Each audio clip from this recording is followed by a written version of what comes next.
Hello, Bean. Hello, Panda. Give me a second, guys. I'm literally just in. I have to get some stuff together before I start. Oy.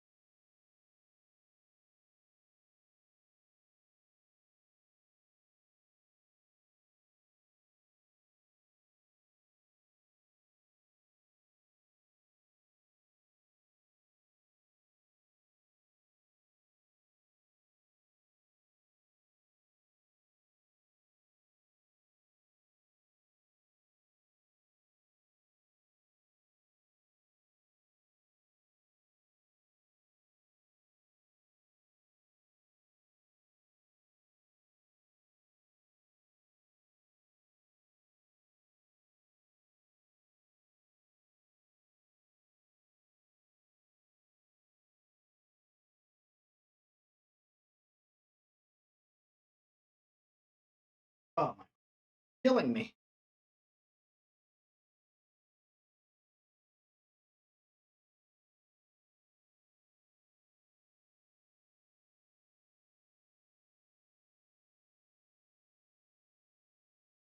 Called a piece of shit at work? What the fuck? Why are you called a piece of shit at work?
Oh my god, my legs, my arms, my back, my crack.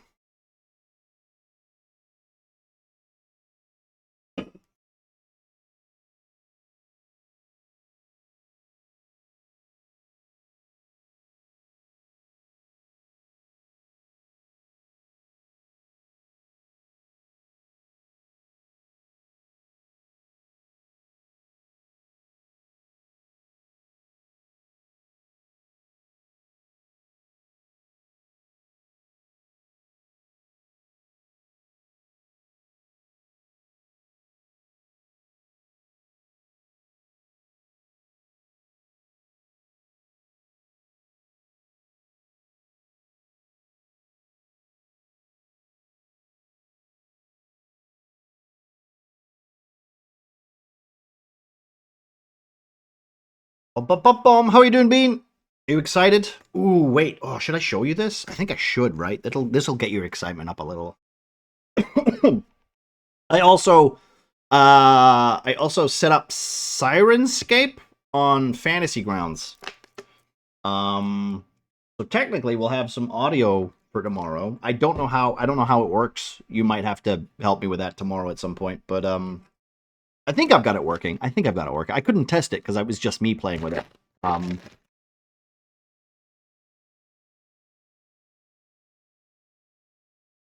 But I will show you. Yeah. So I have some sounds that should be coming through Fantasy Grounds. Yeah. I've linked it to it anyway. Excuse my munching. I haven't had lunch and I haven't had dinner. So, yeah. Can I do this first? I also technically haven't loaded up Talespire. I'm so far behind. What was I doing today?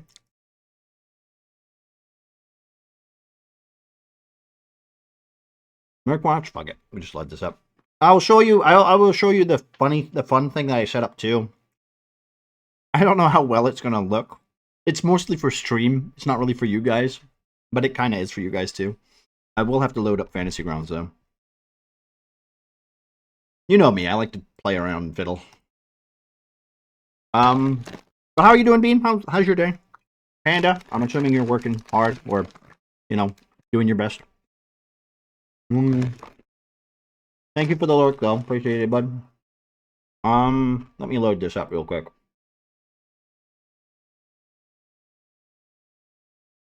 It will be interesting to see how streaming Fantasy Grounds is going to work. Also, I didn't actually... well, let's see.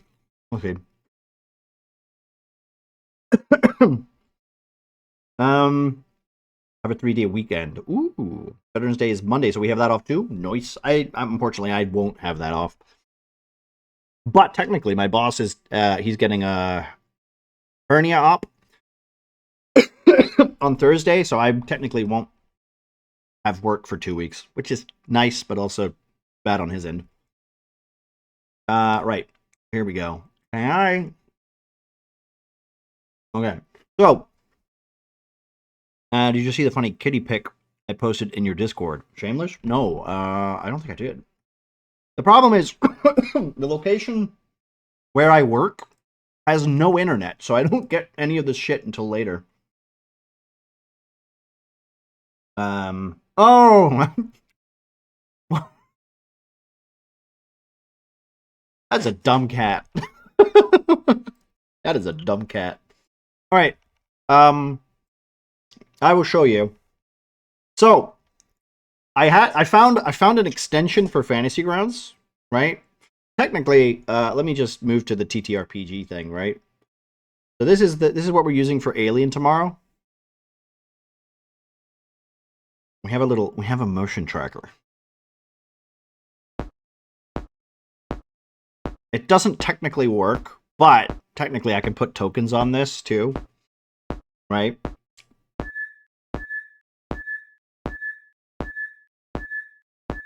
So it does technically work. It's mostly for aesthetic purposes. Just for storytelling things. But I thought it was kind of neat. Exactly. Yeah. Technically, on the spaceship that you have, there is one of these. So one of you might take it with you. One of you might use it. Maybe you'll leave it on the ship. I don't know. It's up to you guys.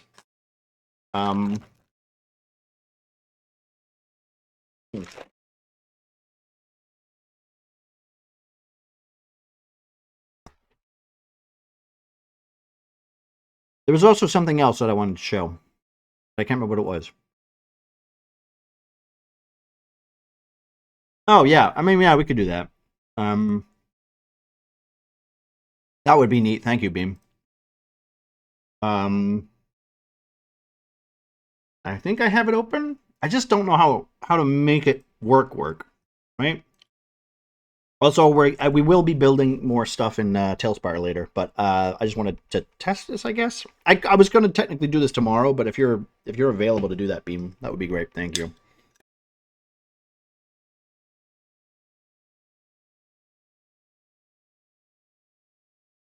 Also, I don't know. I don't know. Yeah. Just listening on a meeting that I don't have to participate in. Ah, okay. No worries, no worries. I will say, I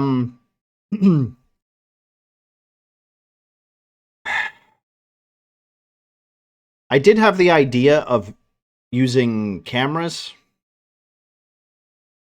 for tomorrow, but I think honestly it'll just be you and Panda. I think everybody else would just use Thingy, so I don't see the point. So we're just going to use the reactives and not bother with anything else. Even though it would be a prime time to do it because there's not as many. But yeah, it's okay. We'll just stick with what we know so far. Now if I remember right, I can do this. Yeah, no, I don't think so. I don't think so. Now would be the time to do it. We just find that out, find out who he is. He's actually a 60-year-old bodybuilder by the name of Muffin. How do I? Okay, so if I go to sound effects, context, invite. Is this the one I do? And that should work, right? Can you join that? And then say I play. I don't know.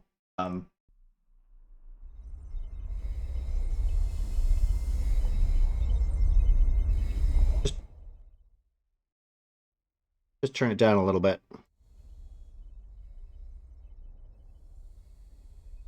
Might be a little loud. I can turn it down a little bit. So that works.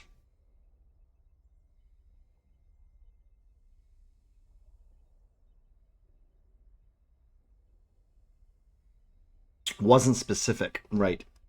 Um, I wonder if I have to sync it every time then. Authorization. Maybe don't show that on stream. Um, invite. Okay, wait. Generate. What about generate? Yes. Use the user invites button in the sound settings menu to share the link. The sound settings menu. Invite. Okay, how's that? How about now?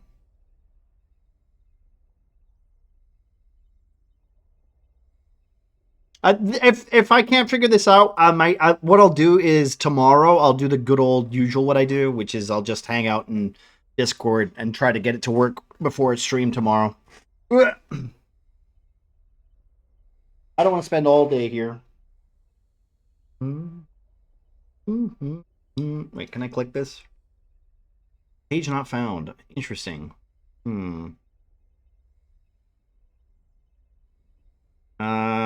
Let me minimize this. Can I go to the actual launcher? What?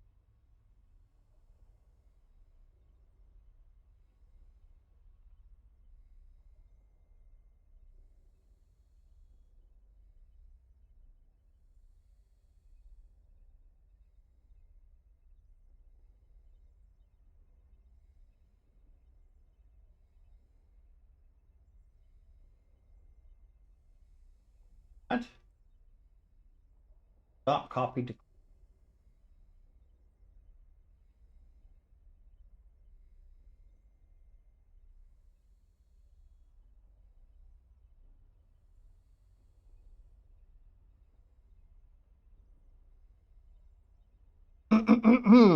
Hmm.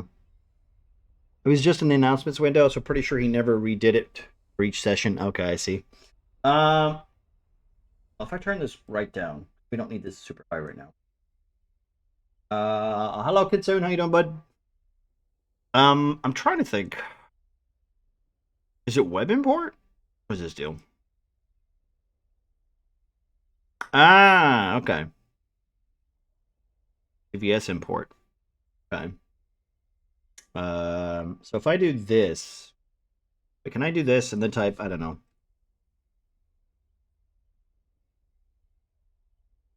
I want the sound pack, right? Gotta run a night shift. No worries. No worries. Hope it goes well.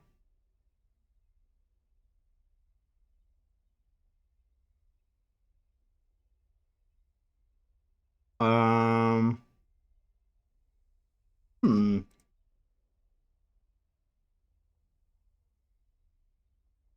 I'm just wondering, because, like, I have this. I have it on here, but I don't understand. Does that mean I have to generate it from this? Is that how that works? Attempting to generate Sirenscape player session ID. Yes, I would like to allow that. New Sirenscape player session ID generated. Use the invite players button in the sound settings menu to share the link. Okay, load that up.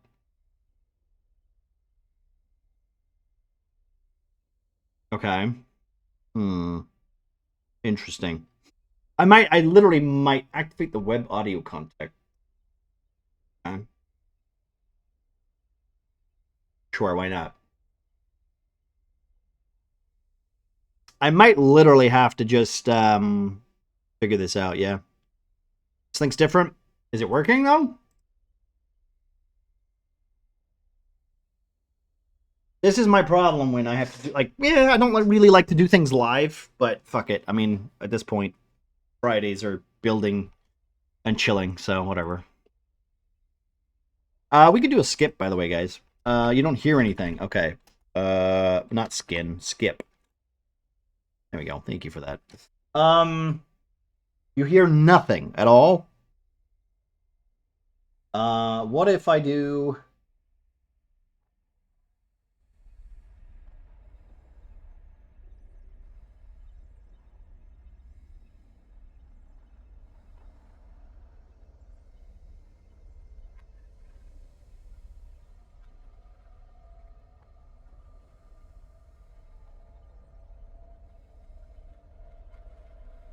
I reload it. Maybe. Have it cranked? Right. So you hear nothing. Okay. My problem is I don't know how I'm supposed to sync it with Sirenscape. That's my personal battle. This takes us to this, right? So here's the thing. Let me try this. Let me try this, okay? No, it's fine. I don't need Jingo to help. I'd rather figure it out myself. If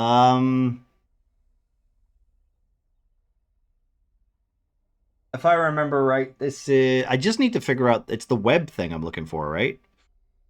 So let's just see we have the search. I mean, this is literally like, I no offense to anybody else, but like when I like to figure out stuff, I kind of like to get hands on with it. So here's the thing: if I play this, will you be able to hear it? Here's my question.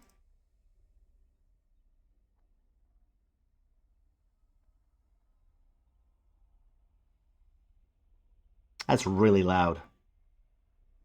Fuck me, that's loud. You can hear that? Okay. So I have this, which I could just turn off because it doesn't work. If I have to use a browser, that is not useful. Okay. Interesting.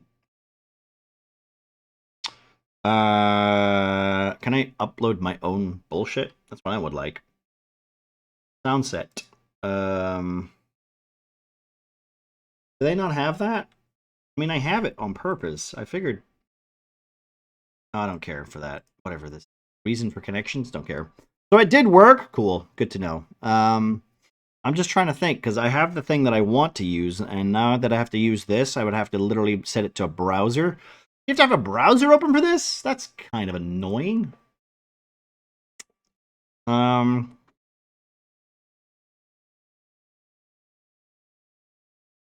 Uh.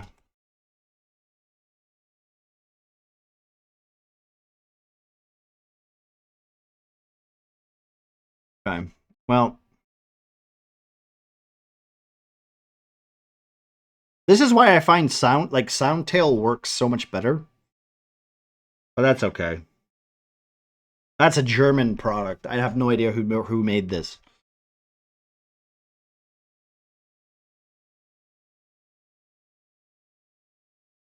Abandoned spaceship. Wait, is it genre? Pathfinder. No, that's not what I want. I want sci-fi. That's what I want. Genre. Pathfinder. Sci-fi. I just want all. Is it official content? I have no idea. Available to buy. Where can I get my content? Because I paid money for this stupid thing, okay? Where can I just get mine? I don't want all this shit. This is too many options. I just want my stuff. Okay, go to I don't want... Go to master interface, please. That's what this is. We're so glad you're here. I hate this. Please leave me alone. I don't want to... No. Okay, a filter. Here we go. Okay, wait. This could work now. I think I found it. Yeah, stop giving me tutorial tips. It's not going to help. I'm not going to read it. Leave me alone. Stop it! Ah! I'm being hit with tutorials and I'm not reading any of it. Hello, Emily. How you doing? How you doing? How was Dragon Age Inquisition? How are you doing?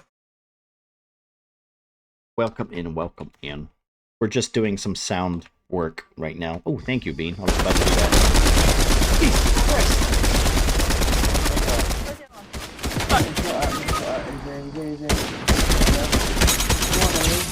Oh my god!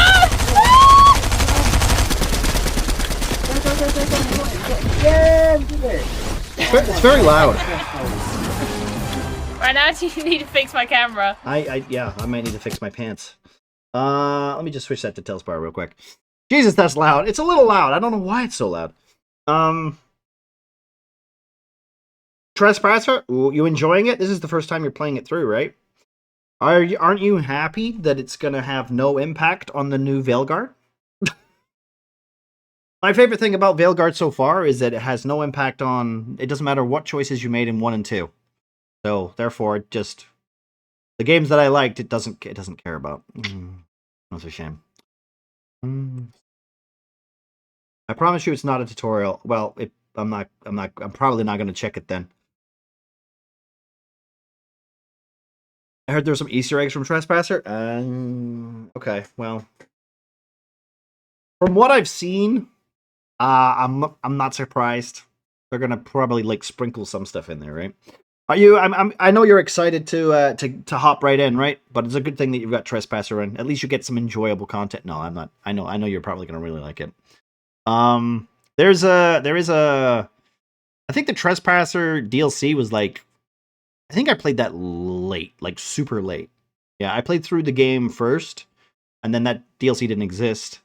And then I think about like a year and a half later, I played and then I played it. It's not terrible, actually. Reminded today how much I hate Inquisition combat. Well, from the sounds of it, Veilguard has some really good combat, but that's all it's got going for it. So, you know, if you want watered down story, well, whatever.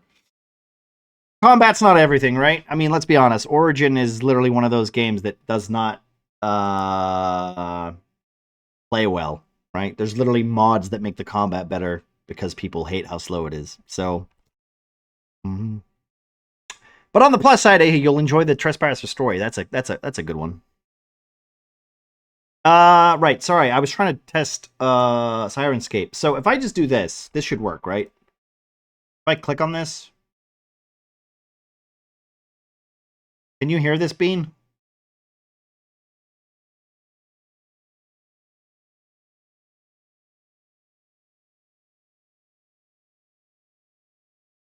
Install and link the app to your account. You can find the instructions here. All right, let me just check what fucking Kitsune sent me. Very annoyed. Curse of the Nostromo. The Adventures of Tintin. I'm not changing the entire campaign now, okay? Although, yes, I would watch that crossover.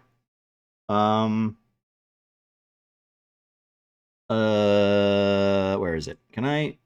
So this isn't working, so that's good. This is the master interface for the online player app. To hear sound, you will need to install and link the app to your account. You can find it there.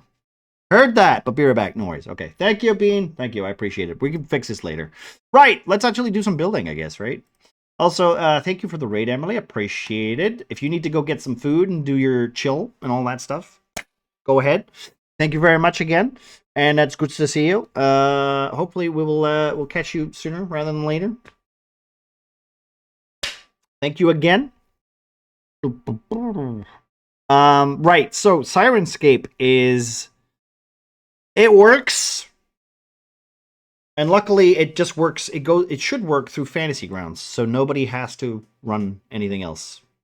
So that works. Fantastic. Let's see. Let me quickly close this.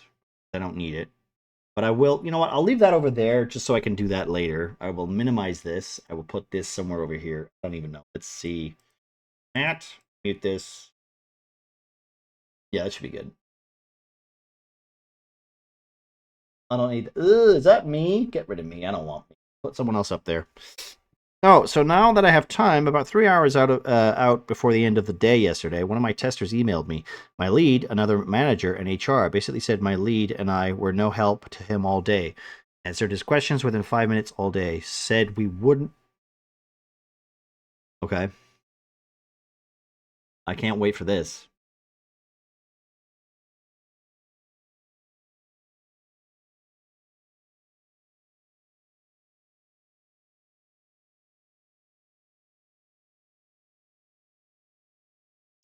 Wouldn't give him a login, which is on the document for the project he has access to. Also, that I didn't send him work for 30 minutes, and it's frustrating to have to wait while he gets paid to make coffee. Well, you know what? I feel like he shouldn't get paid to make coffee, because considering the amount of times where you're just sitting here going, hang on, do I have to answer your questions again, even though I just asked your questions?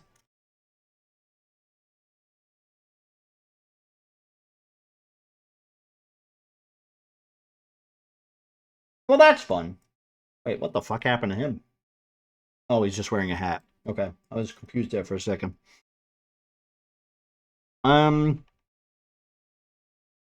Right, so we're, what was I doing this?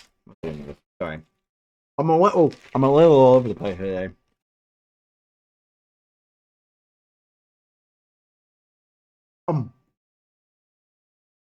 My point exactly is to bring this up, that over here.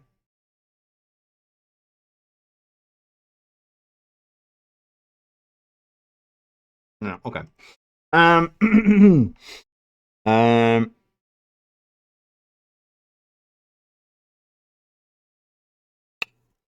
so he sent all us a list of demands. Pay him more, make him full time, or he is quitting. I told HR I don't need him. After next week, I won't use him anymore.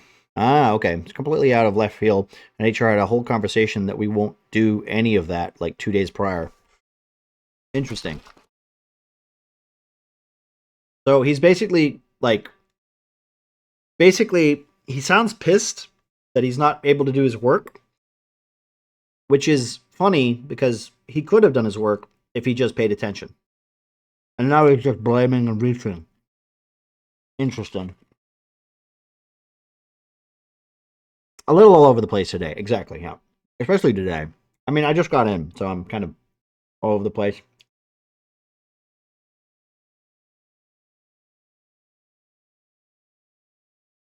Now I need to get the map that I was working on.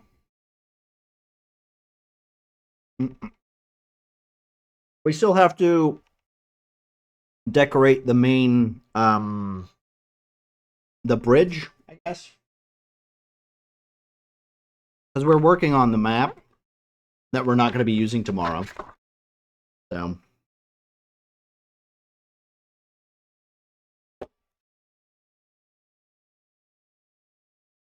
I'm just going to put that there.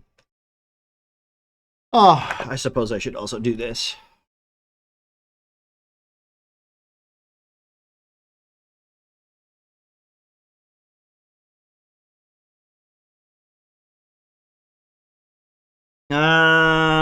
Trying to call out to HR that we aren't doing anything, and it's like, dude, sometimes our client, like yesterday, doesn't have work ready at 8 a.m., so sometimes there's a little wait to get started. Like, you're bitching about getting $20 to watch YouTube and make a coffee. Fucking seriously? Yeah, I mean, that's true. This isn't conductive for me learning new things in my workplace. I mean, he could learn to make better coffee.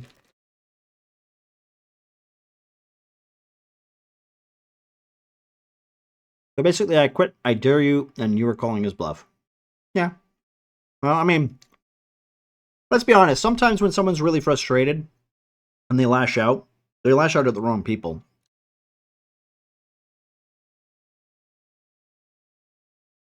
Because it's catharsis. It's cathartic. Cathartic.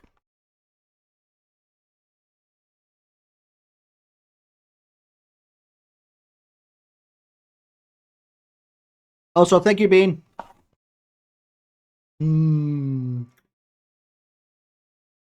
All right. So technically, we're not doing the Chronos. I'm not doing that. Well, we might do the Chronos. I don't know. I don't really have anything to build lately. Mostly because I don't want to. Even though, you know, there's technically some new stuff. I think there was a patch for Talespire earlier. I just haven't looked at it. I've been a little busy, as you can tell.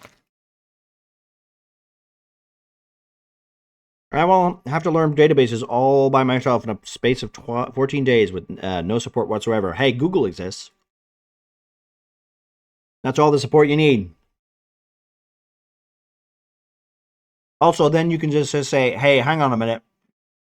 If I have to learn this myself, I mean, you've got to at least pay me more, right? My HR was like, I think we should just let him quit because they now don't want to pay him if he gets laid off. So, like, okay, we will call this your 2 weeks. Yeah, I mean,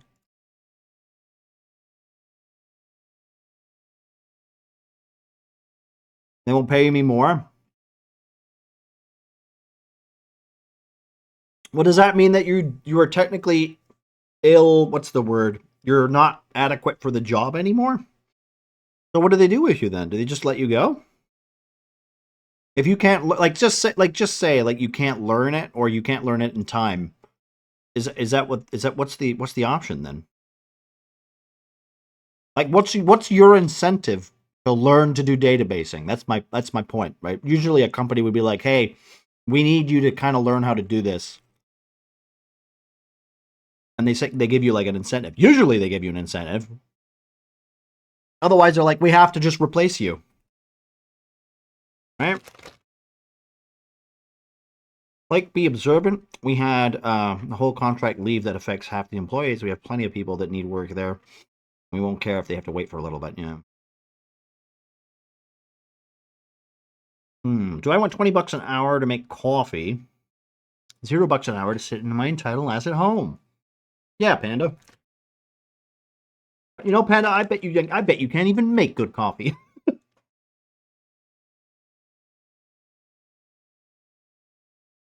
Hmm.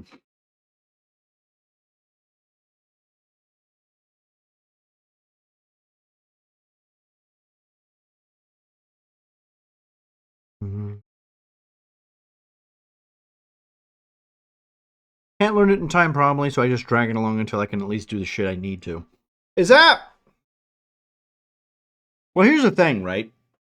If you can't do the work, like, that ends up being, like, a problem, right? At least that's what I would think, right? So they need somebody who could do that, but if you say, hey, if they ask you, and you say, yes, I could do that, you know what I mean? It's so confusing. It's not my problem. I mean, it will be when you're asked to do something you can't do.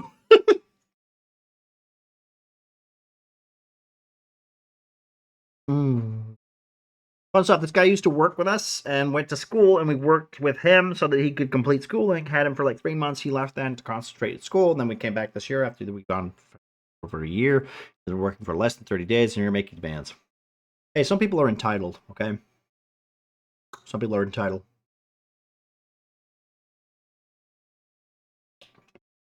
I mean, I'm already supporting 23 other applications, and they cannot fire me for the problem that they themselves produce, so... Well, here's the problem then. Like, why are you being given that job then? Like, if you don't have the skill set for it and you have to relearn, which means essentially you need to be given like a month or 2 weeks or whatever the allotted time is, right? because they have to give you time to learn how to do it, right? Usually they send you off on a course or something, or they say, hey, here's a course thing, you can do it. And then after you've done it, then we can start giving you that job. The fact that they're doing that without you having the knowledge just seems a little dumb to me. Like if someone came to me and said, hey, I need you to start being able to cut out people's lungs. Here's a pencil. I'd be like, okay. I can start immediately. Oh, by the way, Sirenscape is playing like background sounds. Not sure if anyone told you. It's cool. Okay, so it's playing currently. That's good to know. Let me just check real quick. Okay, tell me if it changes, Bean.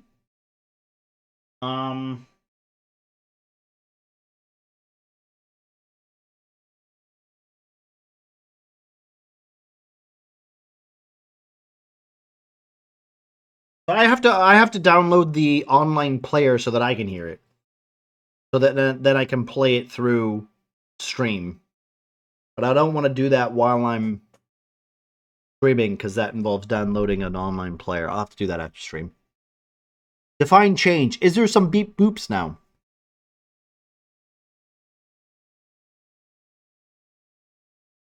Sounds similar? Okay.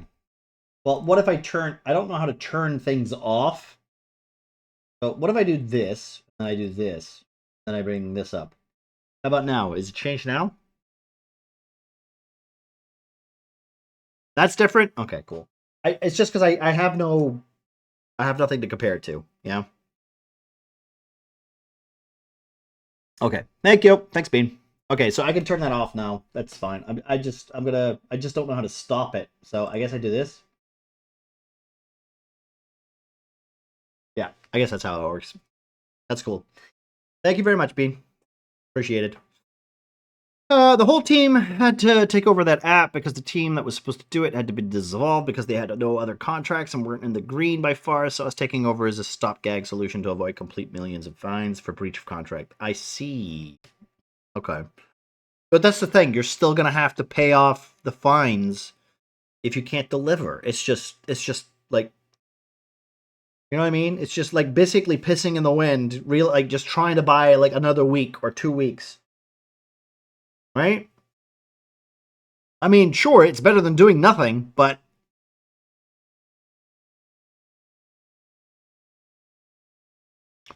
okay, we're gonna make I think this bridge area.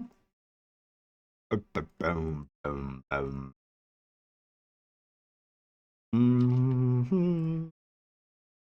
what is this? Community content.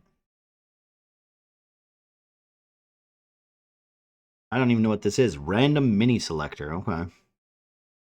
No idea what this is. Discord viewer. Okay. Sirenscape symbiote. Okay. Selective summoning. Symbiote summons allows GMs to move one or more players from the current board to a bookmark on any board. Okay, interesting. Daggerheart Fight Club. Very commune. Is that for tomorrow? Is what for tomorrow? Is what? Sorry, is what for tomorrow, Muffin? This? No, this is just for fun. This is just for fun. We're not using Talespire tomorrow.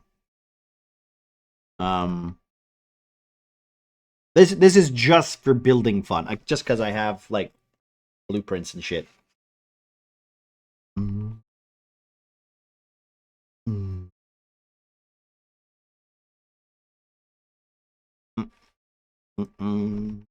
This is literally just because I have nothing else I want to build right now, and we have maps and whatever.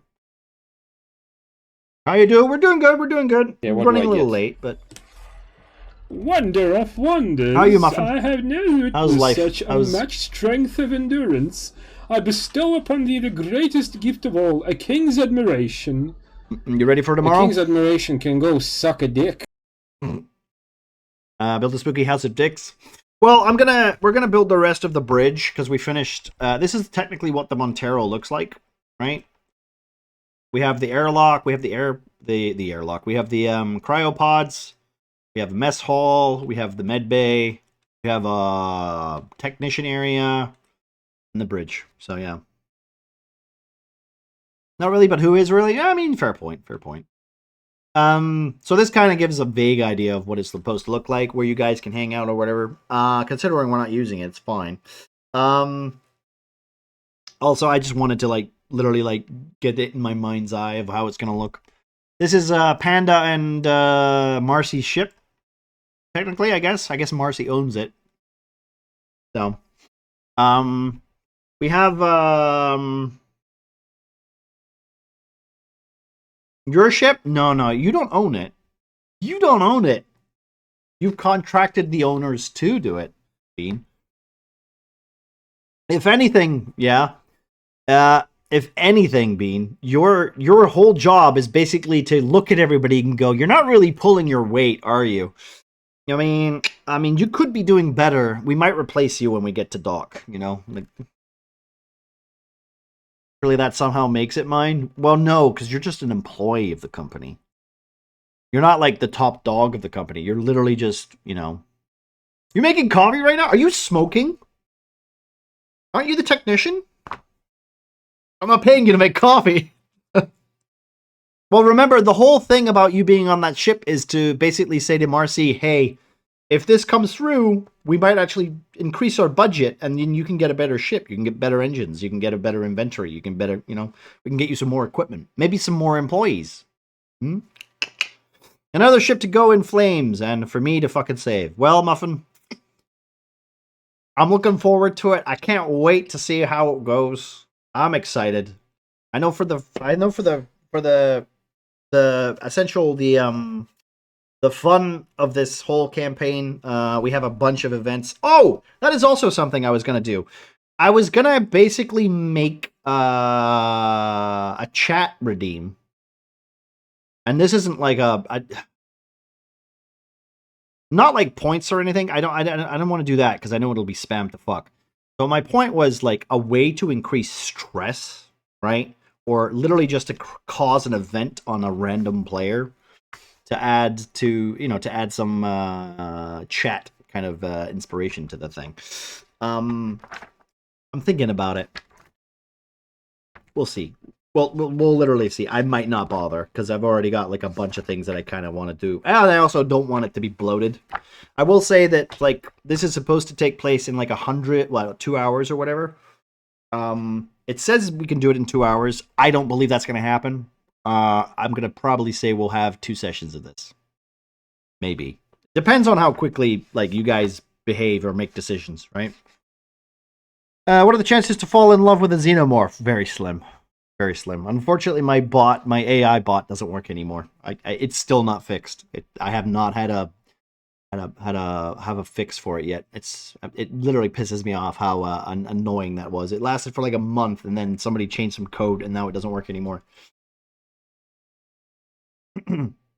But hey, Muffin, you can always try, right? Buttons are still broken. Filters are broken. Sound commands still work. Most of my stuff is literally manual now. Yeah. Okay, Bean's pretty okay with that. I trust Bean. Most of the stuff, most of the sound commands still work. So Ween still works. Ow does not work because I deleted it, unfortunately. That was by accident because it was in my download folder. Ow works, but you know.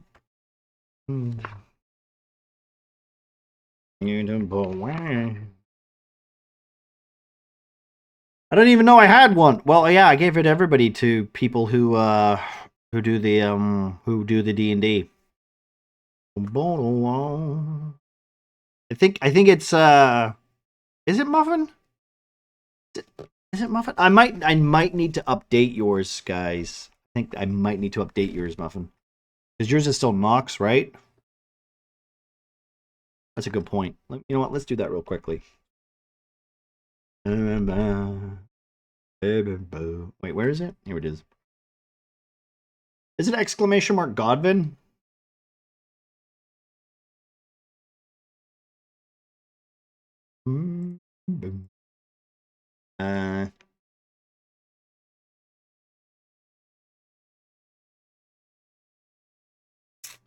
Argyle, Knox. Yeah, there it is. Let me just change this real quick. So, Godvin is the party. Paladin. Human. Paladin. Played by Muffin. There you go. And we're going to change this to exclamation mark. Muffin. We'll make it Muffin. We'll make it the player name. Fuck it. Save. Boom. There we go.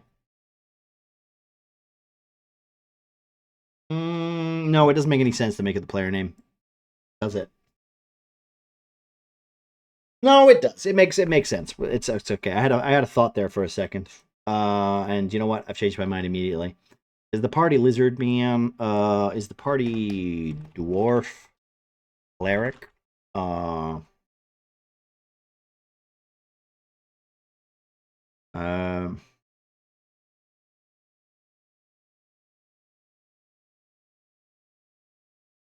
I mean, technically, I should change this like 3 months from now, but whatever. The dwarf cleric. He's and now played by Alpaca. Go check that dickhead out on alpaca.com. OnlyFans. What's his name again? Mogran. Mogran.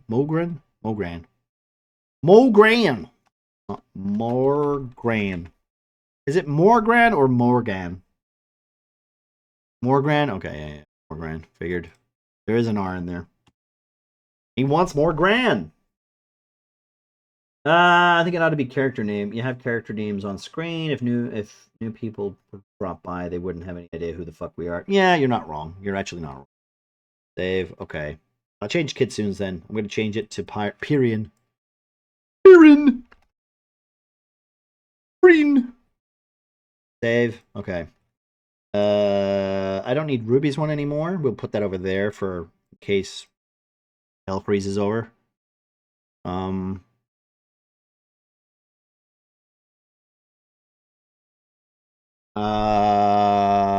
What's his name? What's his name again? It's been a while since I remember. His name is Hoss. That's his name, Hoss. Hoss is the party half elf. I think he's a half elf, but there's no such thing as half elf anymore because racism. So he's the party, the elf warrior fighter, elf fighter, Eldrick Knight. Still need him to make a new character with the new 5th edition rules. Kitsune, I also need you to make your character in the 5th edition rules too. At some point, maybe do that during the weekend if you got time. I think I also, who is it? I think it's just you two. I think it's just you two. I know we got like months for it, but whatever. Played by Pengu. Go check him out on this. Yep. Save. Run. There we go. Penny. It's now. Oh God. It's Astrid, right? Astrid.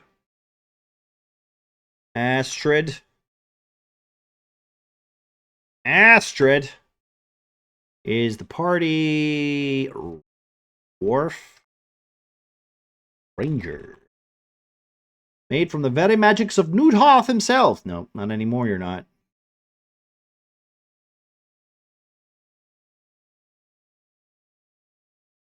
Save. I'm not even going to add any flavor, okay? It's just, it is what it is. Ramus is now playing Ernie.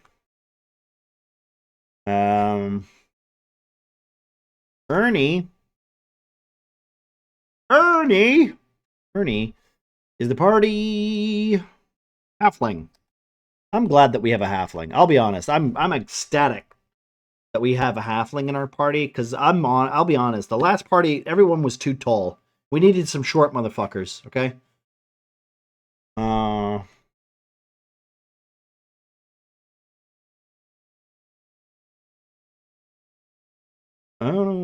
Don't save. Run.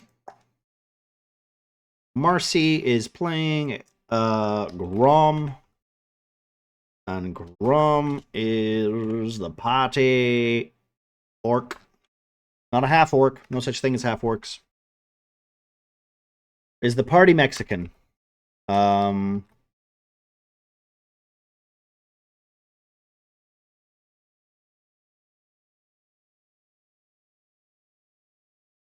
Anna is playing Octavia. Octavia is the party. Oh shit, yeah. Also, Panda needs to make a character. I forgot. He's been busy though. Is the party Bard? Dwarf Bard? Bard.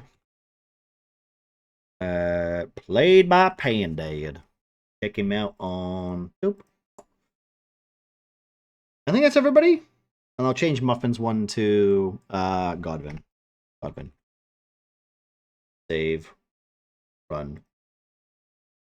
Yeah, we're good. Right? Yep. Boom. Good. Everyone's sorted. Also, I have sent you the 3 kobolds in a trench coat song. I think so. I think I've heard it before. I think you've said it a couple times, right? I have 2 of them now. That's true. That is true. And also, technically, Pyrian hasn't made his Kitsune hasn't made his character yet.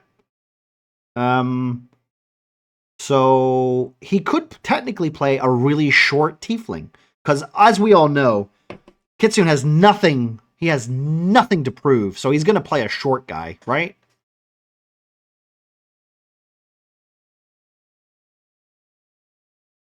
Just once? Okay.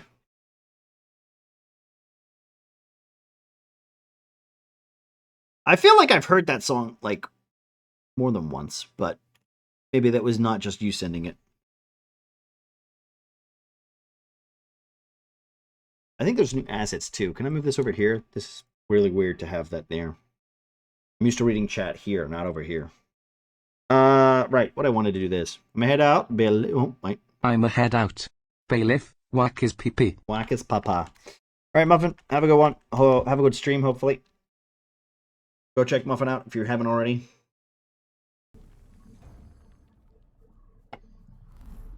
He will be joining us tomorrow.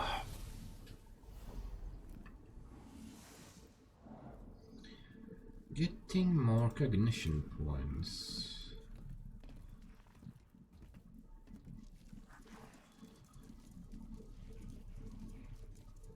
Ruined Temple, Morgath, Mega Dungeon, Library set. We have some library shit. Your first ever stream. Wait, which game was that then? Also, we have new library stuff. That's kind of cool.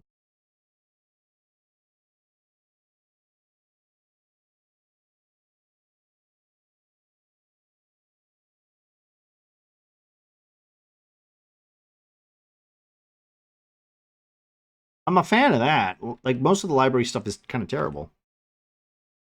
Mechanicus. Oh, okay. I think also, Muffin, I guess tomorrow tomorrow morning or tomorrow afternoon or whatever, I need to send you Cham stuff. So I mean, you already have it, but I think we already figured everything else out, right? But I need to send you that stuff, and then I think we're set for that. Mm-hmm. We also have corners. That's nice. I like that. Finally. Some decent goddamn libraries. It's only taken them 2 years. I'm bitching about new assets, guys. I remember it. We'll do the usual call in the middle of the day to rush things out. No worries. No worries. Have a good one, bud. You doing Painkiller again, are you? Can we do Is that it though? Is that all we have? Let me quickly check Steam. Let's just check Steam real quick. So we've got Haunted Library. So we have ooh, we got a skull. We got a big old skull. I like skulls. What the fuck is that? Oh, right, that's what that is. We have a teacup. Are these just assets?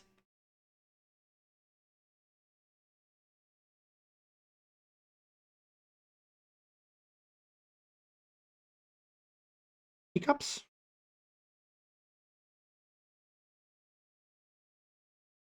Is this?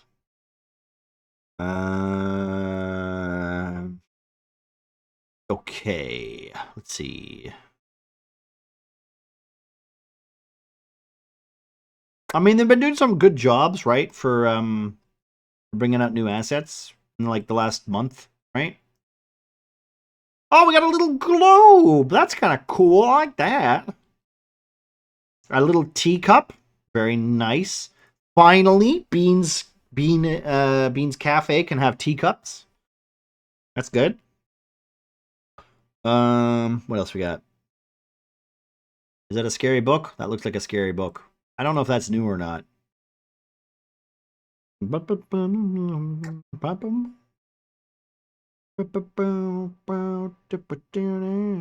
Oh, look, more books. Finally. Good, good, good. I like these. We got bigger books. Oh my god. I wonder if Baby's going to be able to make something fun with that. I can imagine she might be able to make something fun.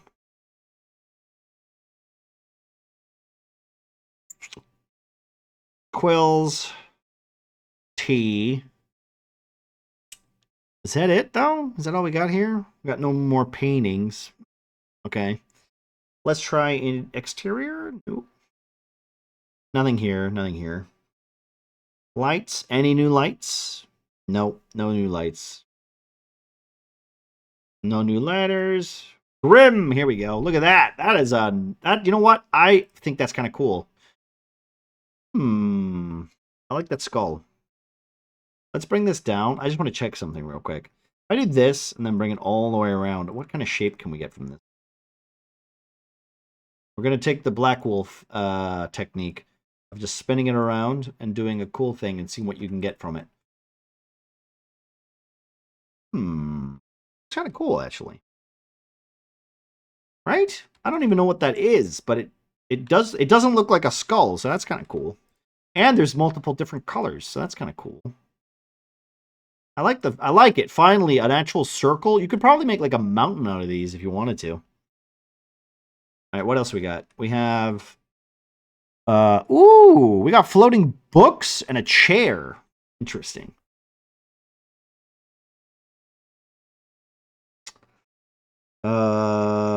Floating chair? Look at that. That's a comfy chair.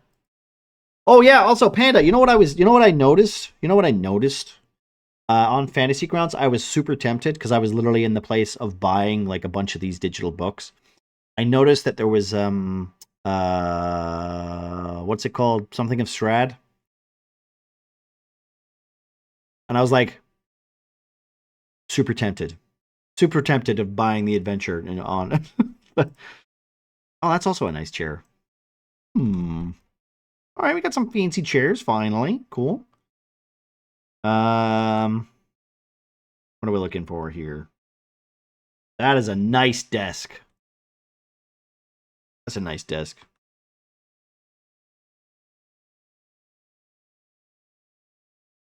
Curse of Strahd. Yeah, that's the one. Yeah. I have a bunch of books coming my way tonight, tomorrow, that I'm going to be kind of enjoying because it's going to make my life a little easier when it comes to building some stuff that I want to do. I want to get that off the ground, but don't have time and don't want to keep making promises. Well, that's also part of it where, like, I mean, not to say that I have more time, because, you know, not that I do, but I do have more time than you. And the next 2 weeks, especially, like, I'm gonna have a bit more time. I know I'm gonna work a lot on campaign 2 and stuff like that, but the idea I had was like if I can get like other mods or whatever, and literally just run those off, because I do have the Mines of Falandir, or whatever the hell you want to call it.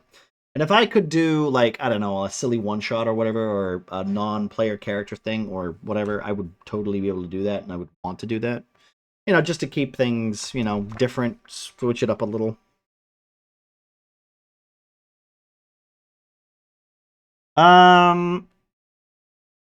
Let's see.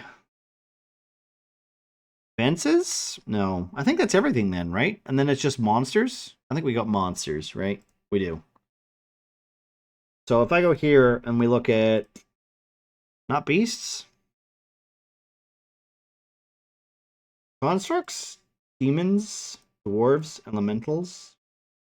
Look at that! A book elemental! I'll be honest, that's kind of silly, but also kind of cool.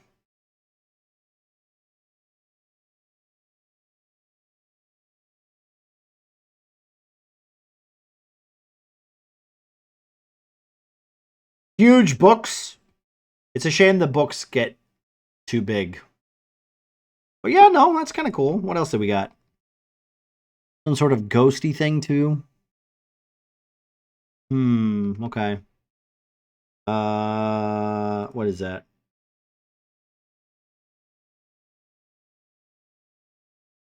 Half demon? Is it a ghost? Monstrous? I'll be honest, as soon as you start putting things into monstrous and like I would not say a centaur is monstrous. Okay, I would say that was at least humanoid. Why is it in monstrous? That's racism right there. Sorry, speciesism right there.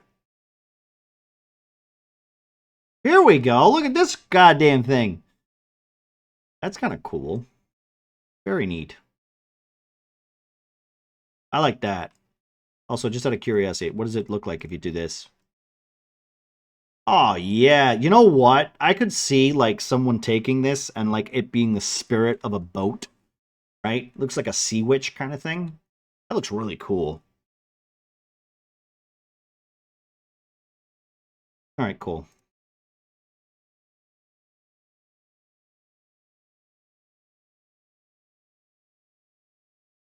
Right then. Oh, shit me. Oh, my arm is killing me. Ah. I've been raking grass for the last 3 hours. And I'm now starting to feel how stiff that is. Okay, let's get back to building. I think for the most part, let's start with some lighting. I need sci-fi lighting, not medieval lighting, thank you. Or maybe do like glowing lights. Then just bring it to the ground here. So like, boop. Boop.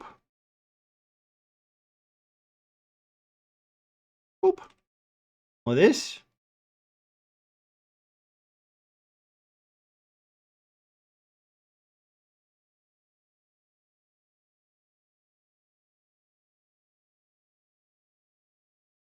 That's what we want, right? I think.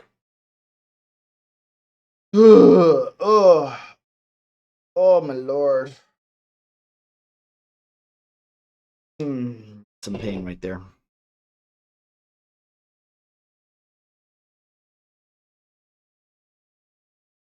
I was also in the process of trying to write some tiefling lore for Cornerstone. And I got an idea in my head that I really thought was kind of cool and very antagonistic. Because clearly, out of one of the people or one of the species or one of the races or whatever the hell you want to call them, in my campaign, the tieflings are like the most oppressed because they've been literally turned into like almost like civil slaves. So my thought was the ones that stayed behind on the normal plane on the normal like material plane, those guys, right, are, I want to say, not weaker, but they're definitely a little bit more civilized. The ones that are still in hell, the ones that stayed, like, didn't get a chance to escape, or they didn't get a chance to leave because they were, raised by the lords of hell slash abyss slash whatever you want to call it. Those would basically have to remain and stay strong, or become subservient. So I wanted to create like a type of tiefling, right? Like they would rename themselves. They wouldn't even be called tieflings. They would consider tieflings weak. They consider them pathetic because they left. They didn't stand their ground. They didn't fight. But what I wanted to do was create a set of tieflings that were big old beefy men, big beefy men and women who would literally kill the devils that were basically their lords. So they were no longer servants, and they're basically a race of super barbarian / nomadic people who would literally they'd have magic users as well. I want to say kind of like a little bit like Kunari, right? Like a little bit like Kunari, where they're literally just like, you're pathetic, you're weak, and if they ever came through the material plane, you would have like a big old force of like military power that is used to fighting in the depths of hell, which might be a little intimidating for the party that we have to ever come across. And let's be honest, they probably would look at this party and go, you know what, we should probably avoid them, because I don't think we're kind of, we're not soldiers, we're adventurers, and these guys are full on heavy metal, headbanging, horn dragging tieflings.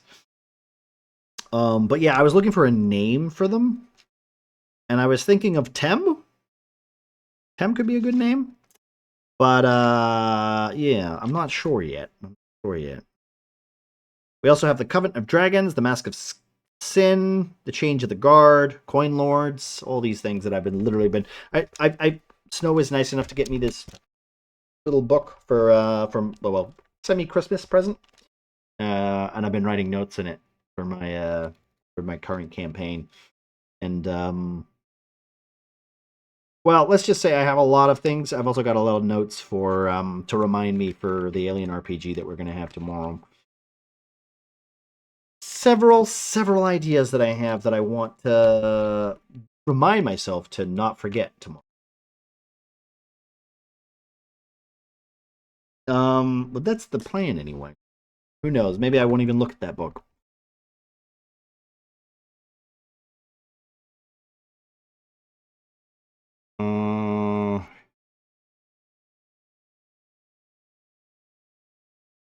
So we have these lights in the ground, right?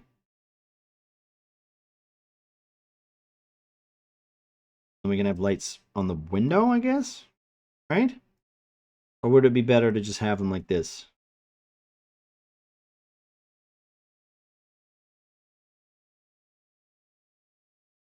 Like this?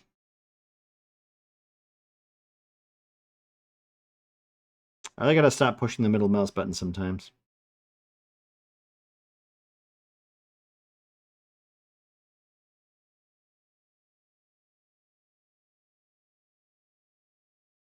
So yeah, the other idea, for instance, I know I like to add some chat shenanigans and stuff, but for the Alien RPG, I don't know if that would be worth doing. The only thing I can think of which would have like slight effect on players is to literally add to the stress mechanic, right?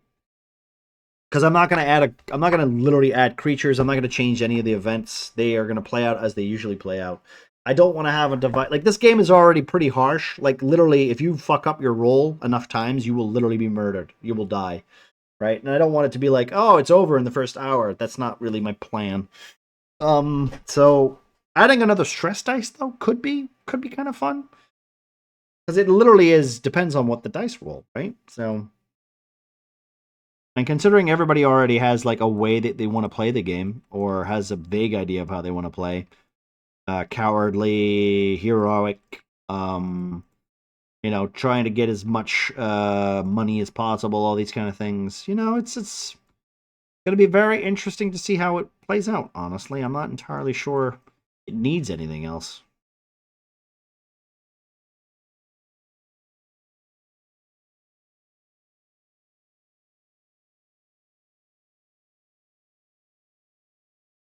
But at the same time, I do like, but I do like, and I do understand why chat would like to be involved. They want to be responsible for killing someone because they're, they don't get the idea of D&D or any TTRPG where the death of a character is not necessarily a good thing.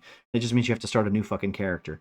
More interesting to keep the character alive and keep the story going. But some people are just they just want to see bloodshed. And I don't get me wrong, death is important in these games, but also you can rush a good thing sometimes.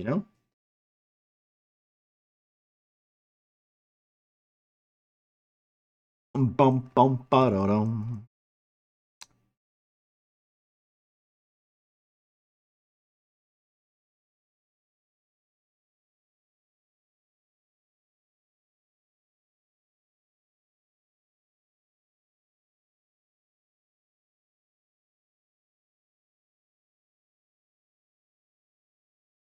Bum bum bum bum.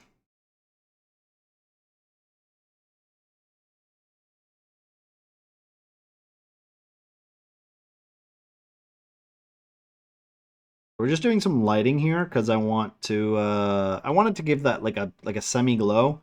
And if I pull back here, let's just say this. We go to atmosphere, right? We go to atmosphere. We change it to the space sky, which is already quite dark, right? We're probably going to maybe not put a roof on this, but we might do. Who knows? So this is what I kind of want, right? I want that black slash like shine to like space, right?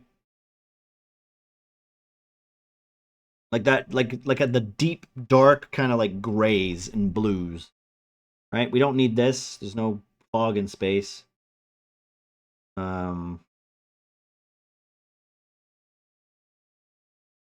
The lighting is like almost fluorescent and like dirty, or like almost too clean, right?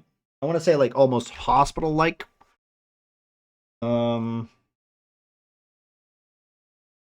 know. Would it be bleach? I think bleach is yeah, no, bleach seems to work. Yeah, I like that.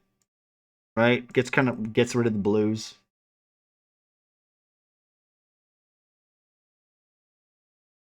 Yeah, I like that. I like that. Yeah, that's what we want.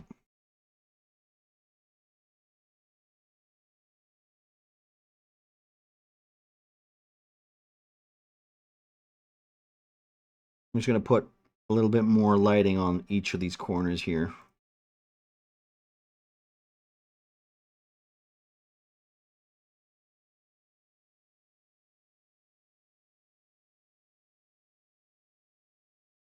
There we go. Look at that. That looks great. I appreciate how awful that lighting looks.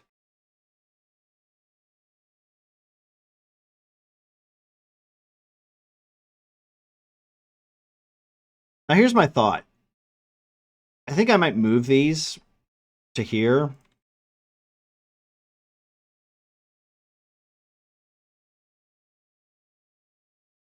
Instead of in the center of the room. Because I'm going to be putting like consoles down. I'm going to be putting like stairways and seats and stuff like down. So I feel like most of the lighting would be underneath it so that it flares up. And then you get to see like consoles, videos, monitors, all those kind of things. Yeah, I think we'll do that. I think we'll do that. And that way we can just highlight some of the surfaces. Because look at that. Look at the shine off of that. That's cool. Yeah.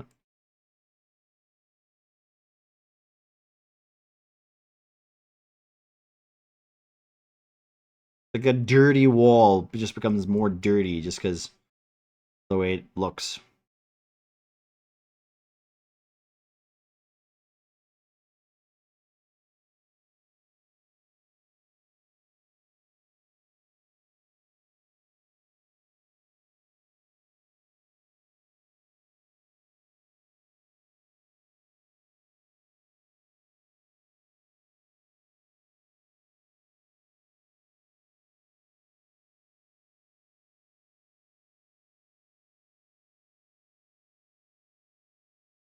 Oops. Don't delete the floor. That would be bad. Right? And then, like, technically it looks dirty. It looks eh. Yeah, no, I like that. I like that. And then maybe we can add, like, some of these to give us... Uh-oh. We can play, like, here, maybe? This? Mm-hmm.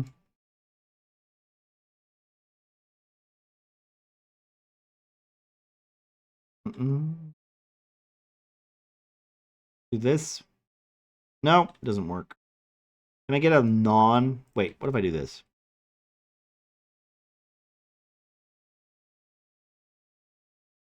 Yeah, you know what? Let's take that. Put that there. That's better. Noise. How's my Irish friend doing?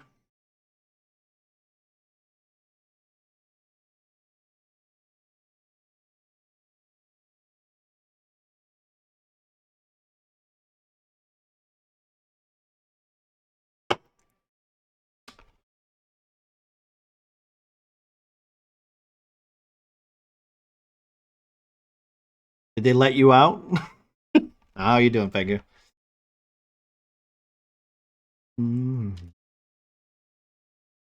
How was your trip? You enjoy yourself? Ah, good man, good man, good man. Great. Well, that's good. What'd you get up to? Sun all days? Oh, nice.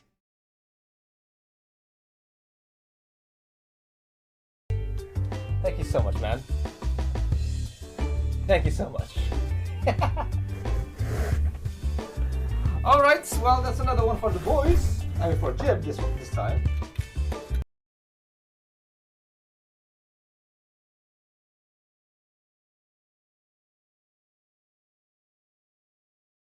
Visit my cousin who started studying there. Okay, how long have they been studying there? That's sorry, it was Vasil? How do you say it? I'm not entirely sure. Vasili? Vasala? There we go. Can I bring that over here? I can. I can. All right, good. Like that. She just started this. Oh, just this October. So she's just moved in then? That must be nice of you to pop in and, you know, give her the comfort of having some family around. Welcome, traveler. Wait, what? How'd that work?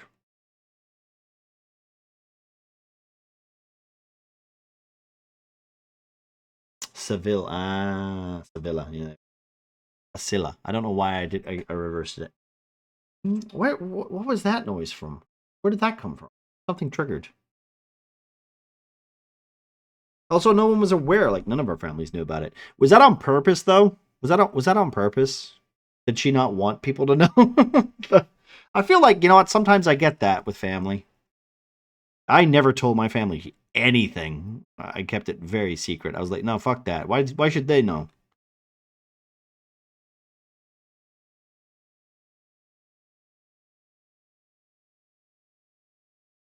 But I did it as a surprise. Ah, so she hated every second of it. Got it. Got it. No, that's good though. That's good. I'm glad you had fun, bud.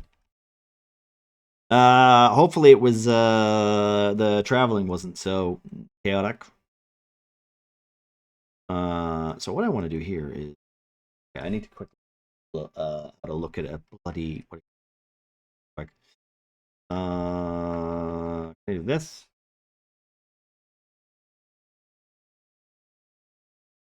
Huh.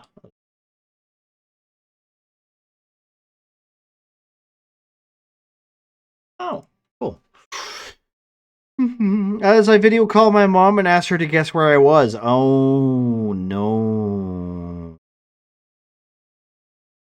I already had some Spanish words in me and Google Translate. I see. Was she happy about that? Guess where I am?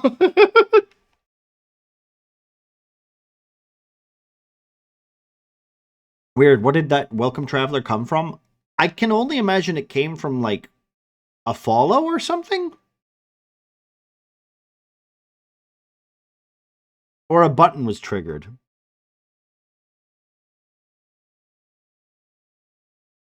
But I haven't got any prompts, so I don't know if that's the case. Yeah, I'm not following. Yeah, I'm not following myself. I don't do that shit, right? I never know where I'm going. What was I doing? I need to look up a picture of this fucking bridge. Alien Bridge. There it is. Oh, I need a picture. Not a. There we go. Thank you. Picture. Movie. So yeah, I'm glad you had fun, Pingo. I'm glad that you've recharged your batteries. I'm assuming this weekend, this Saturday, is literally you sleeping through the whole day, right? Oh, or was the traveling to get there that bad? Well, like on a scale of 1 to your last trips to like fucking Holland and stuff like that.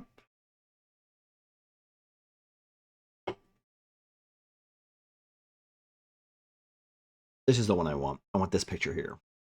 Bring that over here.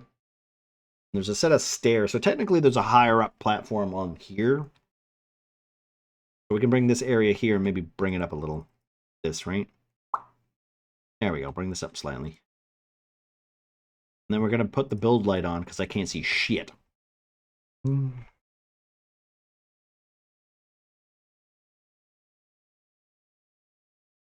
was a 7 out of 10. Had some tooth pain towards the latter of the trip. Ah, shit. Oh, no. Did you partake in many of the sweets? Or was it just ongoing tooth problems? Unrelated to the trip itself? Ah, okay. So it was literally just... Yeah, okay. That sucks, man. Hey, shucks. Hey, shucks. Like one of the things you don't want to have while you're traveling, right? I'll be honest. The first time I went to Denmark, I had stress stomach. You know, like the traveling was like a nightmare. Then it made my stomach go, "Hey, you're not hungry, you're not thirsty, you're not anything." But luckily I didn't have it the second time, and I just needed to calm down and let my body kind of, relax and realize that it wasn't gonna, nothing bad was gonna happen.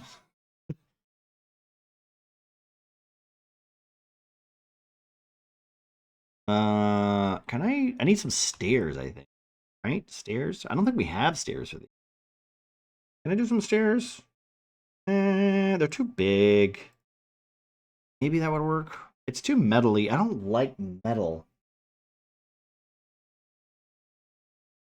I don't like these either. They're terrible.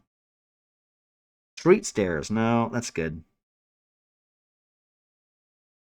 Maybe these would be okay. They're a little white.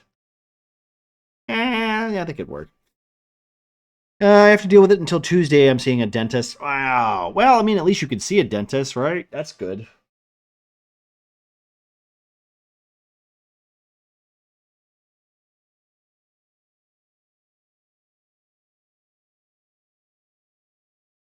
I got the what? Like a motherfucker. What does that even mean? I got the what? So how are you dealing with the new things that are happening in the world? Yeah? Anything else interesting happen?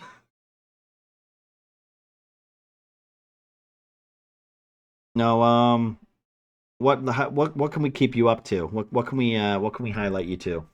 I don't think anything else has actually happened. It's been quite a quiet week. I've been busy working mostly. I started playing Kingdom Hearts. Yesterday I was streaming Kingdom Hearts because you weren't around, but I had the day off, so I just streamed it for a bit. So yeah, we did that. I felt like I didn't need to play Wastelands, and honestly, there was nothing else I wanted to play. So yeah. But if it made you feel any better, I did make a joke how basically I was playing with you because Goofy was there the whole time.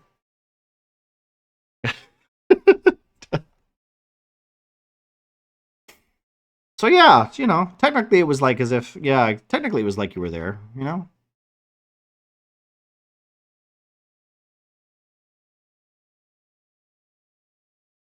Is this a fucking window? Is that a window?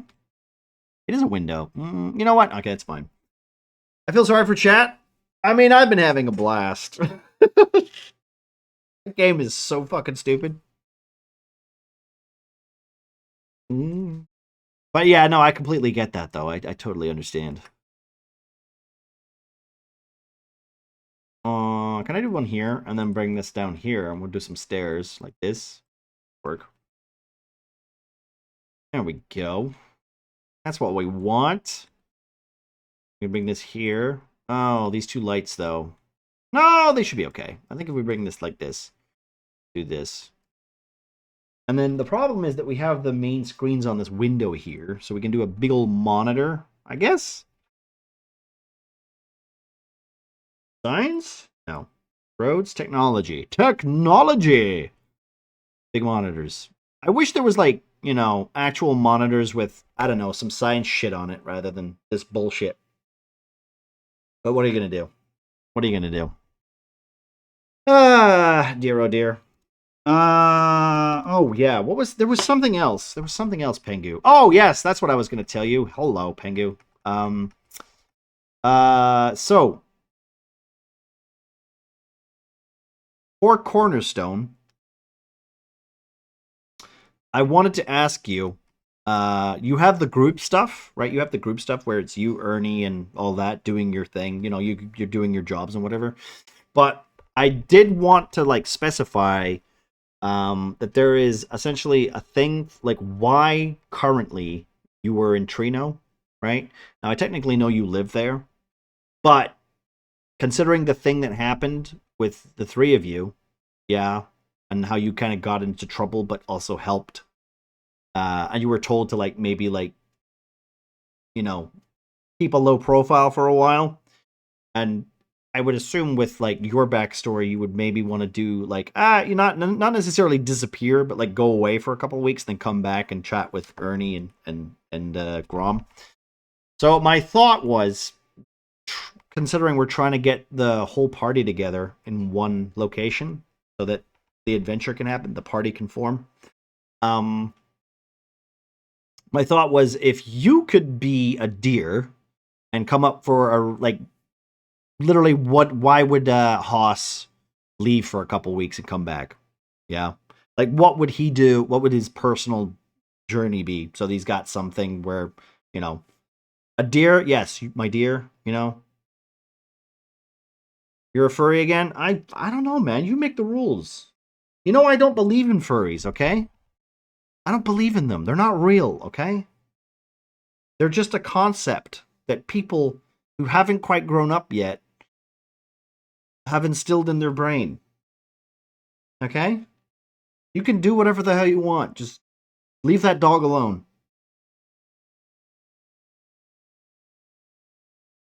Okay? Luckily, you know what? That's crossing the line, Pengu. You know? All I'm going to say. But yeah, no. So basically, I want something like, I don't know, maybe some personal backstory stuff that Haas went back to check on something. Maybe he has a contact that's in another city, or maybe he traveled all the way to the capital to do a little, you know, reconnaissance, and then came back. So that basically, when everyone's in the city, whatever's happened in the city in the last month, not everyone is up to, you know, up to code, up to catching up, so that I can, when I give you the description of the city or what's going on or why the guards are slightly different, you're like, wouldn't I know this? No, you wouldn't, because you haven't been here for a month, kind of thing. But kind of gives everybody a little bit of starting from the same point. Yeah, that's essentially my set for it. Yeah, it doesn't even have to be relevant. It could just be a nothing thing. It's just for something for you to work on. You know, something for that, so you can say this is what you were doing, and when you meet up with Grom and when you meet up with Ernie, you can, you know, it gives you a little bit of more creativity than, yeah, we've been hanging out this whole time, so we don't really have anything to talk about, you know? There's no deadline. There's no deadline. There's no deadline. It's, I'd say probably January is when. What I'll do is I will I'll put some feelers out and say, when do people want to start?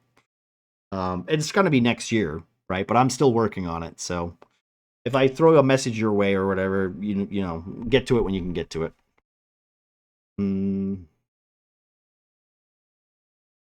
I have to wait till the 11th of November for the Dungeon Masters, the 5th edition Dungeon Masters thingy to come out, because I have it pre-ordered.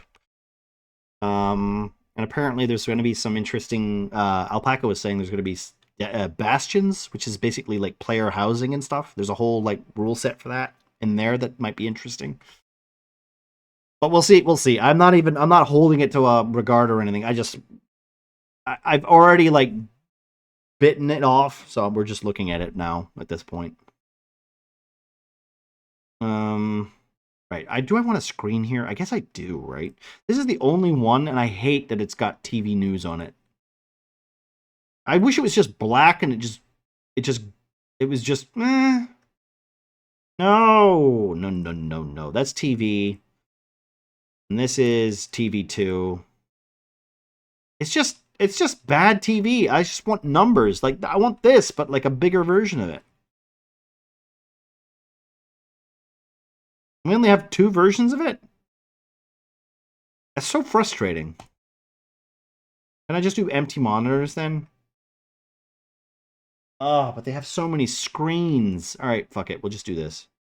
It's going to be like this. Like this. This.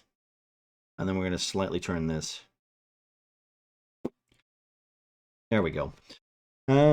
But yeah, so it's gonna be it's very like, you know, it's just creative stuff really. It's not like not necessarily needed. Like, I'm pretty sure you could, if you wanted to, you could literally just make it up as the session hits. But it's just so you're not left in the dark with some information where you're like, oh, why is everybody doing this? You know. And also, I guess technically, at some point we'd have to get you to get the character generator thingy working, because I will say you technically get to remake the character, because like I said, we're kind of doing the new 5e, and when I say kind of doing the new 5e, I already have it set to new 5e, so we're just gonna go with it and see how that goes. If I'm gonna change spells back, it's probably gonna be for the case for it. But at this point, like, I have it set, and the character generator works perfectly for it. So Snow gave me the book. No, because I bought the digital version of the book too. I literally bought the digital versions, and it's just easier to, like, for everything to carry over. And also, to be honest, would you do this, Pengu? Would you buy the 2014 digital version for the same price? You're better just buying the new ones. I'm better just buying the new ones. And honestly, it's not gonna make it's not gonna make any difference. The only thing that's gonna make a difference is player choice, the backgrounds, that kind of stuff. Otherwise, I don't think it's gonna matter too much. Yeah. Or stay with the classics and not buy anything? I mean, true. I mean, you're not the one who's hosting this thing. I'm the one that's doing it. I'm making my life easier by doing it. I mean, you don't have to do shit. Plus, I will say this. The fun part about it for me is that I have everything in one place, and I don't have to literally have a folder that is deleted by accident, and then I have to ask you for your characters again and again and again. I can literally just store them in a folder, yeah? I gotta read what changed? Well, Pegu, the fun thing about that is with the with Fantasy Grounds particularly, it's all like it's automated, so you only have to read what's your choices are. Yeah, unless you want to really read the whole thing. And the book is there anyway if you want to read it. You don't have to literally buy it yourself. Also, I'm not actually sure what has changed with Eldritch Knight. I don't know what's changed with Eldritch Knight.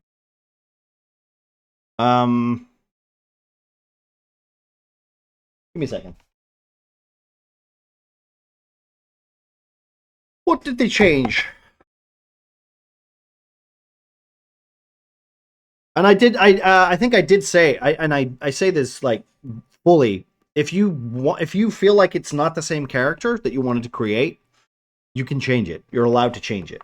You know, because I know we had the magic part of your character kind of like down to a certain, without saying too much, in case we got lurkers who are listening and looking for little bits of information of backstory.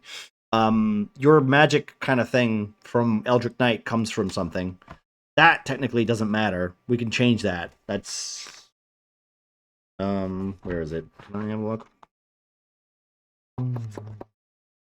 Don't talk about me today. What do you mean? I'm not saying that. Is Pengu complaining? No, of course not. Let me see.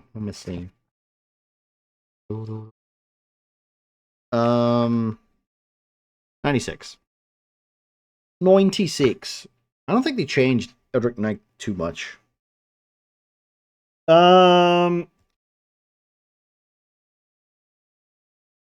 So you get 2 cantrips and 2 level 1 spell slots.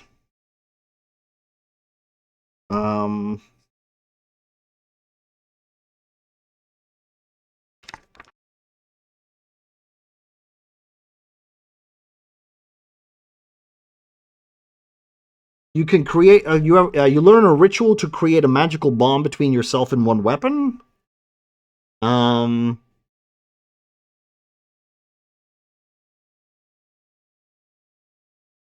You can have up to 2 bonded weapons. But you can only summon one at a time with a bonus action. A bomb. No, so that's kind of cool. That's kind of cool that you can have up to 2 weapons bonded to you. That's neat.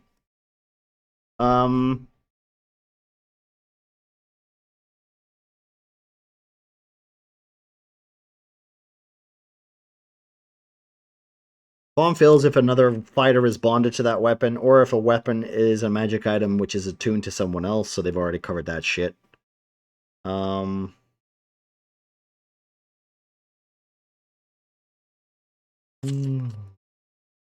I do use 2 hammers. Yeah, well that's what I'm saying, right? Like I will say this, some of the stuff is actually pretty cool and not like, I know a lot of people are like, "Oh, it's OP, it's broken or whatever." Let's be honest.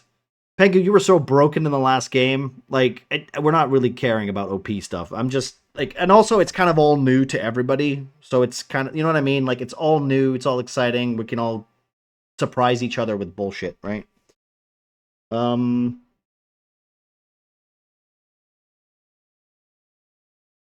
Your arcane focus, you can use an arcane focus as a spell casting focus for your wizard spells. Intelligence is your spellcasting ability for your wizard spells. So technically you literally might be the smartest guy in the room. You can also change your prepare spell. Whenever you gain a fighter level, you can replace one spell on your list with another wizard spell that you've learned.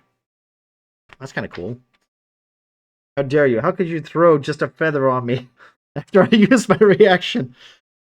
How dare you accuse me of spawning monsters behind you? I love how it says here, you know 2 cantrips of your choice from the wizard spell list. Ray of Frost and Shocking Grasp are recommended. But you also get 2 first level spell slots. So you prepare a list of level 1 plus spells that are available to you for cast. To start, choose 3 level 1 spells from the wizard spell list. Burning Hands, Jump, and Shield are recommended. They've even given you recommended stuff. I don't know what that is. Oh yeah, also, Pengu, I will say this. Because now you can't be a half, okay, I'm gonna say this, but this is like, I'm gonna say it, I'm gonna Twitch censor it, because you know how Twitch is. You can't be a half and half anymore. So you'll literally have to pick an elf and go with it. Let me see. What's the... It's not like it's I'll be honest, they fucked dwarves, right? There's no half dwarves anymore. It's just dwarf. So fuck me. Hey, I made the decision. I wouldn't have changed it if you guys didn't give me 3 months of bullshit, right? This is why I changed it. You know me, the longer I'm left to fiddle, right? Yeah, no, but here's the thing. Story-wise, you can still be a half breed, right? Just stat-wise, you're not, right? It's the same with Marcy. Marcy's technically half orc. Yeah. She's not full orc, but there's no half orc anymore. So, because of racism. We've defeated racism by getting rid of all the half castes.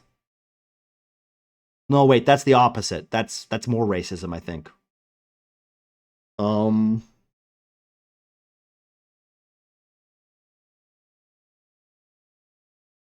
Elf. Okay, 189. 189. 189.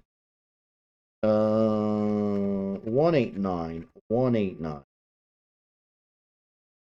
Okay, so you could technically still be a high elf, right?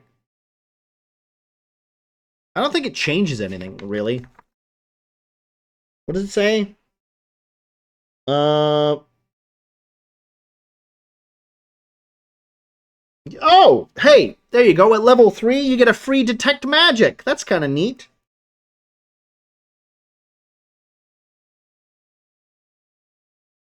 Or you could go wood elf, which doesn't make any sense, but fuck it. At this point, who cares? You could technically be whatever you want for one of these. You know the prestidigitation cantrip. Whenever you finish a long rest, you can replace this cantrip with a different cantrip from the wizard spells. So technically, you get 3 cantrips. And you learn Misty Step at level 5.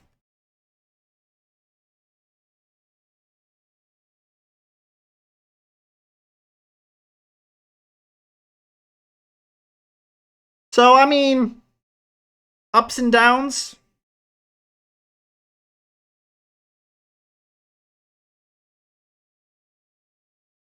I still find it weird that a drow would learn Fury Fire. The fuck? Misty Step at level 5? Yeah, I know. It's really weird, right? Well, here's the thing. Drow would learn Fairy Fire at level 3, and then at level 5, they'd learn Darkness. Wood Elf would learn Longstrider at level 3, and then Pass Without a Trace at level 5.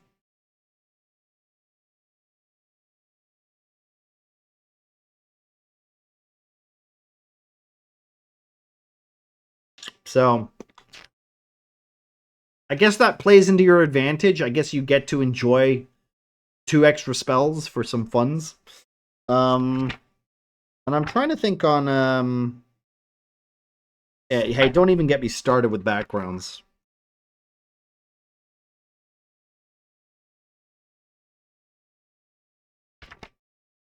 But yeah, so the fantasy grounds has a character generator, which makes this even easier to do. So,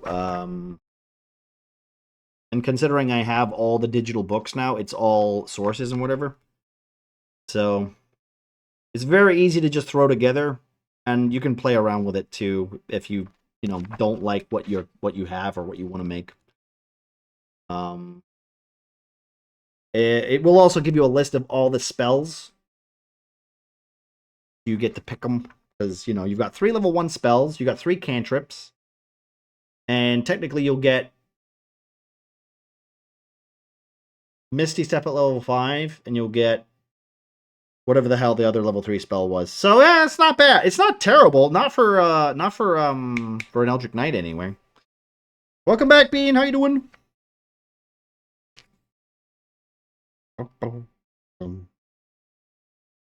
And then there's the whole background thing, Pengu. Which, what was your background? Which background did you go for? I can't remember. Backgrounds are like really fucky now because that's where you get all your stat bonuses. So 177.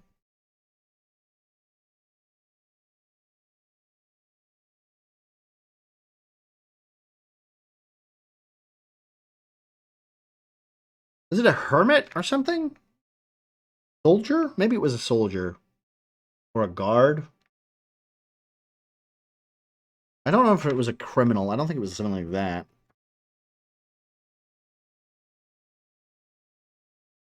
Charlatan, maybe? I think it might have been charlatan.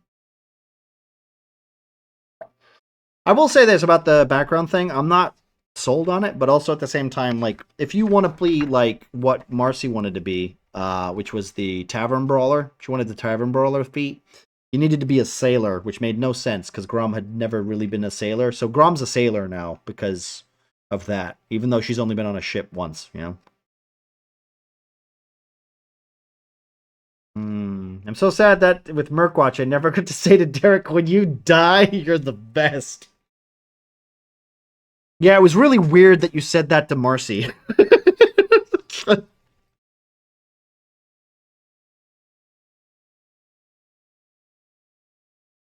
I didn't even die. Yeah, that's true, you didn't.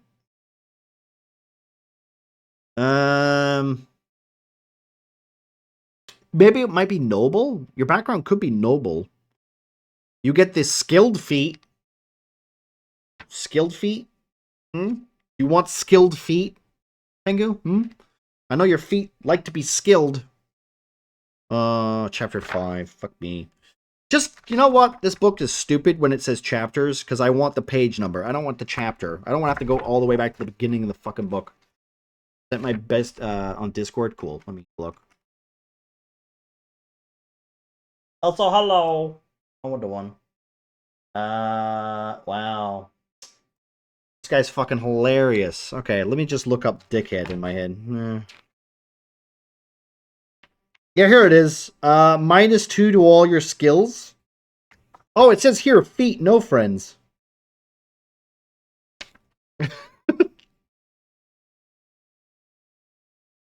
Guide.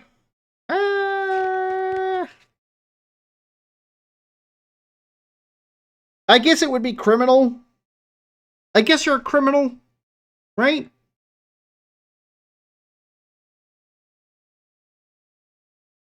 I don't know. Anyway, you'll get to have a look at all the background shit anyway. I'll let, like, that's your problem. Remaking Haas so that makes sense to you. You're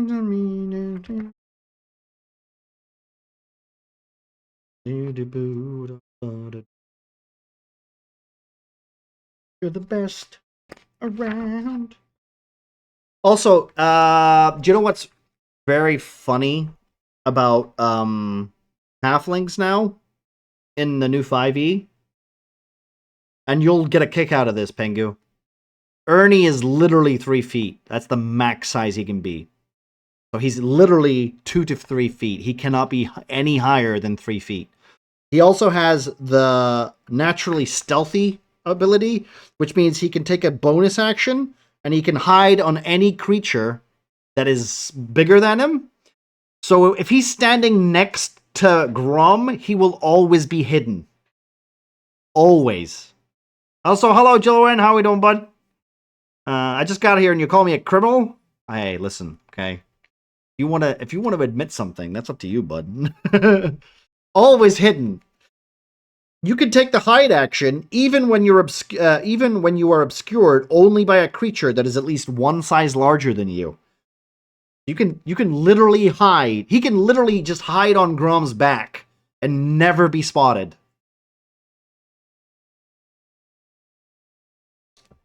That's how silly it is. And he's a 3 foot. He's gonna be like this size next to Grom, who's like 7 foot. And orcs are now femboy Mexicans. Yeah, exactly. Yeah. But at least they're 7 to 6 foot tall, you know?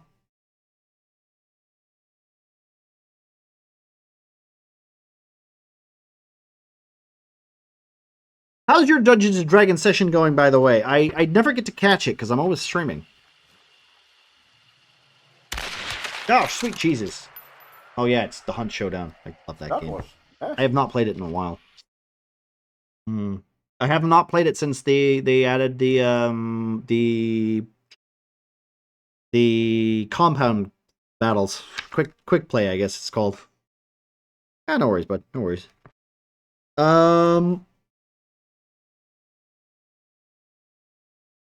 So yeah, Pengu, hey, listen, it'll give you some options. I know you like options. It might give you a little more. It might take away some options. I don't think it will. Honestly, when me and Marcy were talking, and me and Pengu were talking, not Pengu, me and Alpaca were talking, me and Bean were talking, me and like everybody when we were making characters, it was literally more of a, that's weird, but it's not bad. Like, it's not a bad thing. Like, dwarves having tremor sense is such an interesting thing. Because now all dwarves have tremor sense. Which means technically, if they wanted to, you could always do SOS on rocks. And just every dwarf goes, okay, so he's behind this wall. Like, it leads to some interesting role-playing things, at least. And spread the rumor that the half-orc's leg shoots arrows. Ugh. Oh no, I don't want that. They're going decent, miscalculated a lot on my Tuesday games, but otherwise it's going well. I accidentally killed an innocent. Yeah, that can happen. It can happen. Who needs feeds? We can have a dwarf code. Exactly. Yeah.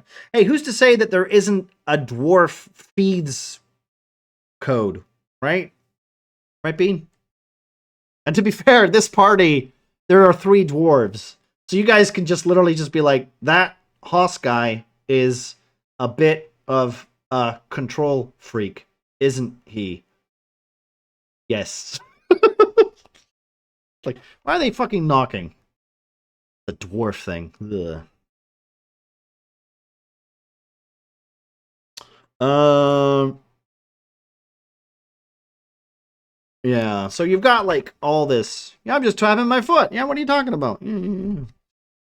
Well, Jillowin, by the way, just so you're, in case you're curious, I'm not really building. I should be building, but I was distracted by Pengu, his interest for, you know, the new rule for.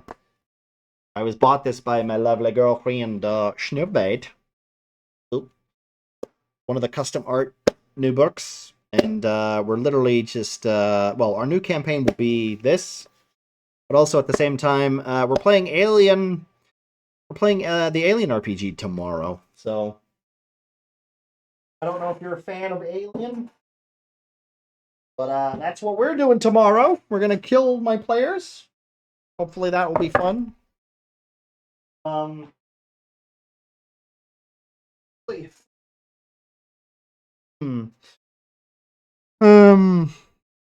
What's with all the knocking and laughing back there? Are you guys okay? Yeah. You triggered a laughing gesture.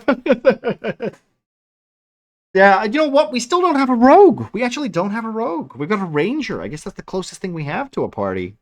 To an actual party, Feith, right? That'll be interesting, actually. I'm kind of surprised. Let me see. Can I do this, actually? I think I might be able to do this. If I can do this, I can close this. Maybe start that one up. That should be it.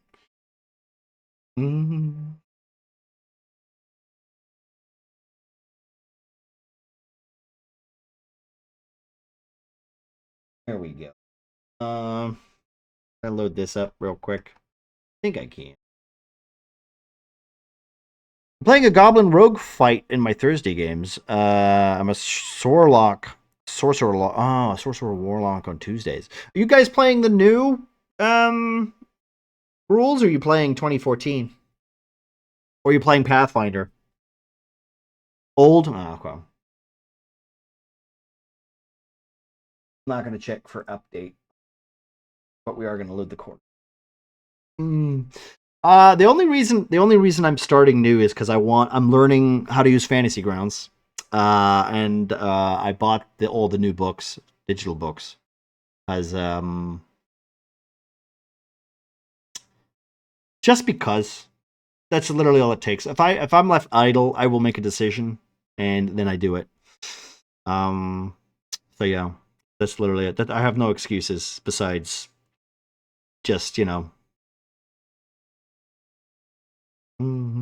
I like FG, the fact that you don't have a limited storage space. I like the fact that I have a bunch of maps that I can literally just like drag to a folder. I can even use this. I can use Talespire. If I wanted, I could just take a screenshot and then just use that as a map. I like that. That's great. I probably will end up doing that at some point. I can bring that over here real quick. And then I also and here's a I love the party sheet thing. The party sheet thing is my favorite thing. Because now I can do a secret fucking dexterity saving throw and not tell anyone. Yeah, I could be like, fuck you, you don't get to see it. I get to roll it and then be like, ha ha ha ha. So, Tengu failed. He rolled a critical 1. Well, he's fucked. Anyway, full fireball damage. I like that. I like that. God damn it. How many people have dark vision? I don't even know what that is.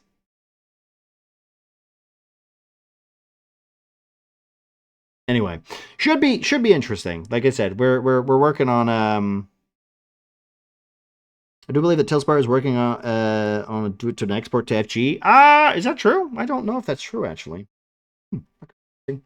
I know you can do this. Where is it? I'll find it. There it is. That's not it.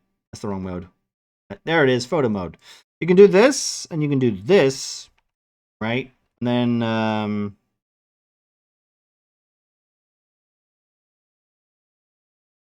right? And there you go. I can just take a screenshot, right? Literally, there you go. There you go. Boom. Problem is that this is a very simplistic map, right? If you want to do like roofs and stuff, then it becomes a little bit more complicated, right? But like, let's just say, for instance, if I go to let's go to my bigger board, and let's just say the snowboard. Snow build map. We'll go to the snow build map, right? Like, I don't even know, like, what would they even do if they're going to do, a export? Like, just, like, click a button and then it just takes it to that thing? That just seems a little strange. Because,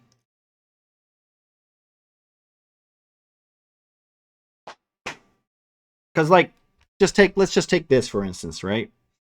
If I go to this mode, I'd really wait for it to load. But I'm horribly impatient. So, here we go, right? The more assets that you add, I guess it would be harder to do it, right? Like, you couldn't tell, like, this is a walkway, this is the path, this is a building, and then you can bring this down, I guess, to go closer, but then you can bring this down, and then reveal that it's, oh, look, there's an actual poison, like, mine here. So you could still technically take screenshots and make it work, you know? And then I don't need to really connect things, because this is literally the path. That actually looks not too bad, actually, now that I think about it. I believe they said it would be a file that's the storage, all the information, and FG would read it. Okay. Oh, okay. I would be interested to see that. I mean, I have a big old map here. I'm actually kind of curious. If I was to, like, take top-down versions of this map, right? Like, I could literally just do this. I could go, boop, right? And then take a screenshot. I could take a screenshot of this page, show it, and be like, there, and then we can have the actual combat map whenever we needed it. I could get away with that.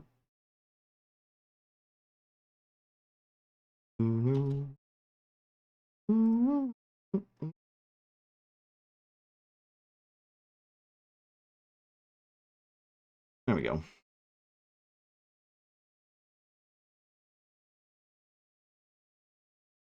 Because I spent, like, what? A lot of time making these maps. I'm probably going to end up using them. Can I get rid of this library, please? Thank you.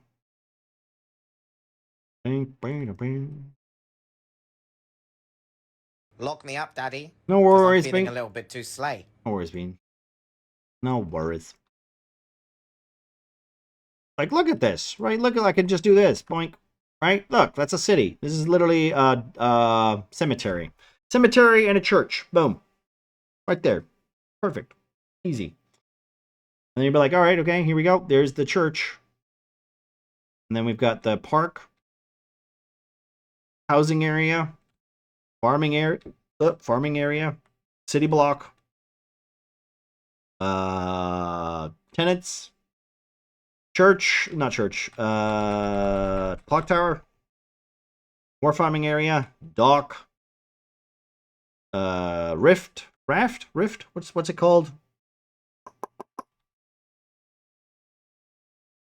And then we've got like what do you call it? Ah, the word, I always lose my brain over it. The Romans invented them.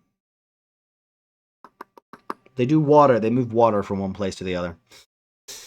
I left my ass off yesterday since I tricked a Minotaur onto a roof and down a sunlight so I could stealth over and look at some bodies. So I did the bull in a china shop meme. Oh no. Aqueducts, that's the right. Thank you. That's the word. Aqueducts, yeah. Because this is literally a city that is surrounded by salt water. So they basically they collect it. They collect it here in these big old vats. Then they boil it. And then they send it down here, where it's then filtered again, and then it's sent down this channel so it can feed and water the actual plants, the buildings, and water is collected every day from this little area. That's essentially how that was working, because I was like, how do you get salt water? How do they do that? They probably have a way of doing it, and they do. They got an intense, hot filtration factories.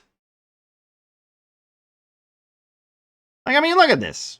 God, you know what? I don't like to say this out loud a lot, but I'm incredibly talented. God damn.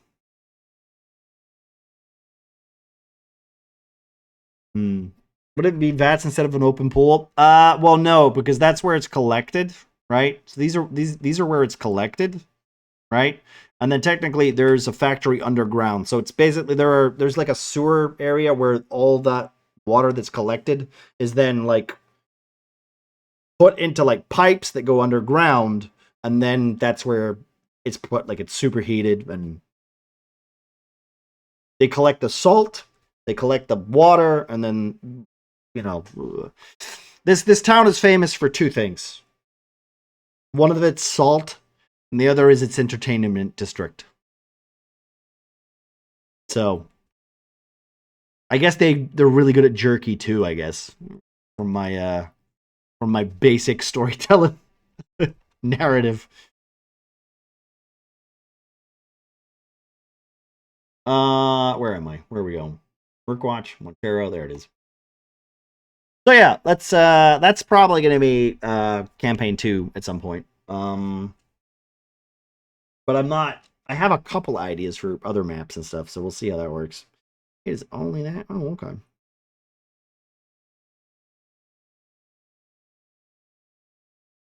I don't know who this is, and I'm gonna assume it's a mother. Lots of bordellos then. Have I shown you the bordello that I made? Here, I'll show you the bordello I made. I literally do have a bordello. Thanks to Mr. Muffin Man. Where is it? Bordello Casino. A bordello casino. So it's a bordello on the bottom floor. It's a casino on the top. Is it even here anymore? I don't even know if it's here. It's not here anymore. I copied it. I need to delete this board. I think it's on I think it's literally on the snowboard, right? I think it is. Damn it. I need to delete this board. Remind me to delete this board. So Jillowin, you might not know, but like with Talespire specifically, it's on a grid. And I got really bored of building on a grid. So my bordello is literally on a slant because I wanted to make it more interesting to look at rather than just have another square building. Where is it? Where the fuck is it? I gotta find it. We just gotta look for the squintiest building. Where is it? Around here somewhere. We'll find it. So you notice all these square buildings, and I'm like, ugh. I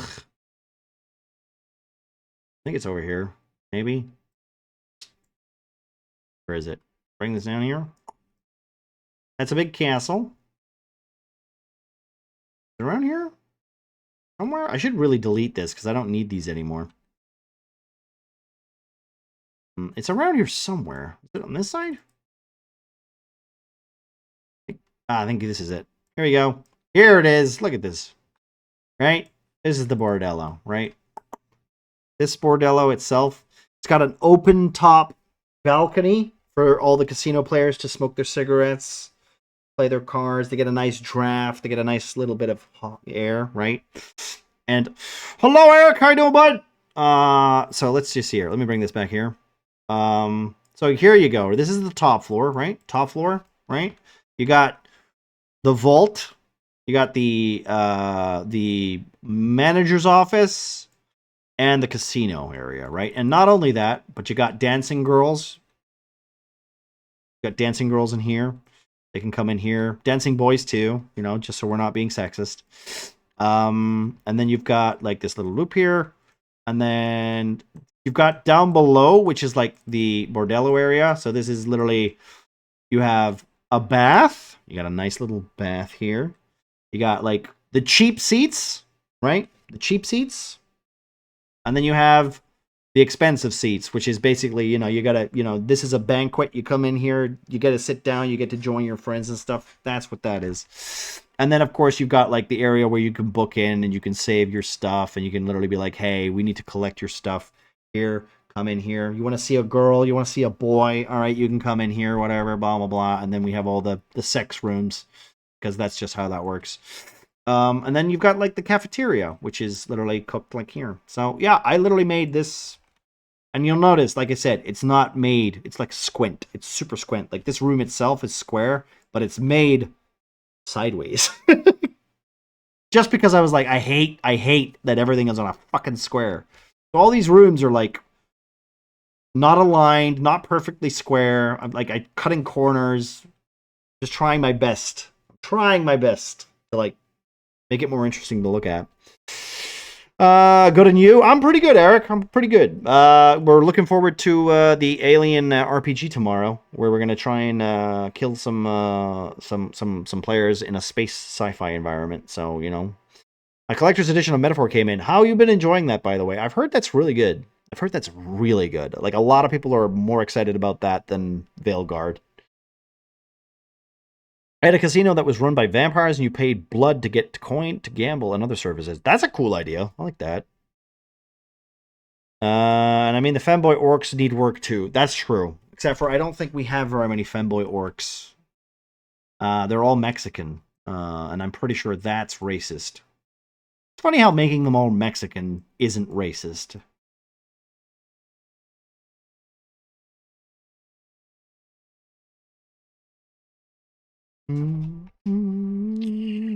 Haven't tried it, still playing Persona 3. You haven't even looked at it yet then? Okay. Are you I'm assuming you're excited for it then, because I've heard a lot of good things, and that is not one of the games that I have, is in my wheelhouse, but I've still heard good things about it.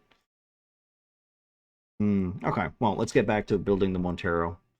Also, I might need to do a quick be right back, because I am, Let me do one of these for Mr. Eric, man. There you go, Eric. What do you build?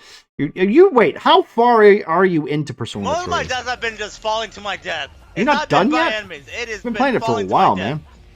I know you've been playing Resident Evil 2. Okay, I have seen you been doing that. That's cool. Why did I do this again? Why did I think this was a good idea? I love Resident Evil 2. It's really good, man.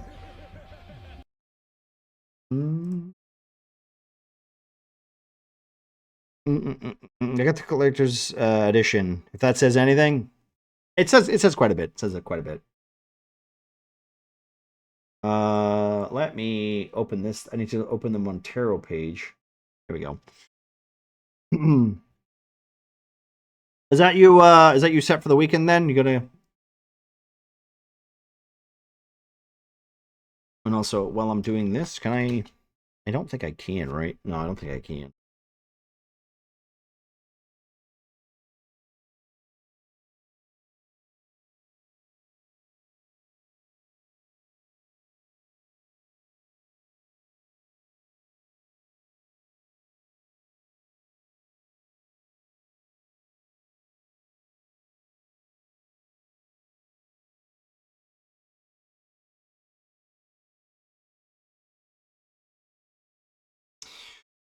Should be done with both games this weekend. Ooh, okay. Wait, what difficulty are you playing Resident Evil on, by the way? Are you just playing it normal? I've recently started playing Kingdom Hearts, and I'm playing it on Proud, and sometimes that game's stupidly difficult, and sometimes it's just stupid easy. Want to be really what the fuck? Black Myth Wukong is not for Game of the Year, but there's talks that Astrobot and Balatro are. Well, I don't know. Didn't Black Myth Wukong like have a really like it was a good launch. It made like sold like 10 million copies or something. But people fell off because it wasn't narratively pleasing to continue playing, right? I don't know. I'll be honest. I Black Wukong Man or whatever it's called. It didn't tickle me. I didn't really give a shit. But that's because I've played enough Wukong games. I know a lot of people are like, "Oh my god, it's a Chinese legend or whatever." And I'm like, "Yeah. Wait a minute, where is it? Here you go. Look. Here's a better game. I played this fucking game, right? And I wouldn't even say it's very good, right? I wouldn't even say it's very good. It's Enslaved Journey to the West. Fucking amazing game. I love this game. This game is great. And basically just the story of Wukong.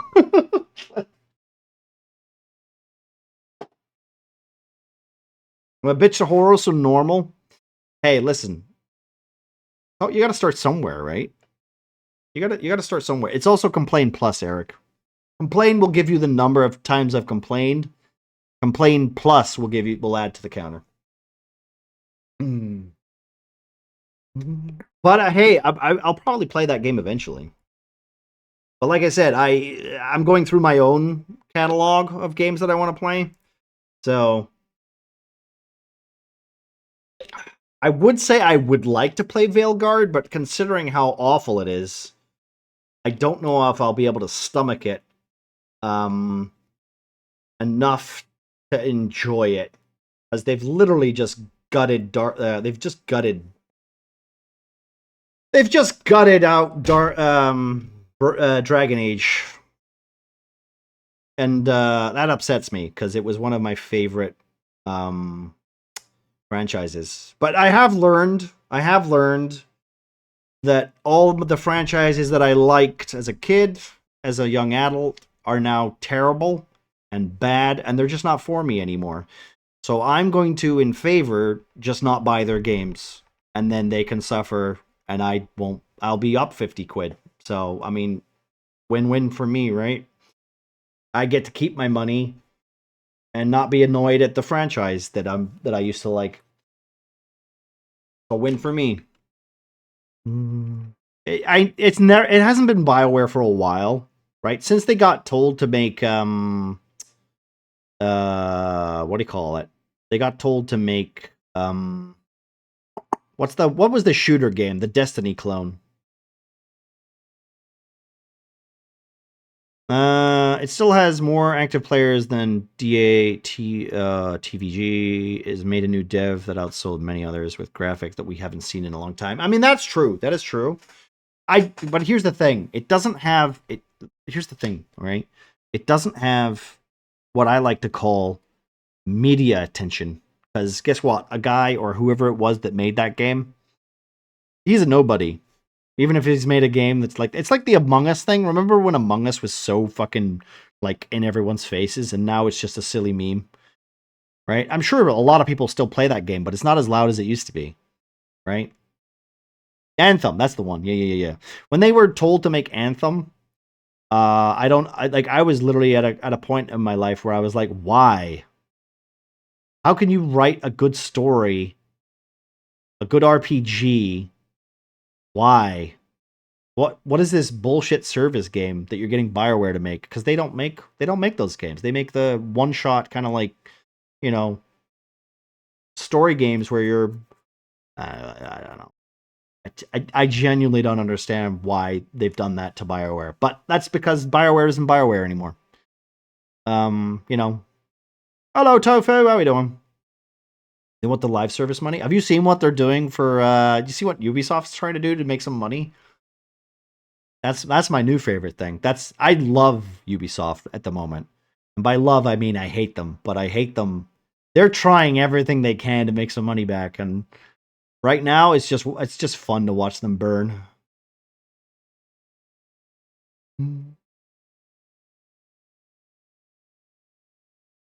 They're still like they're going into that. What's that stupid thing that people were buying? NFTs, right? NFTs, right? They're doing the NFT thing still for some reason. Game of the Year isn't a media-based thing. Well, it didn't used to be. It used to be based on player votes, but not anymore. Now it's more political than anything else, which is also why more new games suck ass too. That's true. I would agree. Let's be honest. The Game Awards, Jillian, the Game Awards is the most vile, horrible thing that's ever happened to video games. If I have to see that lispy fuck, what's his name? He's always talking about family in his movies. And he's not Dwayne The Rock Johnson, he's the other one. Vin Diesel, right? Vin Diesel. If I have to see Vin Diesel and that woman that he hangs out with in the movies talking about video games and family, it's just gross. Really gross. I don't like it. Like the fucking the only thing I ever do, and I think me and Pengu also did this too, where we were just watching trailers. We watch the trailers and we just ignore everything else because everything is just terrible. And then when you get developers, and this is I will say this, okay, as somebody who really likes BioWare or liked BioWare, when they released videos for the new Mass Effect and when they released videos for the new not Bioshock, the new Dragon Age games, like I literally watched those things excited. They were like, "Oh my god, finally, we're going to get some information about Dragon Age." Great. We've been working on Dragon Age for the last 10 years, and this is what we've got. Some mesh models, and I'm petting my dog. And you're like, "Wow. Thanks for showing us a 30-minute presentation of you petting a dog. It's been 10 years. How much money have you wasted on this goddamn project?" And now you can see it. There it is. You see what they've wasted on it. They didn't hire writers. They fired all of those, or everybody who was writing left.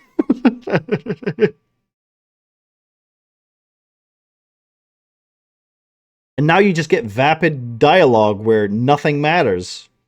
And everybody is comparing it to Baldur's Gate 3, where you can actually, literally, if you wanted to, do whatever the hell you want in that game. You can't do fucking you can't even be evil in Valgard. That's kind of upsetting. Like, it's literally a game where you... whatever. I'm not going to get upset about it. It's fine. I want people like Henry Cavill to make shit. People that care for the lore and fans. I just think, like, nowadays, like, if you have a fan base, right? Like, telling your fan base to fuck off is just stupid. It's just dumb. I don't, like... And I will say this, and Eric, this is where I agree, right? The EA bullshit, or the AAA standard of like, hey, we have this IP, let's just do what we want, and then it'll be on IP, so it'll make money. It doesn't work. It doesn't work. You need people to care about it, right? And if they're like, oh, cool, I'll buy every Batman game, you're like, no.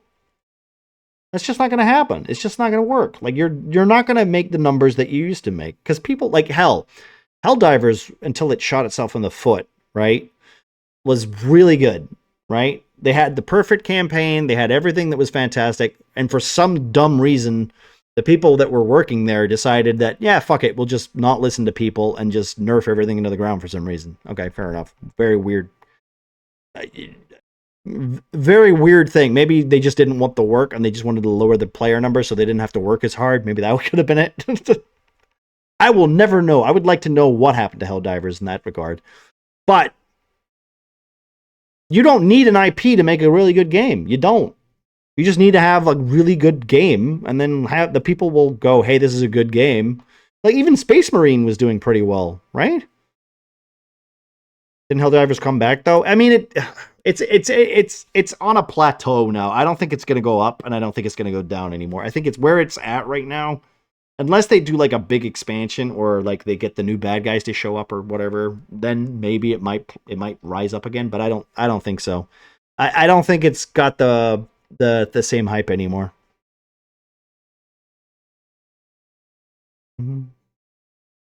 It is what it is. I mean, there's not much you can really, Well, here's the thing though, right? I think a lot of people didn't care about that. A lot of people didn't give a shit about the Sony stuff. They may have hyped it up and said, "Oh my god, I can't believe I have to do this." Fuck off. These people have Facebook accounts. They don't give a shit. They're gonna log into everything, right? They're just like, people will complain for complaining's sake. So, let's be honest. As a complainer myself, when that happened, I was like, okay, sure. Like,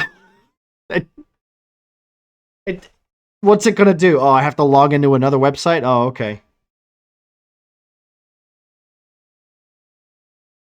How many, literally, how many websites have you logged into in the last year? It's not a new thing. Sure, it's scummy that they pulled the rug and said you had to, otherwise you can't play. That's the shitty thing, right? But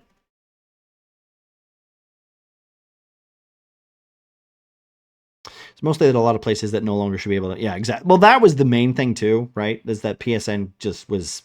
I don't know why they were trying to do that. It just seems really weird. But it is one of those things that you have some people who think they know what they're talking about, and then they basically they expose themselves for how stupid they are on a level that they're not used to, right? You know what I mean? I'm a complete fucking idiot when it comes to certain things, and I know when I'm out of my depth, right? Yeah, but exposing yourself on such a level of how incompetent you are to everybody on the planet, that's a new one. I'll be honest, right? And I know companies do that a lot because, let's be honest, it's just the way of the social media bullshit. PSN is a very limited location thing. Yeah, that's pretty much true. Stop judging me, Panda. I would never judge you unless you have a drink in your hand right now, in which case I'm judging you immediately. Put it down. Like I said, didn't affect that much. Yeah, and the stuff the community managers is. Well, that's also part of it, right? And I don't know why. I still don't know why this is a thing, right? And I think it's mostly because it's mostly because for some reason now, when you've got the main developers of something just talking mad shit. Is this literally what you're going to have to do now when people make video games? You're just like, dude, just shut the fuck up. You make video games. Your impact on life or the global economy or whatever is not going to matter. Shut your goddamn mouth. Fucking make your video game. Shut the fuck up. No one gives a shit about your political opinion. That's all you need to do. Just shut your goddamn mouth. And yet, what do we have? Some blue-haired prick spouting shit and sabotaging his own game.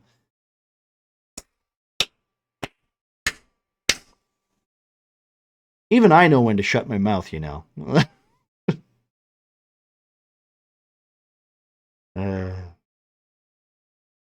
So yeah, who knows? Who knows? I'm at a point where video games are not really for me. I've learned this. Video games aren't for me anymore. I'm too white. If it's a newer game, it's probably not for me. Are you sure? Yeah. No, I'm sure. Listen, I dig enough holes. I dig enough holes with the shit I say on Twitch, right? You gotta you can literally go to my backlog of clips. I've said some weird shit.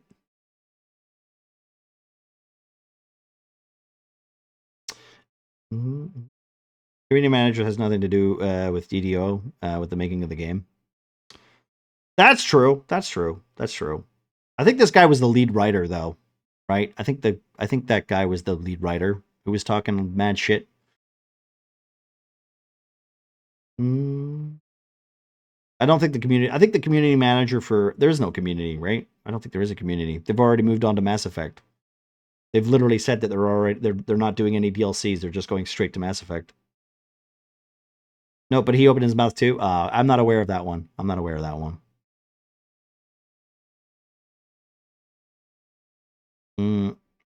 Like I said, you know the weird thing is, right? I have actively, and this is just for Veilguard. This is just for Veilguard. I have actively tried to not look up at anything, or tried not to look at or read, or tried. I wanted to be as blank as I could, and not be like, you know, not to put bias on it. But the internet and being a Twitch streamer, I already have people come to me saying, "Hey, what do you think of it?" I'm like, "I have no idea. Here, look at this," and they just send me things, and I'm like, "Okay, well now I have to. It's in front of me. I have to look at it." I don't have high hopes for Mass Effect. Yeah, no, me neither. I can't imagine it being good.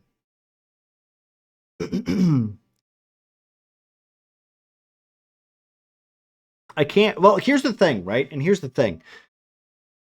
If I had to say a positive thing for Andromeda, they upgraded the engine. They made the game more fun. They made the shooting feel better. They made the powers and abilities a lot more exciting. If we were to follow that current trend, and this was like when Andromeda came out, which was fuck knows long, what, 10 years ago or whatever? If we were to follow that trend from what we see from Veilguard's combat, they followed that, so that's good. The gameplay's fun. But the problem is that the writing is just so goddamn awful. And the role-playing part of the game is just awful. Which is like, you've got 3 pegs that you would do, right? 3 pegs, right? You have 3 pegs. You got combat, you got story, and you got personal, like, enjoyment slash change slash whatever your impact in the game is, right? Okay? I'd say those are like the 3 main pegs. There's probably more, like art and the way it looks and whatever. But like lore, player involvement, gameplay. These are 3 things that I look for in a video game that makes me excited to continue playing it. They only have 1 of those. Yeah, they only have 1 of those.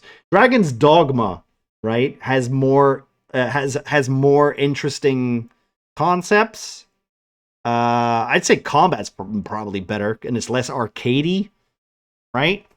Like, I don't know. Andromeda was disappointing for the Mass Effect games. I'll be honest, I don't remember it. I don't remember any of the companions. I think I remember PB, and that's about it. PB and the new alien fish guy. Those are the only 2, and I don't remember his name either. That's one of those games I played once and I never went back to because I just couldn't. There was nothing there. Everybody was so bland. And their human companions were so bland. I hope that after all this, they will return more to the old ways. Well, here's the thing, right? Because, like, I know a lot, like, who hated Baldur's Gate 3? I know, like, one guy who hated Baldur's Gate 3. And I don't understand why. I still don't, to this day, understand why he doesn't like it. I can understand, like, if you're new to D&D or whatever, and you can't get behind the combat and all that, and it's too jarring or too archaic because it's, like, turn-based, maybe then? But there's just so many options with Baldur's Gate 3. Like literally, like, you can do that game however you want, right?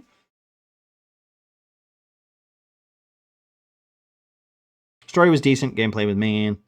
Animation was awfully laughable. Yeah.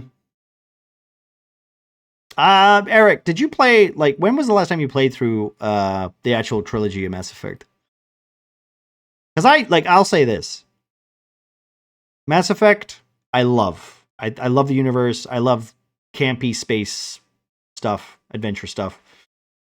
The only reason I liked Mass Effect was because I wanted more Star Wars. Like Star Wars KOTOR, right? And KOTOR was really good, right? It was fantastic, well written. Characters, companions were fantastic. They didn't have just the one, you know, oh, that character's evil, so he's evil. You could convert them to the good side. You could play bad guy. You could play good guy. You know, like so many things you could do in that game. And then Mass Effect came along, kind of did the same thing. It got a little blander as it went on. Like, you couldn't really be like a total bastard. In the later games, they lost half the writing staff, so they had to drop some of the ideas that they had and just go for that stuff. That's why we got the shit ending that we kind of did. But even then, like, even with that terrible ending for Mass Effect 3, like, I enjoyed it. I thought it was good. I enjoyed it. But I am one of those people that I don't want closure. I think sometimes closure is, like, not needed for a story, because that's where the story should end. And then like, people got upset because you never, it was just like blue, green, and yellow or whatever it was. Blue, green, and red, I think. You can even do story only about. Yeah, exactly. Right. Yeah.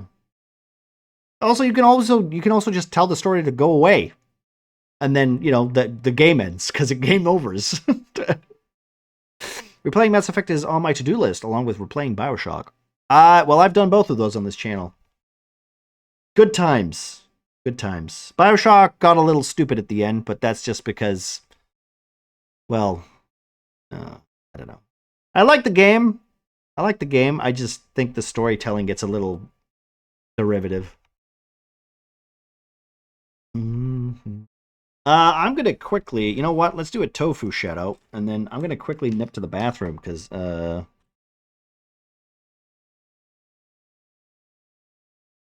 wait. Boom, boom, boom, boom. Are you going to be playing that on stream?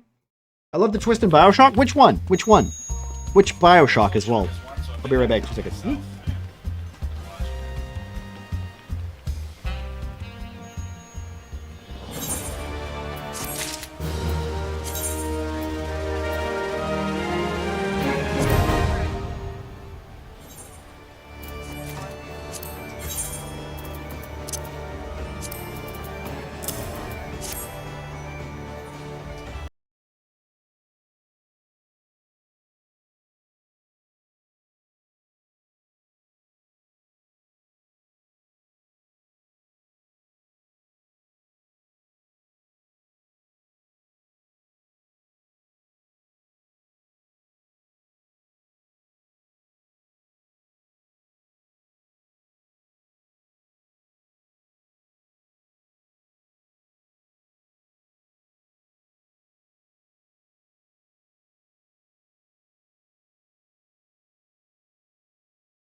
Sorry about that, guys. Would you kindly is a really good twist, right?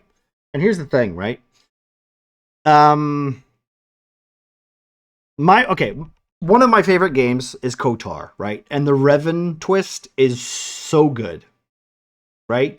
And the best thing about that twist is, depending on how you play the game, it makes so much sense. Or it's such a wow, right? I don't want to say spoilers or whatever, because if you ever get the chance, we will never get a remaster of KOTOR because BioWare said no, and they just canceled it. So we'll never get that unless they rekindle it, but it doesn't look like that's going to happen.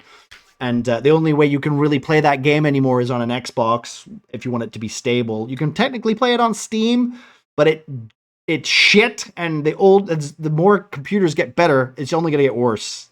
So I don't know how that's going to work. Yeah, I need to stream more, but can't do it from my card anymore. Wait, what? Do you need to reformat? Are you just having crashing issues? I play a lot of different games, but I only ever have clips from when I play Hunt for some reason. You know why that is? You know why that is? That might be my fault.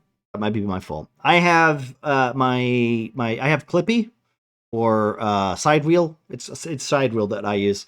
I have it set to 30-second clips. So if a clip is if a clip's 30 seconds long and it's recent, so it has to be 30 seconds and it has to be like in the last couple of months. You can change it to like a 2-minute clip or a 1.5-minute clip. But I made it like 30 seconds because, I mean, if it goes on forever and I'm playing a game, for instance, it kind of gets in the... That could be my fault. I mean, let's be honest. Here's another one. I can also do this too, because I always do this for my friend Dr. Hobo. If I'm pretty sure I do this, Dr. Hobo, I shout him out, right? Watch this. I bet it's a fucking Hunt clip. It's always a Hunt clip. Oh wait, it's Dr. Hobo. God damn it, I forgot it. He hasn't streamed in like a fucking year and a half. I keep forgetting his name's that.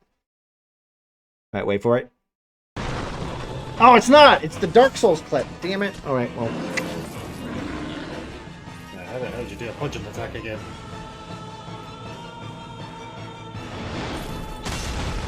Oh shit! He climbs up. Poor guy. I mean, 99% of all my clips are from Hunt. Well, to be fair, let's be honest though, right? Hunt is such a clippable game. It's a clippable game. Wait, can I find my one? The amount of clips that I have on YouTube for Hunt makes me happy because it's always me being a lucky motherfucker. It's never me like, you know, being like funny or anything. It's just me just being incredibly lucky. And to be fair, I will say this for my purposes, I clip my own bullshit because you know, I put most of the stuff on YouTube. KOTOR on Unreal 5 would be amazing. I wish, but I don't think we're gonna get it, man. I really don't, Tofu. You can't set it to for, let's say, 10 to 30 second clips. I think well, okay. If you do the clip command, which you could technically do this, right? Hey, this is just a clip. I have this set, so it should work, right? A clip is literally 30 seconds long, right? If you just click the clip button, it'll take a 30-second clip, right? If you go into the manager or the editor, you can actually make it longer. But the downside is if you make it too long, it's no longer a clip. It becomes like a moment or whatever. And moments, I'll be honest, I never found the use in that thing. I always edit any clips I take to show everything that's made is amazing. I mean, that's true. That's why I always, whenever I make a clip, I always go in and edit it. You have to set the fucking horizontal and the landscape bullshit now. So there is that.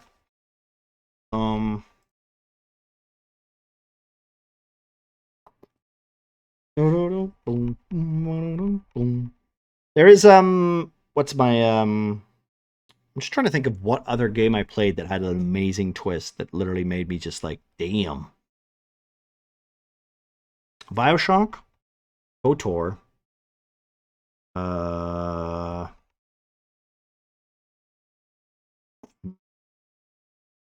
want to say Deus Ex had some good stuff in it, but I wouldn't consider that a twist. I'd consider that like intrigue, right? Ever play Zenith or Anachronox? I don't think so.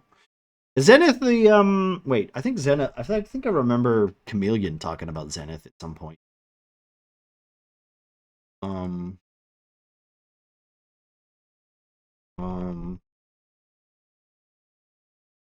Zenith. No, I haven't actually. I played a lot of Gothic. I know there's going to be a Gothic remaster at some point this year. I think in the Unreal system. If you've ever played those games are amazing. I don't know if the remaster will be any good, but Gothic 1, 2, and 3, oh, those were those were games that you started it, and I was like, what, 14 years old when I played that. So I was like, this game will be fun. Walked into the first area, got destroyed, and went, how is this a game? How is this a game? It's like when I played Morrowind for the first time. I'm literally going, well, this will be a fun adventure game. I'll get to level up. You walk into an area, you get killed by a wraith, and you're like, I guess I don't go that way. You know, I think that's the best way to learn video games. Like literally just like, yeah, fuck you. You're like, okay, I can't go that way. I think that's why I people like Dark Souls games. Because when I played Demon Souls when I was 13 years old, I played it on PlayStation 3. I bought it. I think it was a European version of it. I bought it and I was like, this game looks fun. Played it. First thing I did, got destroyed, and I was like, okay, this is hard. But it wasn't hard. It was just a different way to play video games. and that kind of like turned me on a little in my brain area instead of just face like.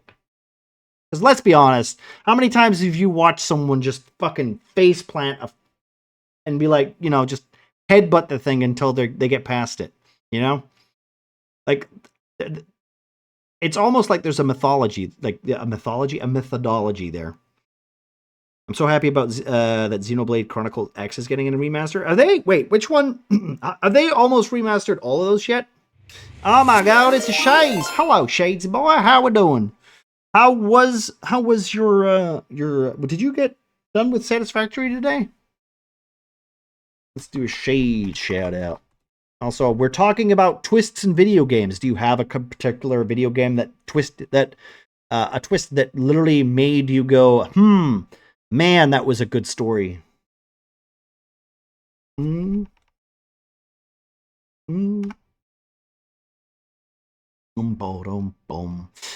Okay, a strong doctor. The original Golden Axe. Damn. You'll be a dentist. You have a talent for causing pain. Oh, mama.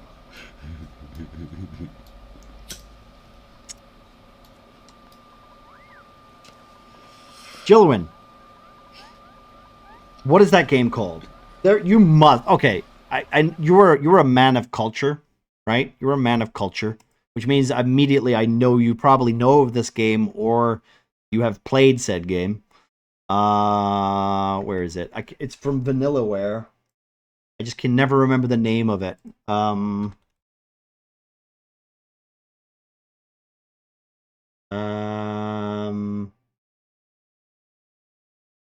There was one called Unicorn Overlord that I wanted to play at some point. I haven't bought that. Elden Ring is another game I need to replay. I still need to play that game, like finish it through. Oxygen not included. Ooh, nice. Cool. Nice fun. I don't think I've ever played that one all the way through. I don't think I've actually played. No, Oxygen not included? I don't think I've actually played that, actually, now that I think about it. No, but, Dragon's Crown. Dragon's Crown. See that game? Right? That is one of those games that, like, I would love to have played all the way through, but I just never got around to it because it was not too hard, but it was like, it reminded me so hard of Golden Axe, right? And I remember playing Golden Axe on the Amiga with my brother. I think I played the dwarf and he played the warrior man. The bouncy game. Yeah, see, you know what it is. A man of culture. Anyway, I bought that game on the PlayStation 4, I think, a long time ago, and I played it. I still have it. I've never played it all the way through. But since Vanillaware's like they just make such fantastic looking games, right? If you ever get a chance, I recommend, right? 13 Sentinels. But I feel like it's one of those games that you've probably played. I played through 13 Sentinels, Aegis Rim, or Aegis Rim, right? I played through that game on stream. That is a whole adventure, dude. That if you don't know what you're getting into, that game is insane. It's got aliens, it's got fucking it's got giant mechs. Like, I don't even want to say too much because of spoilers. But I recommend, if you're looking for a game that is literally like off the wall nuts and you cannot predict what's going to happen, right? 13 Sentinels, Aegis Rim, or Aegis Rim, or Aegis Rim, or whatever you want to call it. Literally a fantastic game. The only downside is I think it's only PlayStation. I think it might be on Switch. So you do need a capture card, unfortunately. But fantastic. Literally, every time we got to a different chapter, every time we got to a different chapter, it was just like insane. It was literally insane. Like, what the fuck? What is going on? How is this happening? Who is this person? How old is this guy? Is it like you couldn't figure anything out? Because the next scene that you played out, something like 1 minute you're in modern day and then you're in the Edo period and you're like, how are you here? What is this? What? Did we go back in time? What's happening? Fantastic game. And honestly, a really confusing game to stream. And I genuinely think that was like probably one of my best streamed games. Golden Axe was fantastic. I really I really loved that game. Also, thanks, Eric. I really loved that game to the point where like I played it like nonstop until I think the Amiga packed in. Which was unfortunate because it was literally the only computer we had back. Fuck, how old was I? I think I was like 8. I think I was 8 years old when I was playing that shit.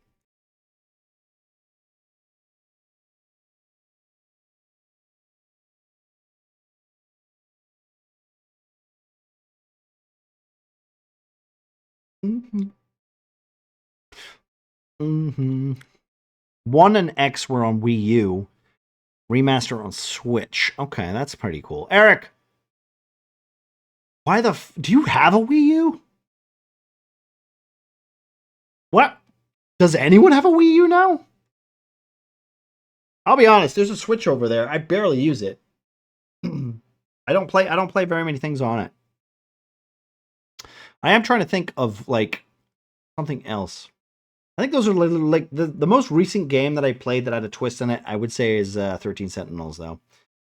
Just because of how random it is. Like it's literally one of those games that's just the cast is actually amazing. Like you have your waifus, you got your husbandos, you got all that kind of shit in it too if you like that stuff. Which, you know, I know the internet loves it. And I think one of the best characters in that, if I can remember, what was her name? Damn it, I've forgotten her name. I gotta quickly look up her name because it's been a year. And we also technically, I don't know if this works. It doesn't work anymore. It doesn't work anymore. We literally added the bounce command for that game because there was a character whenever she was on screen. It was like boom, boom, boom, because you knew she had a big behind and a big pair of boobs. Tokyo Mirage Session FE and Zero Escape. Tokyo Mirage Session FE. Tokyo Mirage Session FE. Is that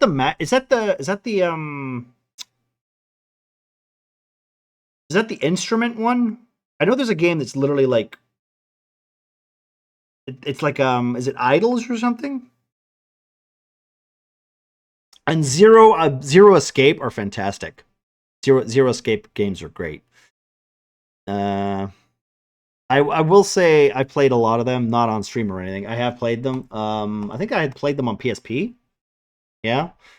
But I mean, I was one of those people who really liked Danganronpa.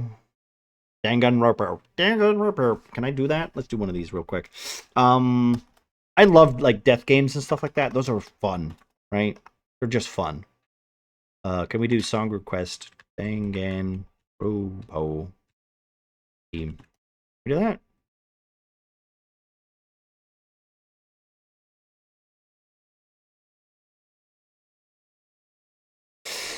I do love them. There's not a lot of them out there that are pretty good. But there's a controversy?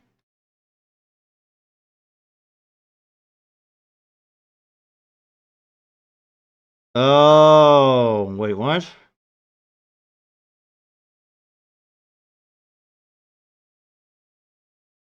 Oh, okay. I see. Interesting. Also, the game, you know the funny thing about that game, though? The gameplay is so boring. Like, the mech fighting stuff in that game, awful. The least interesting part of the game. But, I will say this, okay? I will say this. Unicorn Overlord looks so amazing, and I was literally like, I don't even really want to buy it, because it's going to be full price, right? But, it looks very pretty. Looks like a very pretty game. Have you seen that Monster Hunter Wilds has the dating sim tag? After people saw the new Smith Gemma, they started brute forcing the tag onto the game. Hey, well, to be fair, that's fine. That's good, right? Wasn't it it also like a really telltale sign that like people were like, hey, there's a beta for this game that's coming out. Should we play that new Dragon Age game? Nah, let's just do the beta instead. I'm excited for it. I know a lot of people are. I didn't want to. I'll be honest. I'm one of those people that will not play the game early. I hate playing the game early. I want to let me play it when it's done, right? I'm not a early access kind of guy. I hate that shit. It's literally, I know they're technically not paying, you don't have to pay for it or anything, but I just prefer playing it when it's done. I don't like getting sneak peeks. I hate that. Is it Gemma? Oh, here we go. What's this?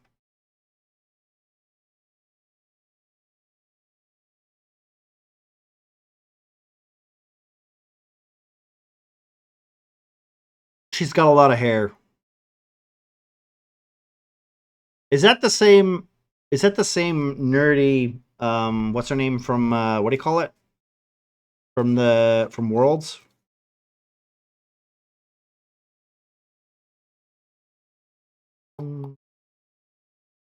They've just updated her design?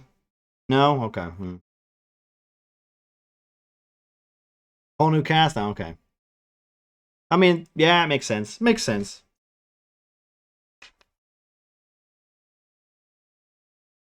Well, I like Monster Hunter. I will say this. I liked World more than I liked the other one. The other one was so arcadey, I hated it.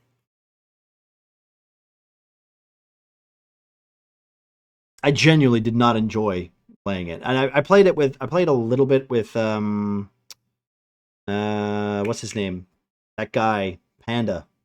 Played it with Panda. We played it all the way through. We still have Sunbreak to play through. But like, I don't know why, but that game is just so ugh. It just like feels like the monsters just get to a point and then they just piss off. You're like, this thing's almost dead. Nope, we're not dying here, and they fuck off to another area, and you're like, dude, you're almost dead. Something feels off about that combat. Because at least with World, you could literally just like kill the thing before it leaves. They just get up. They're like, nope, fuck you. You don't do any damage, and they just piss off. And I don't know if that's just like a limitation of the Switch and the port, right? They had to make the game longer somehow. Yeah, I mean that's also true, right? I guess that's true. I do like the idea of like the hero speaking. I mean, why not? It shouldn't matter if they speak. It's not like you're gonna say, "Oh no, Donald" or something like that, right? You should be able to say the people's names. That's kind of cool. I think it's just the way they hard coded it. Yeah, you're not wrong. You're not wrong. I just feel like it's just. It feels like cheating, right? It feels like, hey, just let us kill it. What does it matter that I have to move to another area for 5 minutes just to kill this monster? Why can't we just kill it here, right? Just kill it here. What's the matter? Why does it need to get up so quickly and piss off to the next area just for me to follow it and waste 15 minutes? In World, you can set up some dynamite and just go boom, boom, kills it. You don't have time to set that shit up. Just weird since they never had before, but you can customize the voice. Is it literally okay? Is it one of the like? What's the customization like actually? And hello, babe. How you doing? How's work?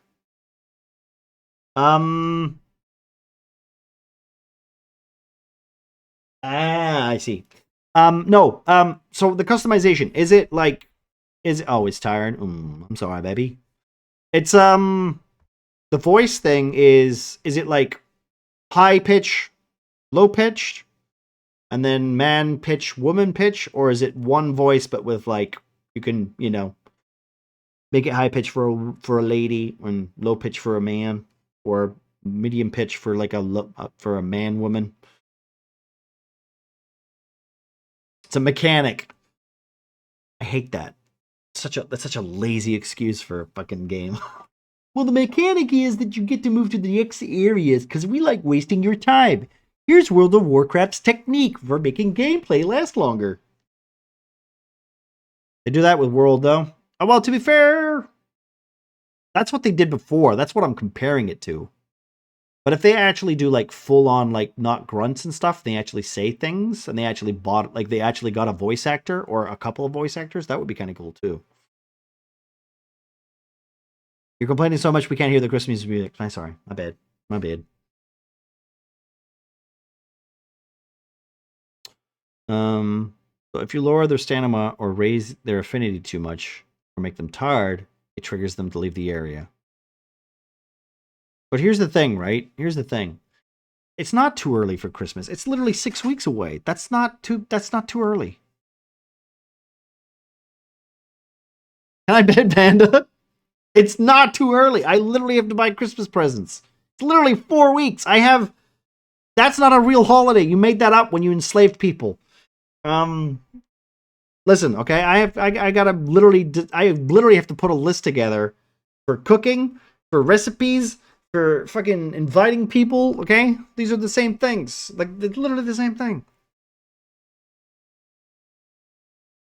It can be triggered by anything, so you have 2 triggers. It will go to a new location and it'll move again right away. See, that's what I'm talking about, though. Like, the problem is, Panda, right? With that job, with the way the game works, right?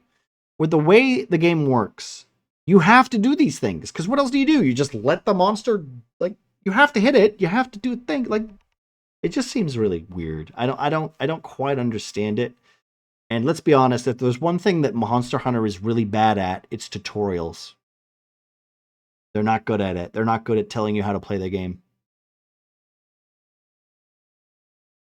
I do like the endgame Brian better than in Rise than Worlds. I don't. But to be fair, though, I did never played any of Iceborne. So there is that. Mm-hmm. I'm excited for it, though. I don't know if I'm going to play it. I don't know if I'm going to play it straight away. Probably won't. Because we've got, like, Worlds to go through. We got Iceborne to go through. And we got Sunbreak to go through. I just want a new axe. Wait, I just want an axe. Ooh. My cat says hello. Hello, cat. I will say this. For every Monster Hunter game that I've played, I always switch weapons. I never play the same weapon. If you fought the anomaly monsters in Rise. Not yet. No. Not yet. Like, for instance, Monster Hunter World, I played Hammer. And then I switched to Longsword. Well, I played through the whole game solo with bow and arrow. And this was my first Monster Hunter game. And then I learned that was really silly. And I made the game harder for myself. That's fine. Then I played it through with some people. And when I played Longsword and a Hammer. Then I played Rise and I played Switch Axe. Because I've never played like Switch Axe or anything like that before. I really like the Switch Axe. I really like the Switch Axe. He popped down on the keyboard. What's the kitty cat's name? I got sad news, Jillowin. I got sad news. We recently lost a kitty cat. We lost Snowy, which was one of our big old white cats. We had 5 cats. We now only have 4, unfortunately. Horace, that's a good name for a cat. I like that name. Greatsword and Hammer. Greatsword's fantastic. I'll be honest. As somebody who likes Berserk, Greatsword's fantastic. Listen, if you ever see me playing a Dark Souls game, I'm carrying that Greatsword. I don't care what it is. I have to go look for it. Literally, the first thing I did in Elden Ring, I went to look for the Greatsword. I was like, where is it? I gotta find it. And then I was just running around. I wasn't using any weapon, wasn't leveling anything until I found that Greatsword. For me, it was Gunlance, Worlds, and Rise for Switch Axe. Okay, alright, yeah. I never got into the Gunlance, honestly. I think my friend did, but it wasn't that great. Charge Blade for Wilds, that could be cool. I need to try the Charge Blade. Kid named him after one of his favorite characters in book series. So, no, not the god. Horus. Was it, what book series was it? Was it, Spyglass? Or something? I'm trying to remember there is somebody called Horus, right? Is it a cat, though? One of my first cats was called Grebo. Can you guess which book series that's from? It recently had a Kickstarter for a role playing rule set. No. Grebo. Grebo.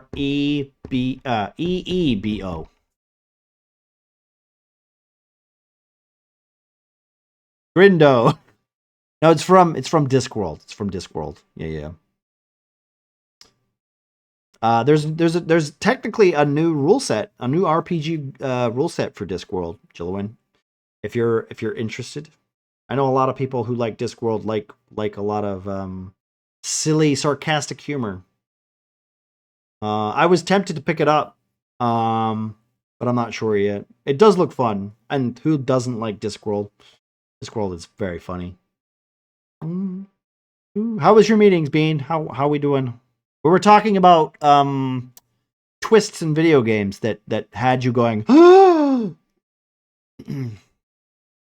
have almost all the books. My dad has all the books, which means technically I have all the books.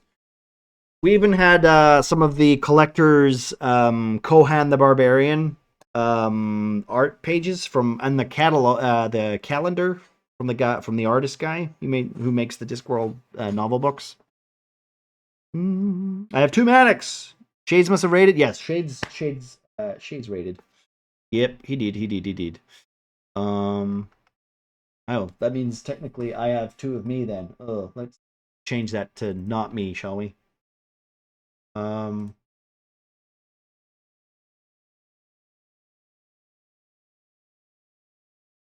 There we go. Oh, wait, we got... Oh, Skeets is on. Cool, we'll put him up. We got Muffin, too. Nice. A lot of people are playing... Jesus, what the hell is that? Oh. A lot of people are playing Prey recently. What the hell's that about? Is there a new Prey game coming out, or just people just... I mean, Prey's good. Prey's a good game.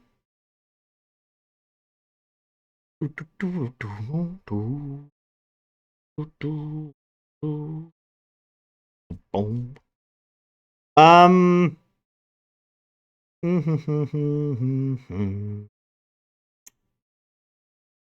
just trying to think.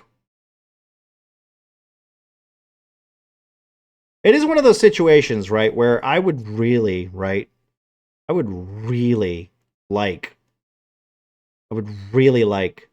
to get invested in a game that requires a lot of effort, a lot of time, a lot of it, like a Monster Hunter, right?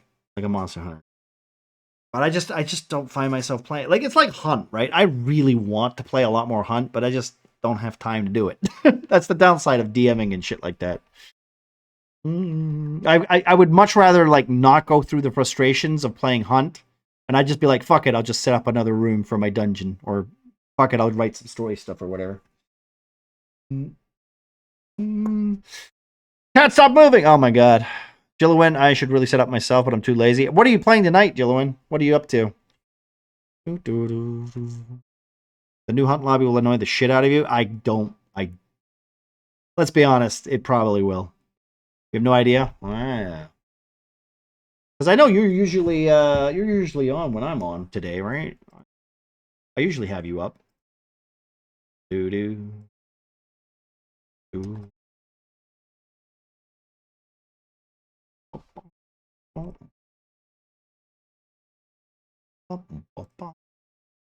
Right one? Yes, it is. That is. Yes, that is. Normally start an hour ago. Well, shit. I'm sorry, I distracted you. I'm not even doing anything interesting today. I'm literally just fucking around and having a chat. Usually I'm building a lot more, but but I'm just like, I don't know. I had a really long day today, and literally just getting in. I got in, and then I started streaming. So I was like, yeah, I'm just gonna, it's the way it is.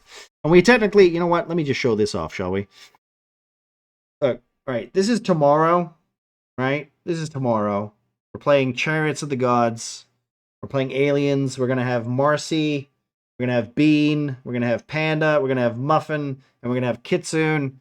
And they're going to be the crew of the Montero. And they're going to go on to this big old scary Kronos. And they're probably going to all get eaten by some horrible monsters. / aliens.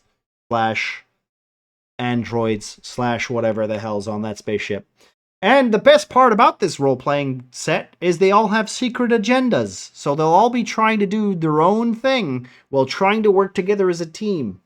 And it's going to create some interesting moments. I will say this. Oh.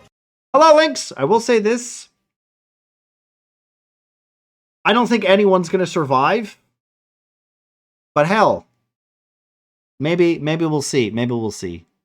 It's literally one of those situations where I don't know how this is going to go, but it might go well, right? All I have to do is read the book and pretend to know what I'm going to, I'm going to die first. Well, you're staying, okay, from what I understand, Panda, you said you were staying on the ship, so I don't know how that's going to happen.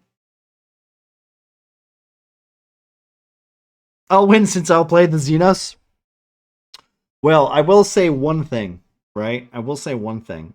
The way this game works, right? You said I wasn't allowed to. You can do whatever the hell you want. I'm not in charge of your character.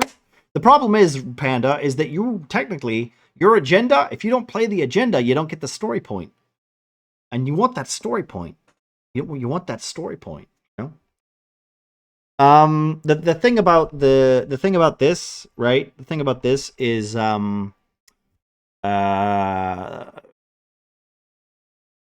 technically, if you don't play your character right, you don't get rewarded for it. So if you do have a guy who's supposed to be a hero and supposed to do like risky things, and you don't do that, you don't get the points for it. You don't get the story point, which is basically a free success, right? And the more you play, the more stress you get. So we'll see. We'll see. I'm excited. I'm excited. Because I love aliens. Well, I think everybody knows that. I love myself some aliens. And I'm very excited to see how, how well this goes. Airlocks are fine. The ship is safe. Hey, the ship is safe on their front. Also, technically, on their ship, they got a nice big storage. They got a nice big cargo of, like, explosive gas on the back of their ship. So, if that goes up, ship goes up. But that's also their currency, so they might not want that to blow up, That is also one of the things. Music's really low. It might be a little. To be fair, it's the Monster Cat, isn't it? It's Monster Cat. It's not. It's background noise. We can skip it. Is this? Oh, it's still Monster Cat. All right. Well.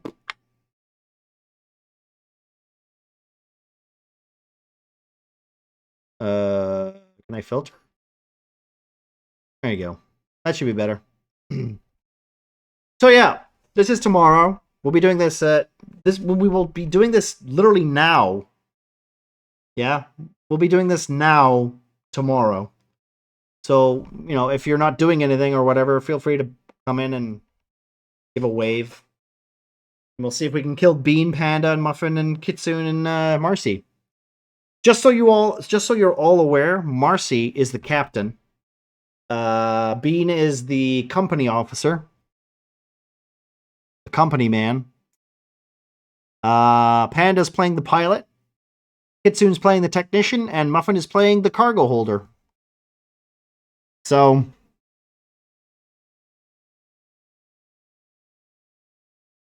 I'm gonna be quite excited to see how well it goes, because the dice rolling is literally gonna make or break that game.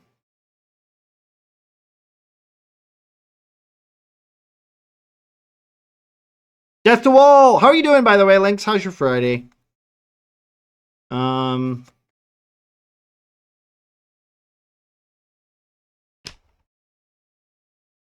Kill Bean first. Check for sentience.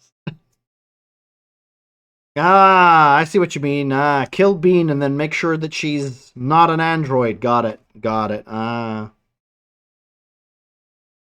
That's a good... You know what, Shades? That's a good point. Be sure to bring that up tomorrow.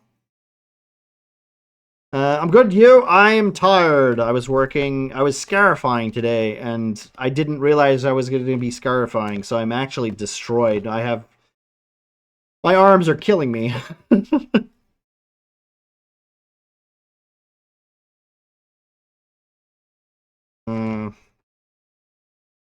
Okay, there we go.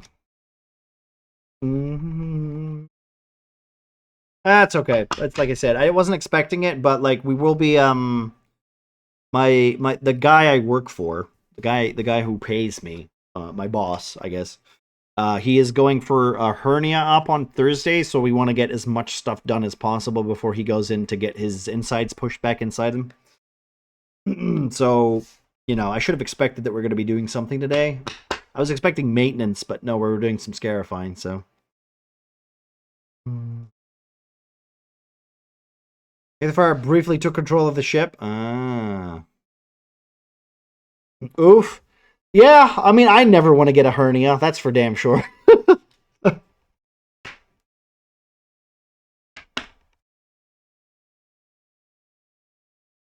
On the plus side, it means I technically next week I won't be working. Okay, I'm working Monday. But then next week I won't be working, and then the week after that I will also not be working. And then after that I will be working, but I'll be doing most of the work while he basically does nothing because he can't, because he's not allowed to, because for the next month and a bit he needs to, you know, rest. So yeah. Also, I will say this: if the Alien RPG works well, yeah, if it works well and people enjoy it, I am tempted to do it again. And I have another scenario pack. I also might do a campaign if people are interested. If not, well, I mean, we might do it every Halloween or whatever. We'll see how it goes. We'll see how it goes. Because we have campaign 2. We have the D&D campaign 2 thing happening at the start of next year. So we'll see how that goes. I should really build something. I feel like I just don't want to, you know? What do I even want to build? I could finish this, I guess. This is what happens when you've spent 2,000 hours building shit in this. It's not that I've lost the will. I'm just too tired to concentrate and scroll through this. And you guys are far more interesting to talk to. And the best part is, I'm not even going to be using this tomorrow. Yeah. So what New Year celebration going to be this year? Okay, well, it's going to be the same like it always is. New Year celebration, right? New Year celebration, right? It's going to be on New Year's. It's also going to be my...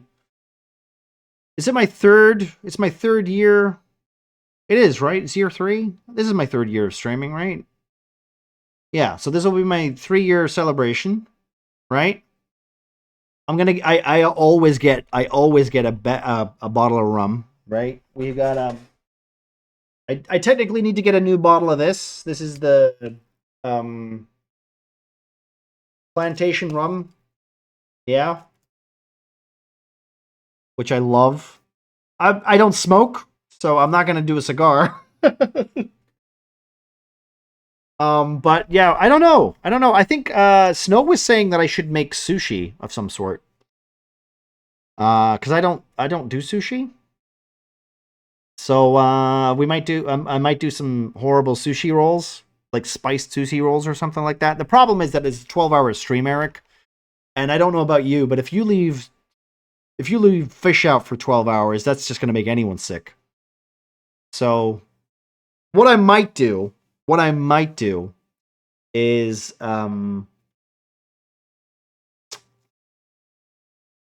if you have any suggestions, feel free to throw them out there. Last year it was cocktails, right? It was literally just doing a cocktail every hour. If you want to suggest something else, I mean, I still have the hot sauces, but I'm not touching those because literally my skin would just flare up horribly, and I don't want to have that reaction again. Alcohol poisoning, I'm fine with. To a certain point. And we'll probably do the cupcakes again because we just do that. I might make smaller cupcakes, but we did those last year too. We did shot and cupcake, so But yeah, we'll probably, we'll probably end up doing something horrible too. Their spice rum is really good. I really like it. I'll even say this. It's like for a sipping rum, that stuff is nice. That stuff is really nice. I have this. Actually, I'm gonna have some because fuck it. My throat's kind of sore. I have this. It's called Black Cherry Rum. You can't read it. Black Cherry Rum. It's is it 173 or is it 713 Project? Whatever. This stuff's really nice. This stuff is really good. And if you like cherry, if you like a good old black cherry, yeah, like a good black cherry, and the smell of it, like, I do love a good cherry rum. Just good. You know what? I don't even know if I want to do that. I might wash that out actually. Wash that out first. I bet I'd love that. Well, you know what? I should send you the link to where I buy it because it's really nice. It's a fine Caribbean rum. It's lightly sweetened and truly flavored. Very nice. My dad loves this. And whenever he buys a bottle, he gets me one. So what I will do is, yeah, and we have this too, which is the famous one. It's a grouse, a hard crafted for great craft. The blended Scotch whiskey. You should try Viking blood then. Well, luckily, Lynx, she just needs to like cut her finger, right? Right, Lynx. Hey, give me a second. I'm gonna go wash this glass out. Wait. If I crash my ship browser, better entertain him before he does more worse than a bored cat. Lurk later on. No worries, Shades. Thanks again for the raid, bud. Appreciate you. Viking blood is what you call cherry mead. Really? You know what? Mead? I've never had mead. That's also something I really need to do. Next time I'm in Denmark, I need to figure out how to get some mead.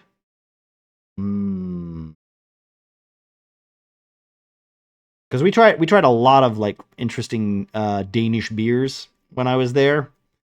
It's very nice. Some of them were a little bitter. Like a little bitter. Anyway, give me a second. I will quickly be right back.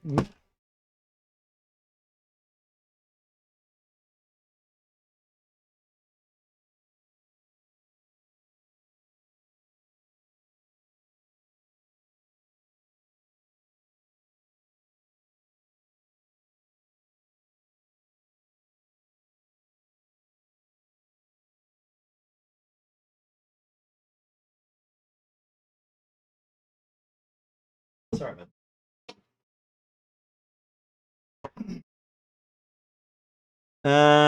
Was saying if I was on the ship, I as Aetherfire would survive.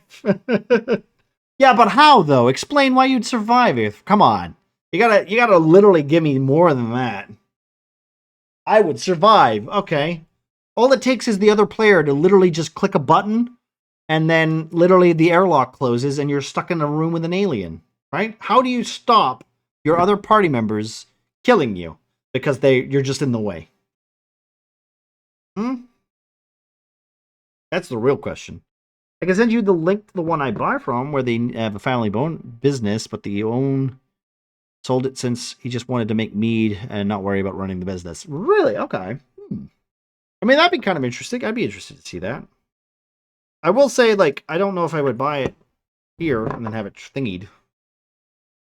I've sent, like, 3 pairs of Lego to Denmark recently? I can't wait. I can't wait till Snow gets her Christmas ornaments. I bought her some Christmas decorations. What are you having now? I'm having the cherry rum. That's what I'm actually having. My glass was dirty. I had to wash it out. There was some dust at the bottom. I didn't want to drink out of it. Because I'd be quicker. I don't... Okay, first of all, how do you know how... Like, okay, do you know how the initiative works in this game? Initiative doesn't work that way, unfortunately. There's no quick. My internet died. Okay. No worries, Lynx. No worries. This is just, like... It's so warm. Like... Like, it's just nice. Like, just sipping it is just nice. Just, I don't even need to drink much. Just warm. Now I feel warm. It's great. Lovely. I do like the idea of a cherry mead, though. Because I've never tried butterbeer, but I've heard the alcoholic version is actually better. And the non-alcoholic version is like gross, like almost sickly. Or it's the other way around. But that's also something I've wanted to try. I'd like to take the fifth. Any further discussion is open. That's so. You know what? Fair enough. You know what? Fair enough, Ether. Fair enough. I'm just saying, right, that maybe, okay, instead of just, like, as this role-playing system works, the more times you roll, the more times you roll, the harder the game gets. So, you should have it now! We don't really, I don't know where I could even get it in Scotland. Can I even order it? I probably can't, right? Can I Google? Oh,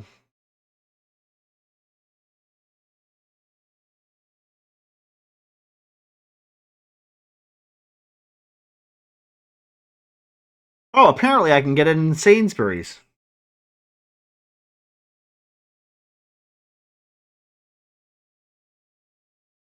That is a nice bottle. That is a very nice bottle. I can't. I've literally spent too much money this month already. I have to buy my mom a fucking birthday present as well. If it's in a clay bottle, oh, okay. That one, I don't think that was clay though. I don't think that was clay. It's just a mass production. Oh, in Middle Vance, I see. Okay. So you're looking for, like, what's the like, this is why this one is, like, very, like, surprising. Because this bottle is, like, kind of basic, right? This one's kind of basic. Uh-oh.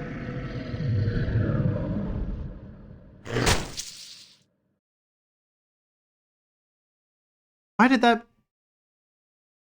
You posted a link before. Why didn't that... Give me a second. Let me... Unban.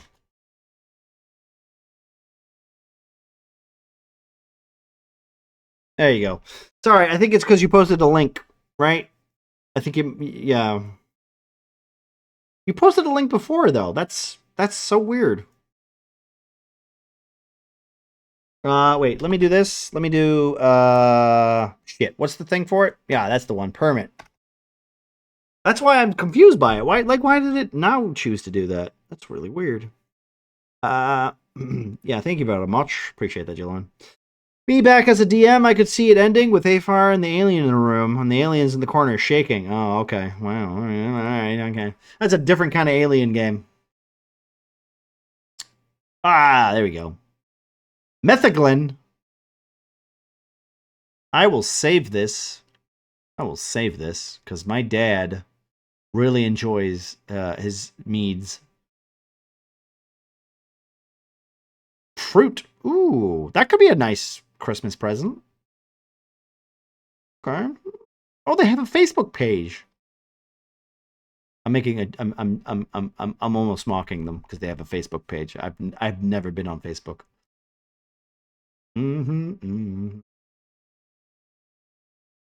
Also, thank you for that, Jillian. Thank you. Appreciate it.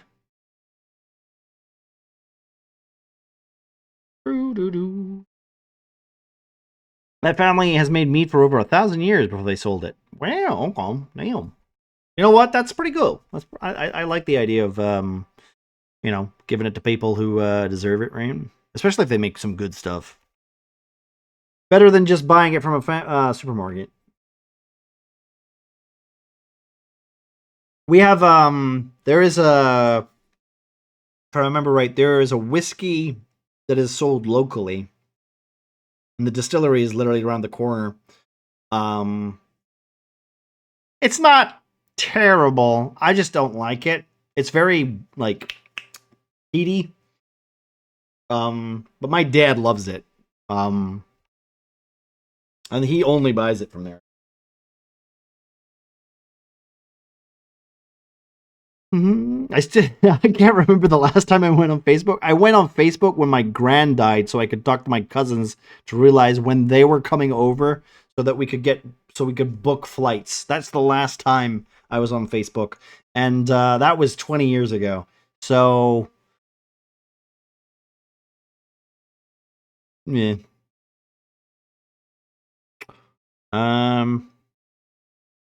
They still make it for the company, but now he just gets a cut of the profit and makes new recipes for them. Well, that's kind of cool.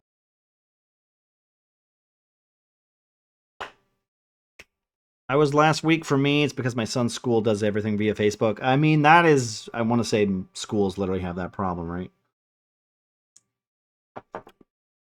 Isn't it funny? Or is it ironic? I don't know which one is it.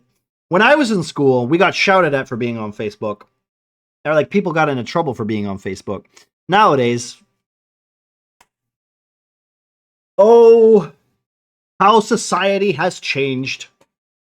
You're not allowed a phone. Yeah, but it's a calculator now. Oh, no. Oh, well, you know what? Good for them. They can enjoy that game. I don't know why they're playing it, but good for them.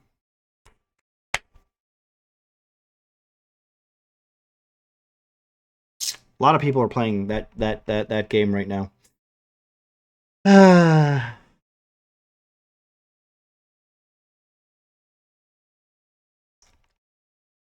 When I was in school, FB wasn't a thing. I didn't get internet before I was in college. Well, I was at the point where internet was a thing when I was, what? The school that I technically went to is literally down the road. They had one computer. It did not have internet. Didn't have any internet. And when it broke, if I was sick and in bed, they'd come up the road, knock on the door. I would get out and go down there and fix it because no one knew how to work the computer.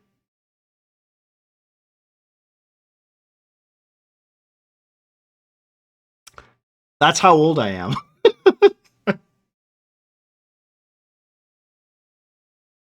I think what? How old was I?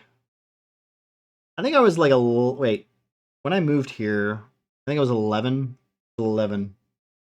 Maybe 10, 11. I went to school in the 80s.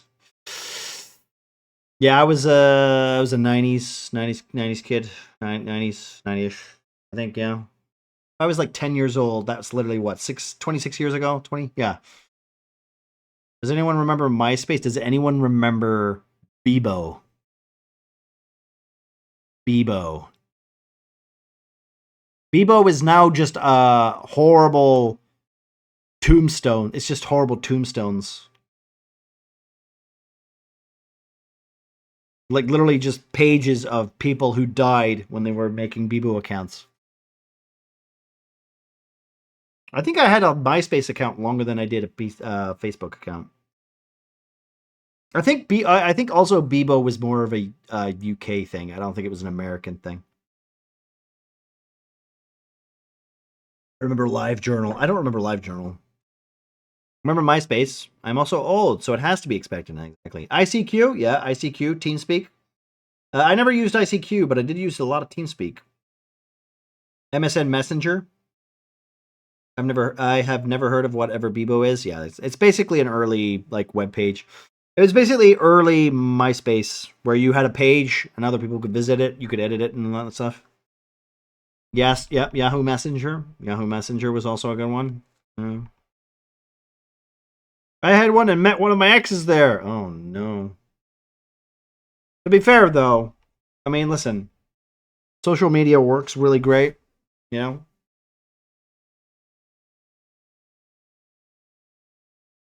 AOL chat rooms? I never went to chat rooms. I think wait, what did I use a lot of? What chat room shit did I do? I think it was just MSN Messenger. I used a lot of MSN Messenger.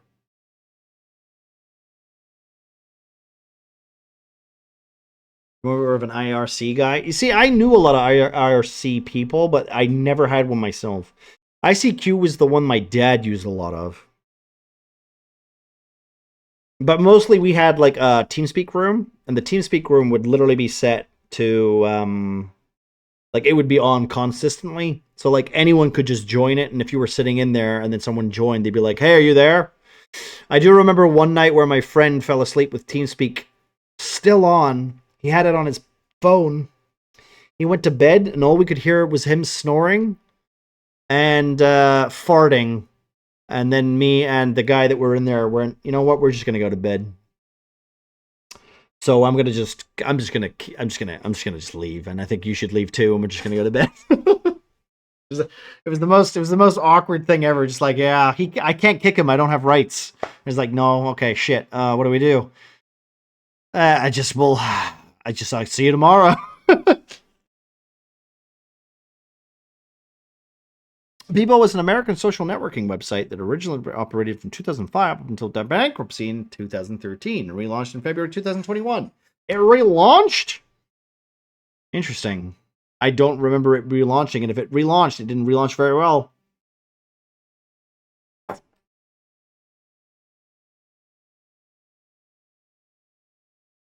I still don't have a Facebook.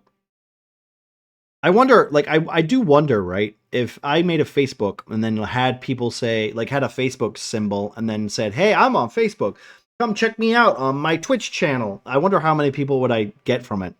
Because right now, I don't get anybody from Instagram. I don't get anybody from YouTube. So I don't see the point in doing Facebook too.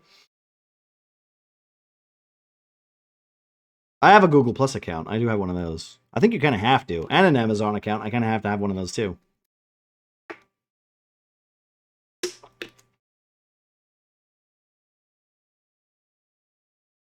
We called that pulling a Sam. We had an officer in my WoW guild called Sam that would often fall asleep at the PC. He would just keep doing random stuff in game, and he would hear his snoring once in a while.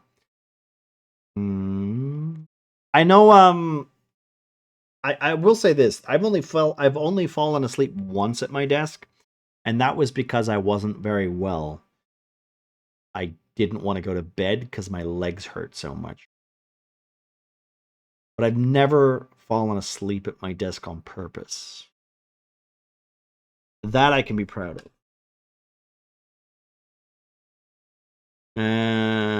Google Plus isn't around anymore. They sunset it 2 years after opening the app. When was that, though? When was that? Because I remember making one. Fell asleep once playing Raft with Panda in 17. I think you fell asleep on Discord as well, Lynx. I remember kicking you from from the Discord at one point. Because I'm like, I think she's asleep. I'll just kick her so we don't have to listen to her.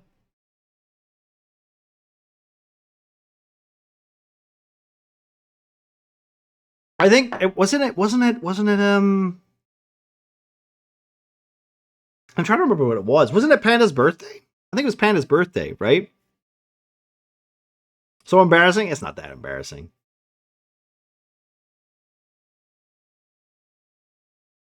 Listen, what's really embarrassing is Marcy. Marcy has fallen asleep so many times and literally just been staying in the Discord like all night, and you're like, God damn it, Marcy, can't you just turn off your goddamn computer? I apologize. You shouldn't apologize. It's fine.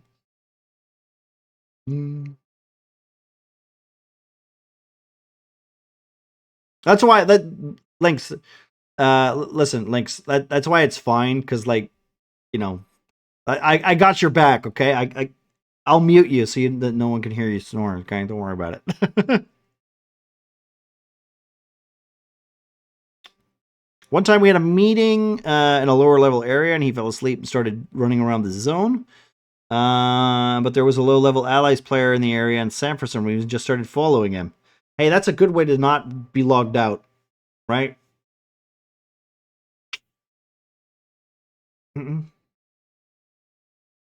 I will say that's one of the things I used to do. Like, oh shit, I have to go do something for 20 minutes and I don't want to log out. Just follow some guy. I miss World of Warcraft. I really do. Sometimes I just get nostalgic and I really want to play it again, but then I go like, no, I don't have time for that shit. That's all. Other than that, I doze off at the desk from time to time, but never like sleep there. Well, I mean, I just don't find it comfortable. I don't think I can. The problem is if I lie down, I'm out like a count. So I think was like the last time I fell asleep was literally like Snow was reading a book.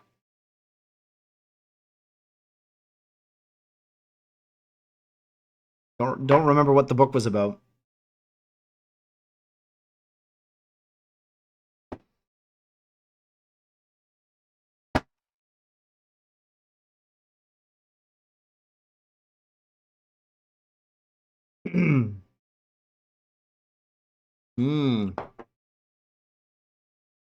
And I mean, I will say, like, I had a magic special power where, like, especially in my 20s and mid 20s or whatever.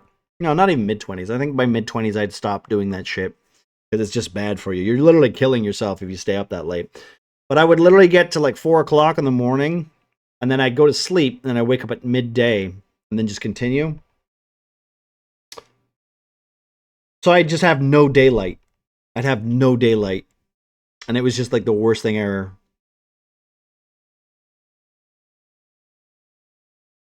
Well, that's also like Lynx. That's where I noticed that like I was literally sleeping for like 3 to 4 hours because I'd fall asleep, wake up, and be like, "Oh shit."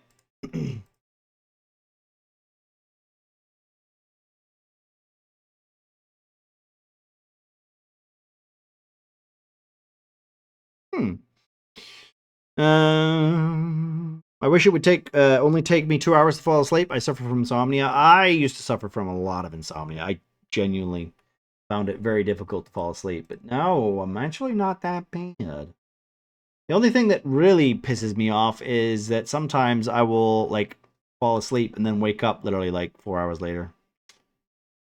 You know, it sucks. Beer back, no worries, Peter. No worries. Waking up like super confused and wake up and go like, what the fuck? That's never. No, I don't think. No, I can't comment. I can't comment on that. Maybe I could have maybe have done that. Or...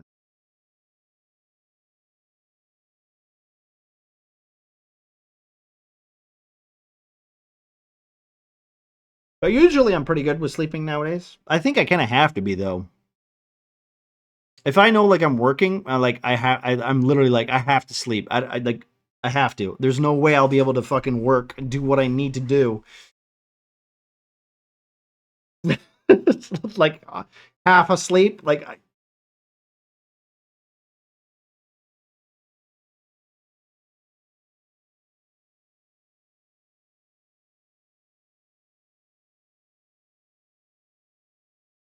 messed that sentence up. Got interrupted by hubby. No worries. No worries. If you want to be clear, you can be clear. We'll get there. We'll get there.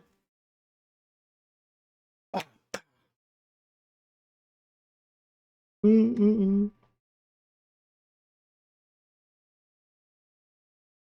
mean, I'm pretty good. I'm pretty good. I've had like a 2.5 years of experience of literally just reading something and going, that doesn't make any sense. Let me quickly just put some logic in there. And then there's like, there's the middle level where you're like, okay, I don't quite understand what that was. And then there's hard level, which is like limbo. Like when limbo ever says anything, I'm like, I have no idea what the fuck he means. Let me just quickly try to do some logic loops. I'll get there eventually. But sometimes it's just impossible to tell what that guy's saying sometimes, But I think I've got it to a T, right? I think so. I think even he would agree that like when he says stuff to me and he's incredibly clear about what he wants to get across, but not a lot of people will be,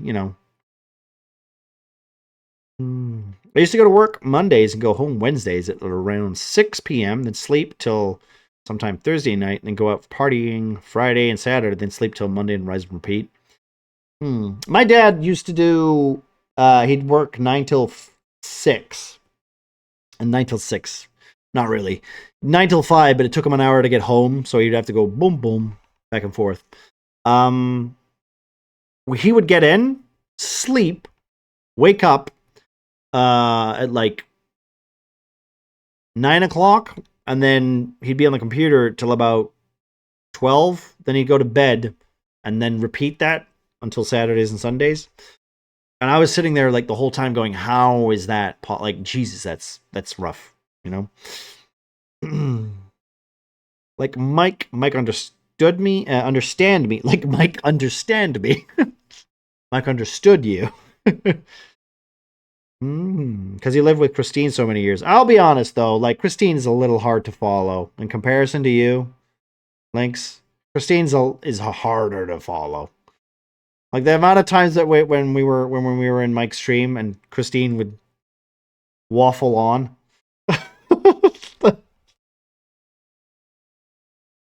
She's like, her point is, it's not a straight line, all right? It's a little bit of wiggling.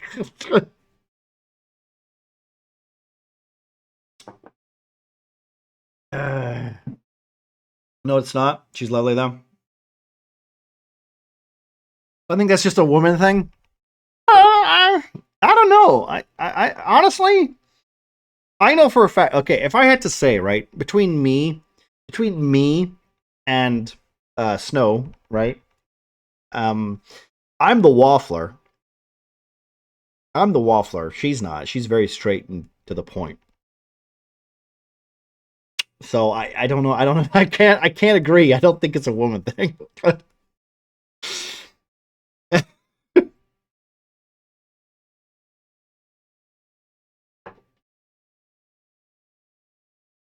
It might be a Danish thing, though. You know, just straight to the point kind of thing.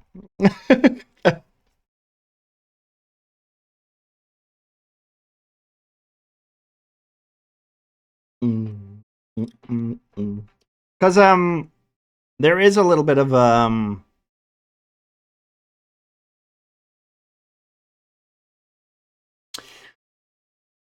there's a little bit of a like disconnect, because I know, for instance, if I'm typing something and I know this, I drastically come on to like, if I'm talking in person, I can do the hand movements, I can, you know, do the thing. But if I'm typing, I just want to get the information across. I don't spend time being fancy dancy about it. I will type something and then someone will read it and I'll be like, man, I sound like a fucking moron. Why do I sound like that? That's not what I meant to say. Most men in my life are wafflers, or whatever you called it. Yeah, well, I'm trying to think of like who's not a waffler. Muffin's not a waffler.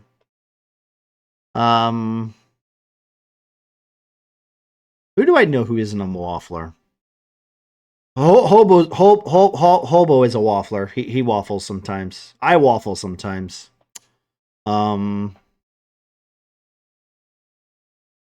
Like, if you can get me started, I'll start talking, and Hobo's the same. If you can get him started, he'll start talking.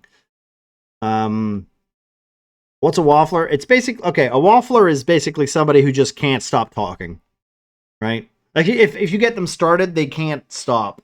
Like, they need like, there's no precipice. They have like so much to tell you. They can tell you in like as much detail as you want, right? Yeah. Like they even detail you don't even need, right? Right? Like, Pengu's not a waffler. Pengu's not a waffler. He's very much to the fact, right? I'm the waffler. Pengu isn't. Like, I will literally just go on until you get the point and tell me to shut up. Panda's, I guess Panda's a waffler. I'd say Panda's a bit of a waffler.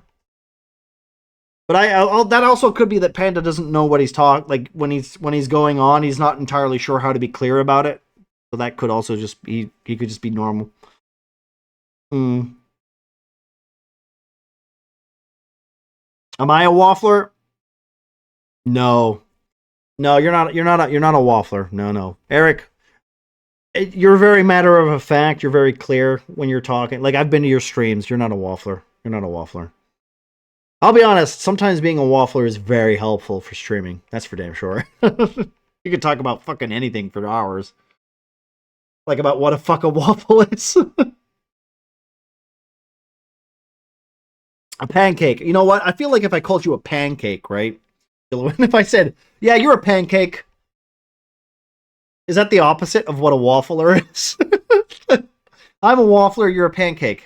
How's it not any clearer than that? I would agree with that. Well, it's just like, I mean, I can go on for hours, right? And literally, like Snow has said this. It's remarkable how I can literally go on for hours about D&D, even though technically I've told probably all of my stories. I have no new stories, but I can still pull something out of it. I can do it, but it doesn't feel natural. Here's the thing: if you're aware that you're doing it, I guess you could get that sense. But I don't like. I don't know. I don't think it's a natural thing, right? Because like if you, it's genuinely it's out of like a love for the thing you're talking about. If it's something you don't know anything about, then sure, it probably comes across as not natural or whatever. But like if there's like, you know, if you have like a general interest or a general love of something, I don't think it counts. Like it's not like a disingenuous version, a natural version of what you're doing, right? Okay, going to try to get to donate blood. All right, Eric, have a good one, bud. Have good luck. Probably see you tomorrow. And if not, I'll see you. Well, yeah, no, I'll probably see you tomorrow because you're going to be streaming. And if I don't catch you tomorrow, I'll see you during the Alien RPG probably because I know you're going to want to watch that. But have a good one, Eric. And also let's do a shout out for Mr. Eric again, just because he's a lovely man. Go check him out if you like your Japanese animes and huge busty bosom figurines. Eric has tons of them.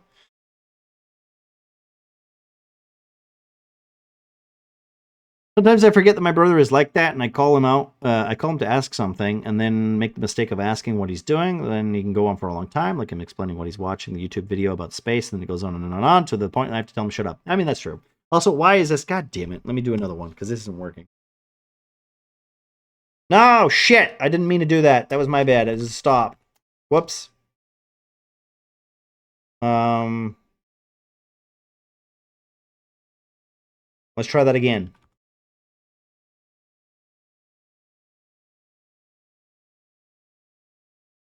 It did break. That's why I'm going to do it again. Fuck it. There we go. That's better. Yes! Haha! I win! I win! I win!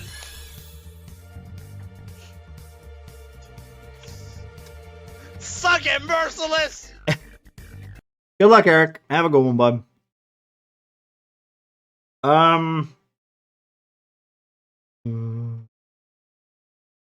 Watch out for vampires. I don't know if you think that would work? Are you okay? Here's a serious question. I know vampires don't really exist, but let's just say in a universe where they do exist, would you be able to give blood if you were attacked by a vampire? Like, do you think that would be on the forum? Have you been attacked by a vampire? Yes. Oh, I'm sorry. We can't accept your blood. What? Oh, it's not my fault I was attacked by a vampire. You could have all kinds of diseases. I'm sorry. You have lycanthropy? Damn it! Let me guess. I can't give my blood because I'm a werewolf? A speciesist. How dare you?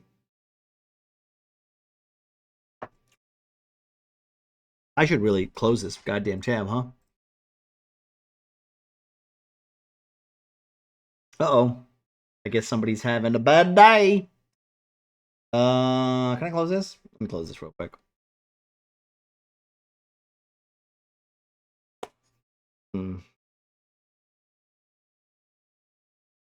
There's like being a waffler is not a bad thing. I genuinely think it's a helpful skill. Like being able to talk on the spot. It's very useful. The only downside is like when you don't have much to talk about, you know. Luckily,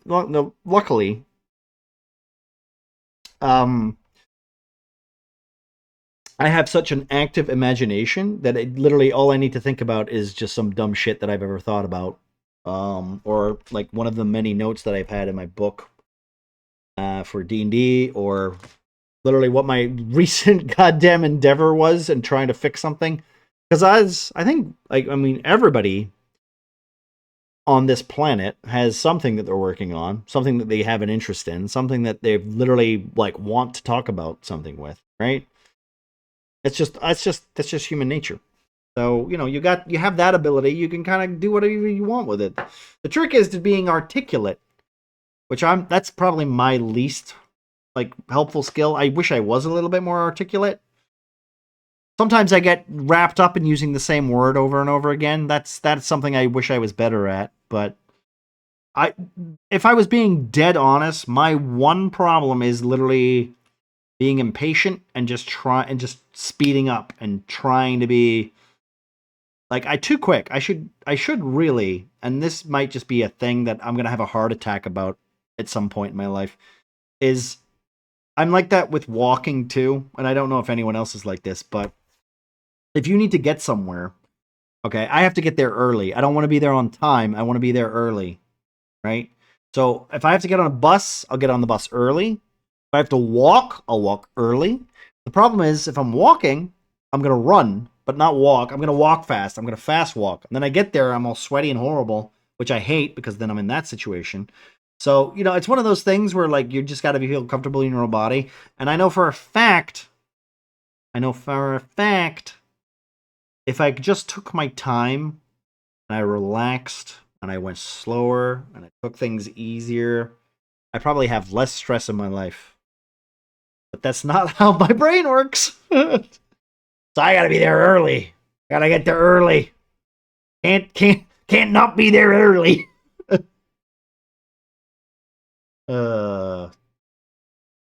Eventually I'll ease up and not be as energy sapping. No, energy sapping is the wrong word. It's the wrong concept. I'm more the opposite. I'm animated, I guess. That would be the term, right?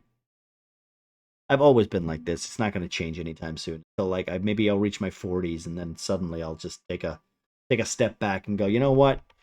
I'm going to calm down a little bit." But until that day, it's just not going to happen. That'll be really fun to look at, though. Like, can you imagine? Like Snow gave me the idea, especially for New Year's, where we just look back at all the old clips of me and what I looked like and what I look like now. So, like, I got my hair, for instance. I'm no longer a bald, shaved like alien. And you know, I've got we've switched hats, right? I'm wearing. I don't wear as many hats. My hair. I have hat hair, but don't worry about that. You know, I do technically need to cut my hair again. That's okay. So it is, you know, life is life. Why is my head so shiny? I don't have a webcam page, do I? I don't. This is literally all I've got. I used to have one, but I got rid of that scene because I don't really need it.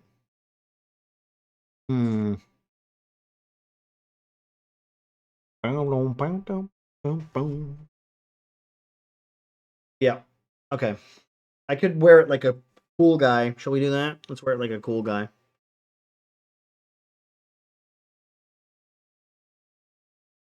There we go.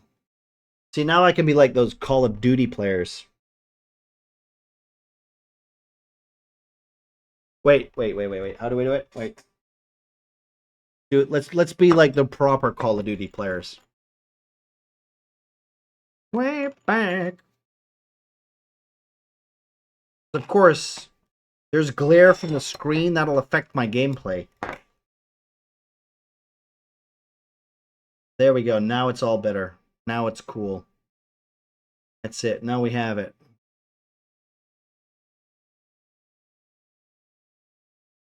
I should have just done this for Halloween. Why did I put makeup on my face?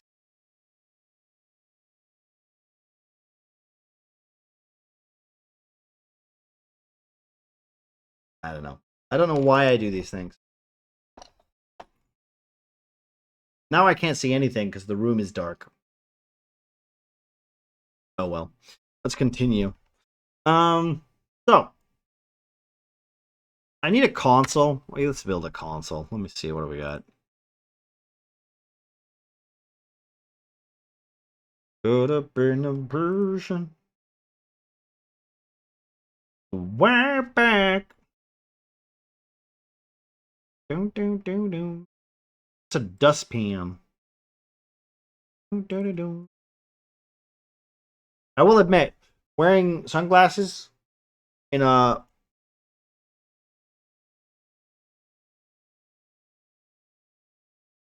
it looks better actually. Just quickly.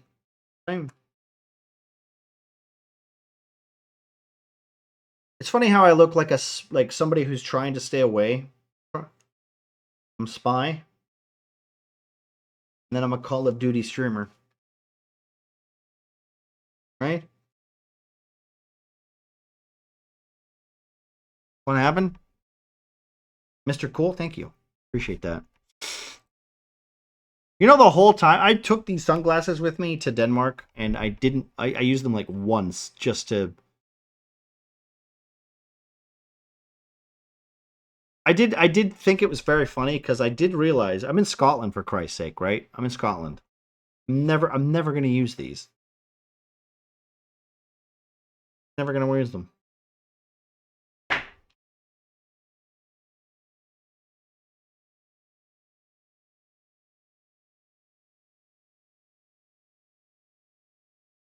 Look good on me. I mean, I like them. That's why I picked them.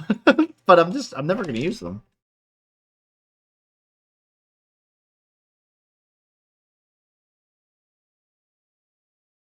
I need to check my Discord for a real second because I don't know who that is. I don't know who that is, and I don't know if they're a robot or if they're a VFX artist. If you are, maybe they would say something. Maybe they'd say hello. Maybe they'd say anything. That would be good. But they're not going to, which makes me think they're a VFX artist / account. So let's just have a quick lookie. I'm in streamer mode. Shit, I can't look at them while I'm in streamer mode.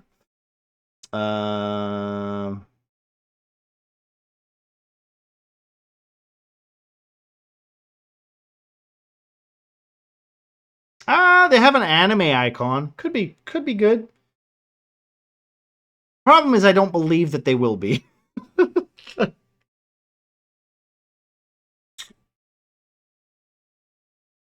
Man, I wish there was a better way to do. I wish there was a better way for Discords to be like secure. But I guess whatever. It's whatever it is. Fine. Oh, did my package come? I think my package came. Yes, it was. Nice. It was handed to the resident. Good. Fantastic. It wasn't handed me, but it was handed. Oh, dear. So, Lynx, what's your plan for the weekend? What are you up to? You got anything fun to do?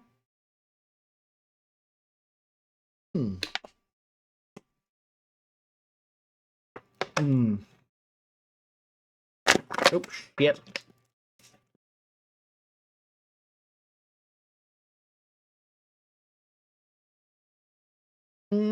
Probably not.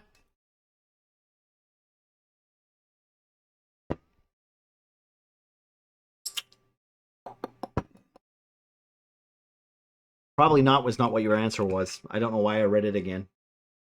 Oh, right, there we go. Whatever hobby wants to do, he leaves to go on a work trip next week. Where's he going? Is he going anywhere in particular, or is he going just to the usual place?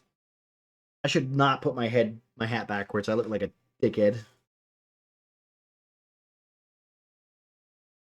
He can't tell you either? Alright, but where did he buy the plane tickets to?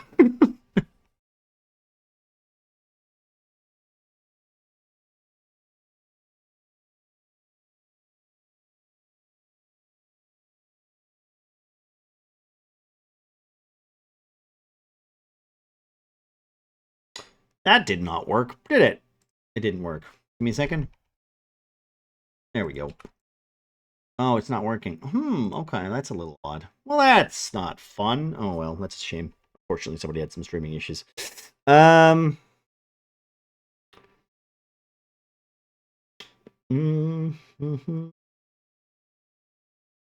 It's a secret! Well, that's, I mean, it's okay. I figured it was a secret. I figured it was a secret. If there's one thing I know about your shenanigans, it's unfortunately you can't really be much can't really do much about it, can you? That's the problem with the military. They gotta keep everything secret. People's lives are at stake.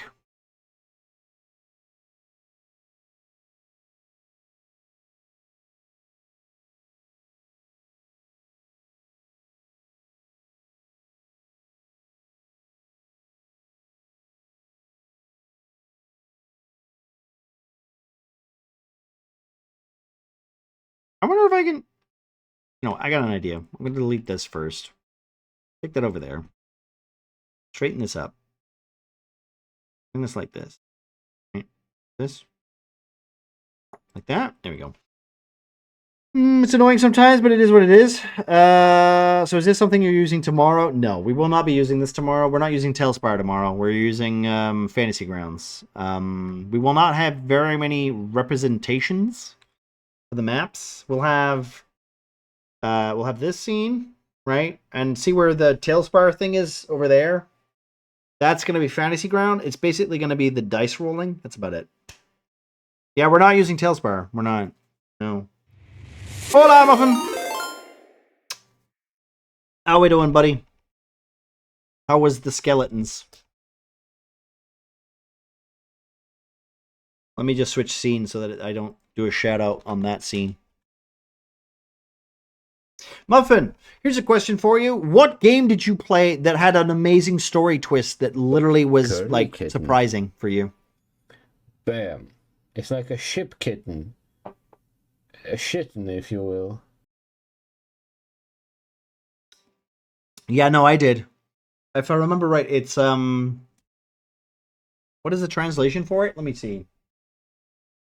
What is it? I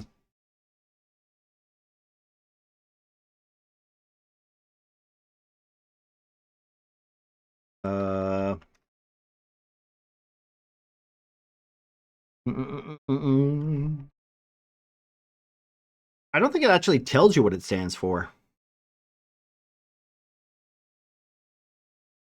Yeah, it doesn't actually tell you what it stands for, but did I spell it wrong? Actually, let me just check real quick. I did spell it wrong. God damn it, you're right. It's not ER, it's UR. How embarrassing. Thank you, babe. I'll check that immediately. Where is it?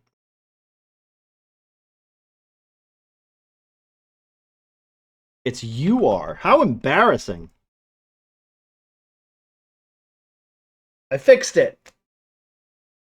It's mother. Mother, not mother. Woof! Almost saved me from embarrassment for tomorrow's game. Mutar!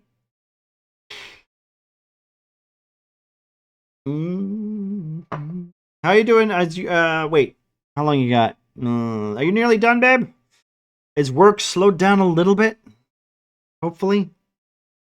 All your bases are belong to us. Oh God, I hope not.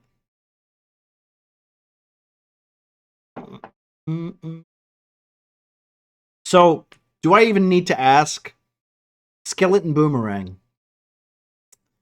The fuck is that? That's not one I've seen you play, so I can only imagine it's Vampire Survivors, but with skeletons? That's literally just my translation of the title. I don't know.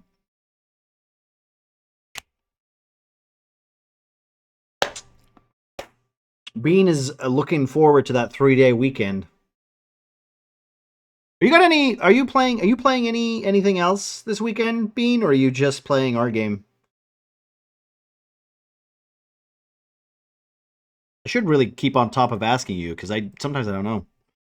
The Lobotomy Corpse has some strong and powerful twists outside of my curse, probably Higoroshi visual novel. Ah, okay. Hola, Yo-Yo. How you doing, bud?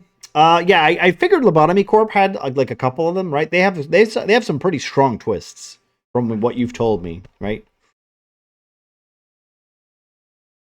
Not other games like that, maybe stream. Oh, okay, cool. Well, if you're streaming this weekend, nice. That'd be cool. I'll actually get to, hang out in your stream rather than have to go to bed immediately. And after Saturday, I don't have anything to do, so. I will preface this with, like, I will try, like, we're gonna try to do it in one session, but I think we might be playing in 2 weeks' time for part 2. But we'll see. We'll see how badly or good it goes, right? And if everyone's okay, we could go over the 3-hour mark, but I'm gonna try and make it fit for 3 hours, right? Just for everybody's sake, right? I don't want to go over too much. Because it does say the campaign, the module is supposed to take like an hour and 20 minutes. Well, no, this is 120 minutes, which is technically 2 hours.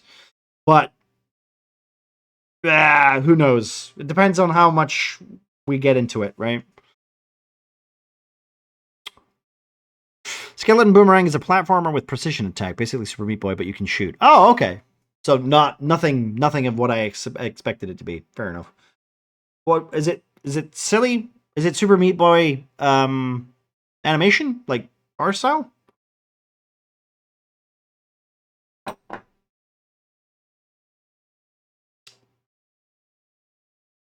Got my beehive started, and next login we should have the steel mesh for Chicky Poo. Wait, Chicky Poo? Chicky Coop. Also, hello, Yo-Yo. How is food? How is dinner? How are you doing? What game did you play that had a twist in a video game that, well, in the story that was surprising for you? Pixel stuff and a lot of skeleton puns. Oh, okay, cool, neat. That's neat. Skeleton puns are always good. Not like, is it skeleton puns that are just a rehash of Undertale? I know Undertale did a lot of them, but I'm assuming they probably have their own ones, right? Come on, they have to be. Crosscode? Oh yeah, that's the game that you... Yeah, I remember you mentioning Crosscode a lot. I'll say Final Fantasy 15. But there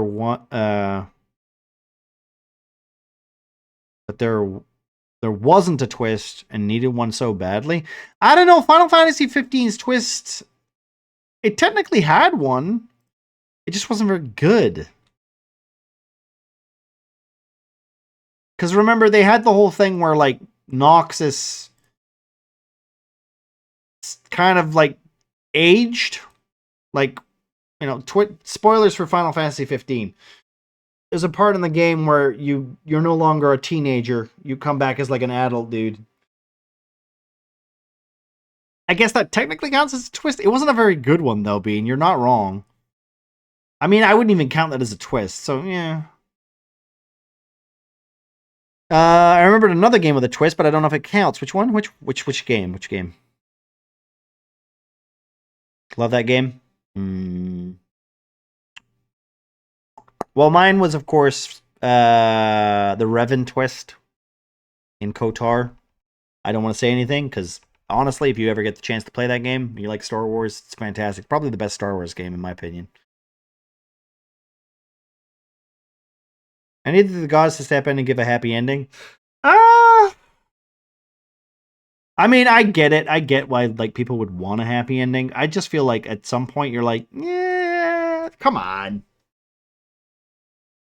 I know the twist from Final Fantasy VIII, which is, like, ridiculous, and it's not even really a twist. It's like a fan fiction ending, where at the end of Disc 2, the main character gets impaled on an icicle. And some people say that Disc 3 is his nightmare, like his death dream. Like, none of it makes any sense. And it's just his death dream. So the whole rest of that game is you basically playing through the game, and all these wonderful, magical things happen. But it's literally just him dying and just slowly coming to terms with it. Until the last dwindling moments of his life pass. And I'm like, that's depressing as fuck, and I don't like that.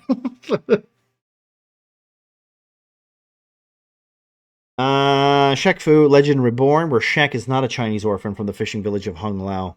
Bullied for his height, but actually a son of an ancient demon, Lo Yang. Oh. A Shadow Warrior reference. I mean, you know what? Is that a twist? Is that a twist, or is that just canon? Is that just canon? Final Fantasy VII, Aerith in the Water. That's a pretty good one. That's a pretty good one. But I will admit, I haven't, and no fucking spoilers for the new game, because I haven't played it yet, and I really want to. I don't know, and I hope to God that it works out really well, or if it is, or it's not. I didn't hear anything, and I've closed my eyes. Every time someone mentions that fucking game, I literally shut my mouth. I don't give a shit. I would end stream immediately if someone told me some shit about that game. But I really hope the remake does a good job with that material, with that whole story. I really want to play that at some point. Final Fantasy VII Rebirth. The newest one, the newest Final Fantasy that came out. Or no, I guess 16 is the newest one, right? Did 16 come out and then 7 Part 2 came out? They both came out at the kind of the big same time, right? I also need to play 16. I need to play 16. That's also another game. I was tempted to buy it on Steam at some point. That might be the next Final Fantasy game I play through, because it'll literally be me playing through a game that I haven't played before. And let's be honest, it's been a while since I've played a game that I haven't played before. Completely different story, just the same characters. Well, that's my point. I know it is. But there's also a lot of like overlap and interesting kind of like storytelling stuff. I'm kind of just hoping it doesn't go in the way of Kingdom Hearts, where it's all fucking random bullshit. But we'll see. Like I said, 7 Remake was really good. I liked 7 Remake. Okay. It's final in its name, but it's not. It's the most non-final game series ever. Well, Lynx, here's the problem. You misunderstand what Final Fantasy is. Final Fantasy is a name title, but it's every time it's a different world. You know? It's a different universe. It's a different story, right? Like, think of every Final Fantasy game as a story. That's it. The title doesn't mean anything anymore. It's like BioShock. What the fuck does that mean? That's not a title. That's a stupid title for the series. But it works because it's memorable. I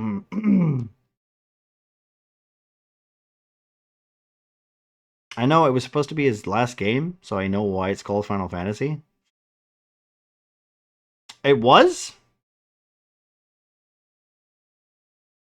It was supposed to be his last game? I do not know this story. I have no idea about this story. Soul Reaver game has some nice twists. I don't remember. Okay, I'll be honest, Muffin. I think you know this. I think I've said this to you. I played Blood Omen more than I played Soul Reaver. And I just remember Blood Omen being good, but then me looking back on it going, you just push a lot of crates.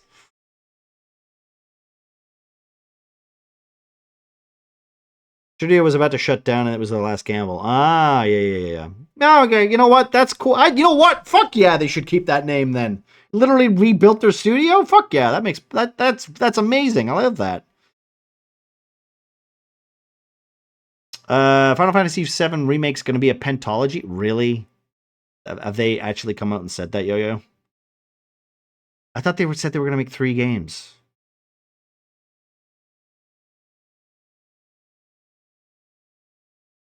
Didn't they say that it was going to be reborn? It was going to be remake, reborn, and then, I don't know what, return? Was it return? I wouldn't put it past them? Okay, fair enough. You said story, not gameplay.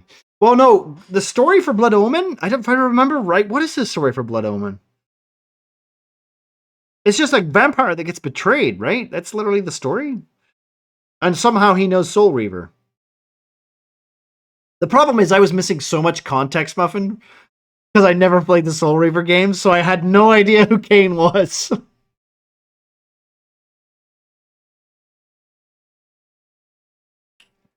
And I played both I played both Blood Omen games. Yeah. So that's it. It was almost like a money grub, I guess. Hey, they were fun. I liked the mechanics in those games. Those games were fun. I don't know if anything was recycled from Soul Reaver, right?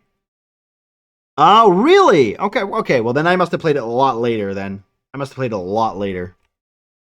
I see you're making a beautiful ship. Yeah, we're not using it. I'll be honest, I've been on the same page for like the last 4 hours and 16 minutes. How you doing, Skates? How was your stream, bud? Did I do that right? I did it wrong. I did it wrong. Oh, I did it right. I did it right. It worked. Good. 2. Hard as heck, though? Yeah, me too, bud. Me too. 1, 2, I literally got in and then 1. started streaming, so Fuck. I have not a lot of energy, but yeah. No. Stream's not tiring. No. I get you. I get you what you mean. Been a long day. I get to. Hey, we're looking forward to Alien RPG tomorrow. I'm gonna finally get to GM a game. DM a game. We're mostly talking about plot twists in video games right now.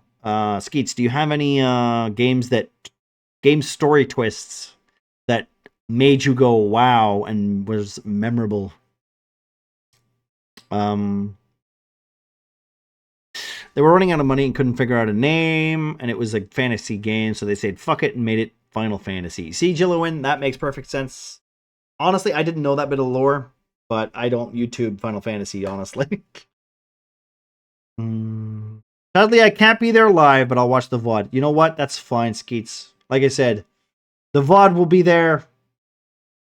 I'm gonna upload the thing to YouTube as well, so I wouldn't worry about it. The problem is, like, literally, that's gonna be the exciting part, because everyone is super excited to just get into the game and figure out how it's gonna work. And I'm hoping the rule set's pretty straightforward. I don't need to worry about much. I just need to just be the GM and just let just push the players in a direction and let it all happen. Plot twist in games.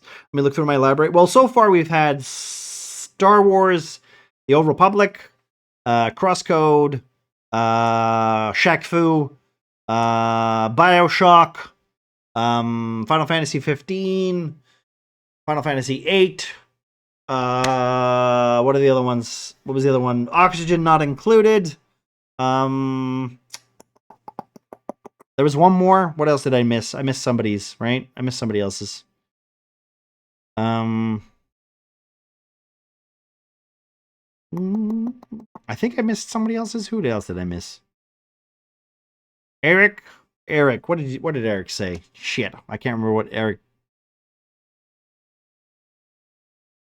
7 doesn't really have a twist though, right? I should really play that game again. I haven't played it, so I don't know. I don't know what the reference is. So maybe it's a hidden reference. Maybe it's a joke reference. I'm not sure.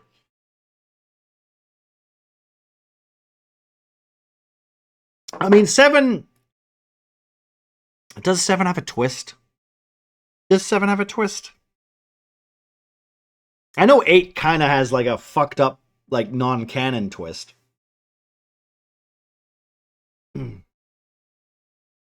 But I mean, what's the twist in 7?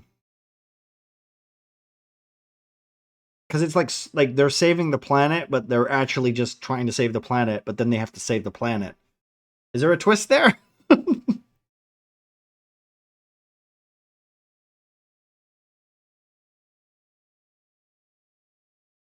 Also, I should ask you, Skeets, instead of being rude.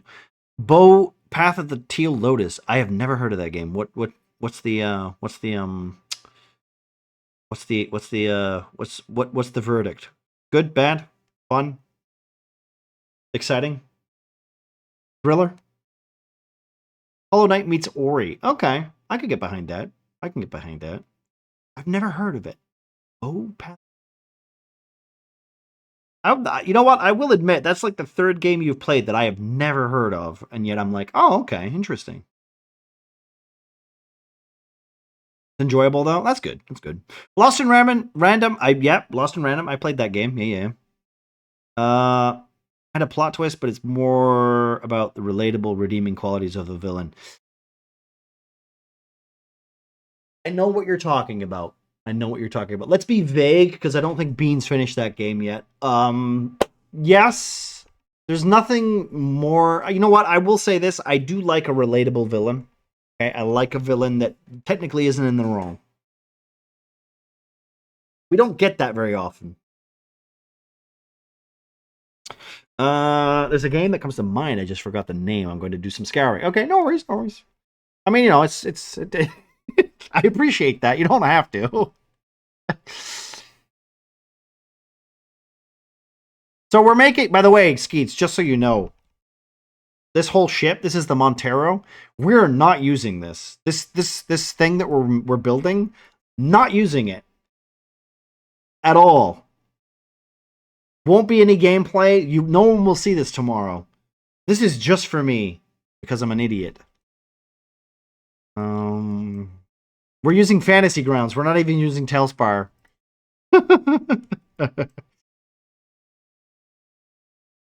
I will say there's a good plot twist. There's a couple of good plot twists in Final Fantasy XIV, which I appreciate. Some of them are really good. And that's also got a game which has quite a lot of relatable villains.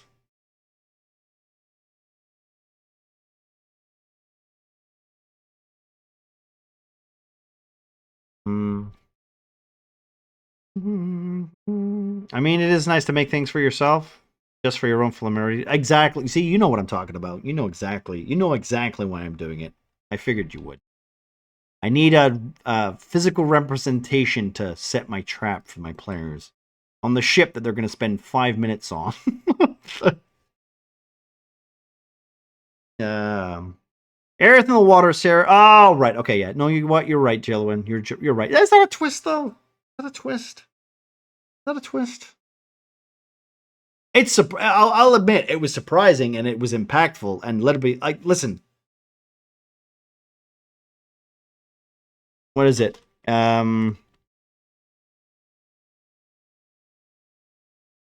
What is the music called? Aaron, is it?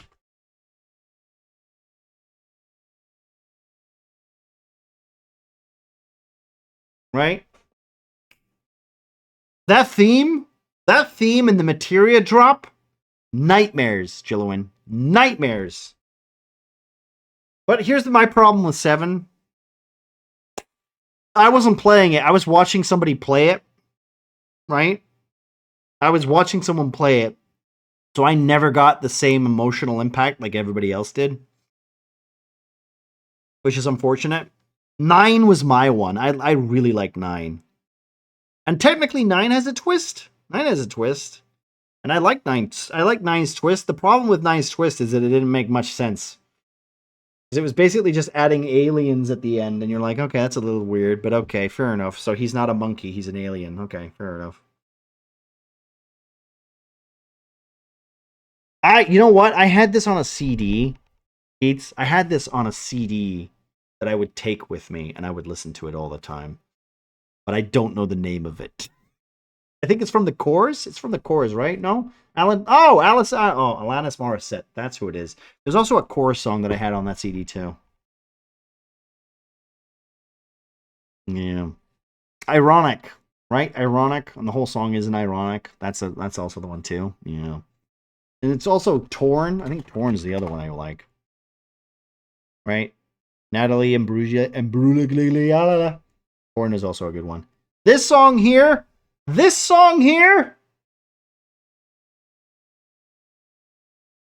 Can I turn it up a little bit?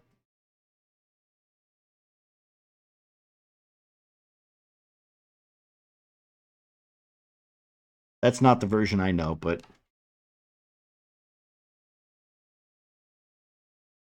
ba ba ba.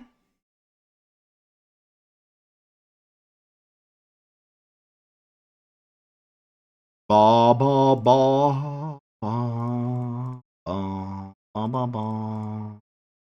And I also got some sad news. Apparently, there's not going to be a Final Fantasy IX remake.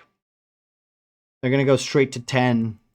They're not even going to bother looking at 9. Nobody likes me anymore. It's just video games hate me.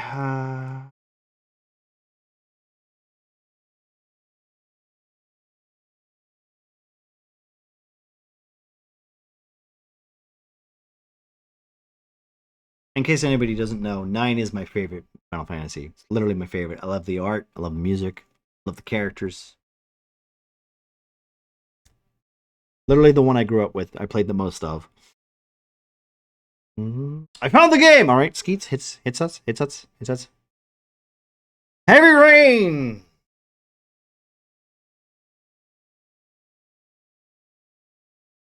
I can't agree.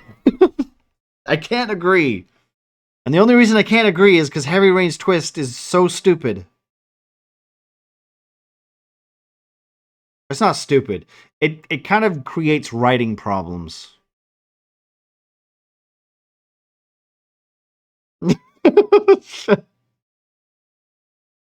I'll be honest, right? Are my messages still going through? Yeah, they're going through. Shooting a rubber band at the sky. Yeah, they are. Yeah, they are. Did you see it coming though? No, I didn't. And the reason I didn't see it coming was because it doesn't make any sense.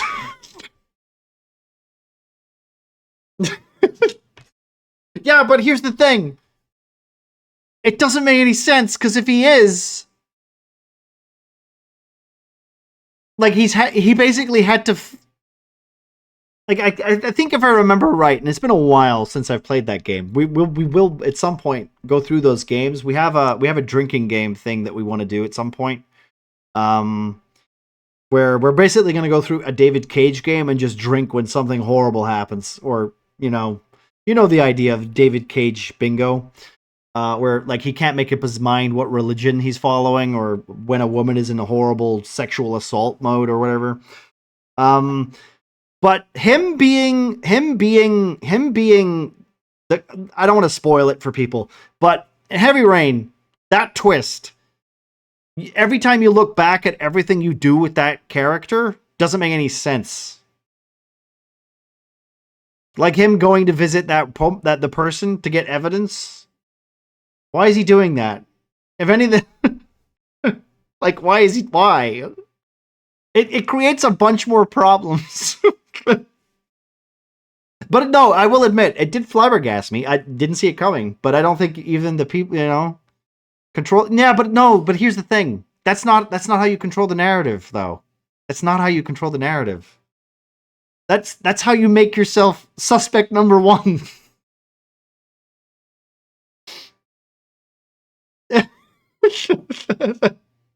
Like, literally, like, you shoot a guy.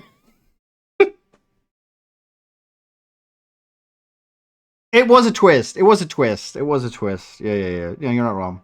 Earlier I said Little Nightmares. Yes, the twist in Little Nightmares, though. Sorry, Bean. The twist in Little Nightmares... Is that...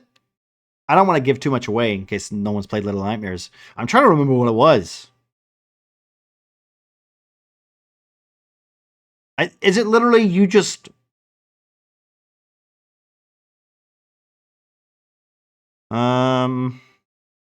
I think the twist is kind of... I don't know if it's a twist, though. I think it's more of like a natural conclusion to the game, right? Because, like, you're playing a guy who doesn't... Well, Little Nightmares or Little Nightmares 2, right? Right? Because, like, it's like, like, didn't the beginning of 2 reveal a twist on 1? I don't think so.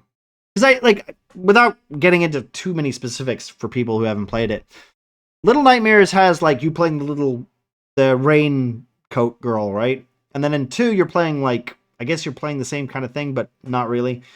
2 is like you kind of are, like, you have the potential to be, tricked, I guess. And in the first one, it's less that. It's more like you just trying to go through it and explore the world, right? So I think 2, I think maybe 2 would be a bit more of a twist. But, like, I honestly, by the first time that you get to the point with the hatted man, right? The hatted man, it was kind of obvious. I kind of want to say it was obvious. Or at least to me, anyway. But those games are really short. And the problem with those is you don't have a lot of time to let things gestate. You just want to get the player to kind of get the concept and then reinforce it as you go. So I'd say it's an alright twist. I don't want to say I saw it coming, but kind of did. I'm kind of excited by the new Little Nightmares, right? I didn't think it was super obvious then, but hindsight's 2020. Yeah, kind of. The problem is that, like, once you know, like, the formula of fucking threes, right? And then you've played enough games, you kind of get what people do when it comes to storytelling. And usually, by the third time, if you repeat the same thing 3 times, it's kind of boring and kind of, like, whack. So they have to change it, and then you repeat then you basically have to say, how do you change it? You know, what's the obvious thing that someone would do to reverse your expectations? Or at least, this is coming from like 20 years of playing video games, and kind of, I don't know, what would I do? What would I do? That's what I do. Hey, it's only like what, 6 weeks to Christmas, right?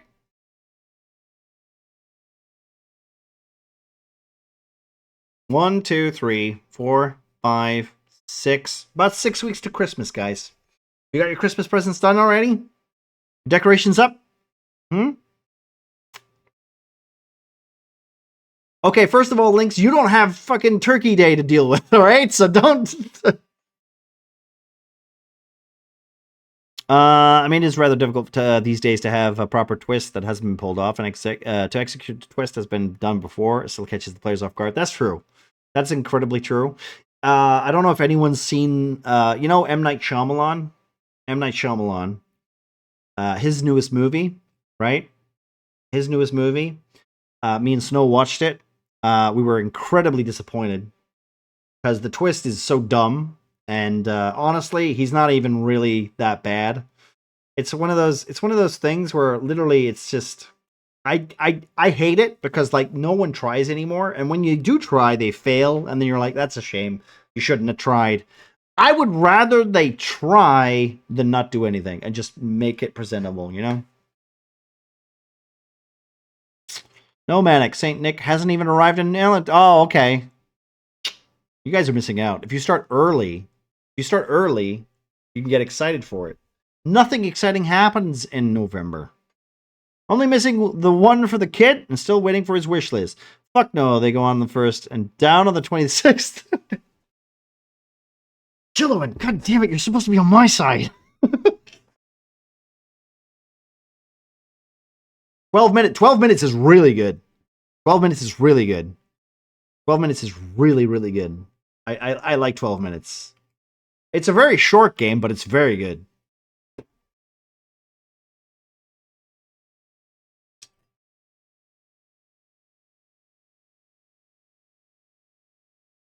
It also has James McAvoy in it, which is surprising. I don't know how they got him to voice for that. It's 12 minutes.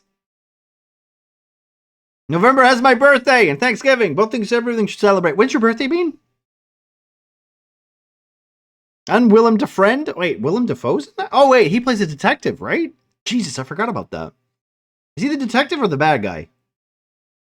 Let's be honest, Daisy Ridley is literally forgettable. I don't remember her in anything. 15th. Oh, wait, it's Friday. Oh, it's a Friday. It's next Friday. Well, happy birthday, Bean. Let me just quickly add that so I don't forget ever again. I should know this. I've known you for like 3 years. I should know this. That's so rude. I just realized my Prime expired. Oh my god. Wait, how do I... Wait, nope. Nope. Nope. Oh my god. This man... Oh, I can't do it because I'm in stupid mode. Skeets does stuff just subscribed with Prime. So let me fix. Skeets, thank you very much for the Prime, buddy. I appreciate that as always. Thank you very much. Everyone celebrate my cat's birthday. Wait, when's your cat's birthday? In 12 minutes?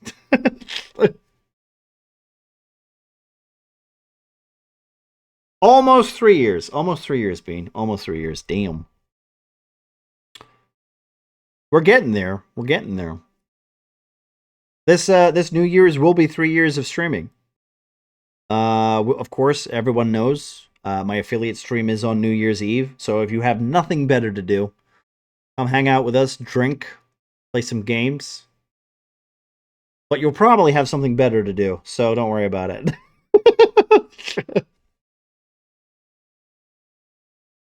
I feel like that's not accurate. It probably isn't, right? It probably isn't. Let's be honest. Some of these are like slightly off. I know for a fact like Snows should be like 3 months added, but like I don't think it counts. I don't think it counts if you have if you're not affiliate or something like that too, right? I mean, I had like the smallest affiliate window. I think I started streaming and then 3 months later I got affiliate. So oh wait, also, didn't that technically Skeets, didn't we have the issue? I'm pretty sure we had the unfollow issue as well. If I remember right. The 4th, the 20th of the 4th. Wait, the 20th of the 4th? The 4th of the 20th.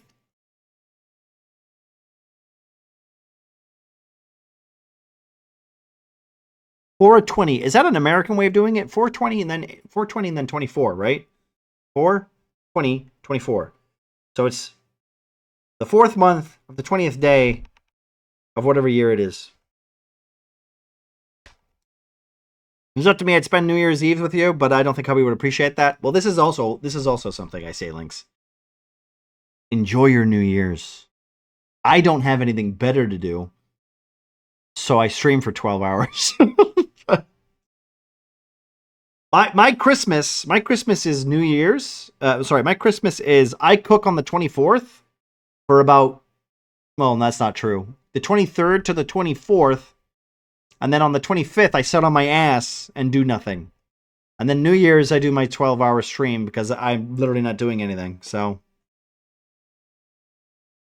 I think I remember back when there was some issues with Twitch, it would randomly unfollow stuff, and I thought you were a bot or something. Yeah, maybe. Yeah. To be fair, this is Skeets. This is literally what I would used to do. I used to go play board games. I would literally just go and hang out with some friends and play some board games. But then I got my affiliate. I got my affiliate like email on New Year's. So when I got it, I was like, I'm not going anywhere this year. I guess I'll just, oh look, I got my email. Cool, I'll just sign this in, and then fuck it, I'll just stream. That's what happened. Last year, I rushed home just to be here at 12. Your time, no regrets. Well, like I said, we appreciated that, and we had a lovely chat for like, what, 2 hours after stream? I will put a list in the Discord of like games and shit we'll play this year. It's probably going to be the same games, Jackbox. What's that worm game? I feel like we have to play that worm game again. That game is great. If you guys like Tremors, it's also, I think it's free. It might be free. I know somebody has to own it, but like, where is it? Last Train Out of Wormtown. Last Train Out of Wormtown. If you haven't, check it out. It's basically Dead by Daylight, but people play worms, and the rest of you have to do like quests and stuff. It's a fantastic community game. I recommend it. It's a lot of fun. I do board game stuff around New Year's. It's one of my only 2 real vacations in the year. You know what? I get that. I completely get that. I would say this. I technically, I feel bad sometimes because technically I should go and hang out with the guys and the gals and stuff like that. But also at this point, like, you know, I've kind of made my bed and I kind of have to sit in it, you know, and the only times that they get off is during the mid-years and stuff. And now everyone's just too busy. And the one day that I would like to do it is never appropriate.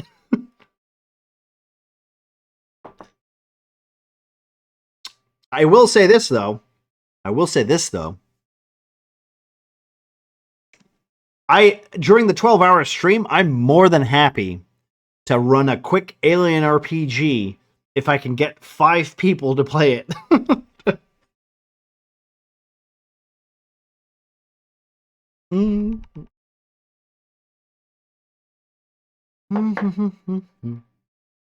I have yet to do. Sorry.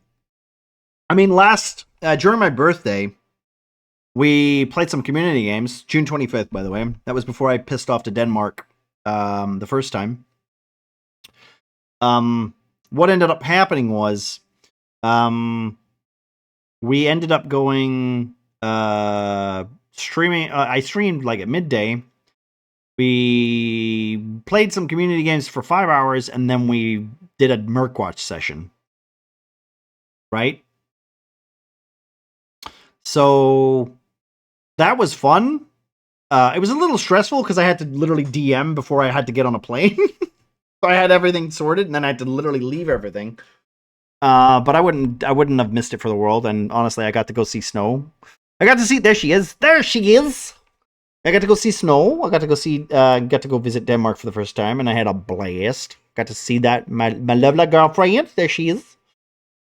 Oh no, Linger. What is Linger? I don't even know what that is.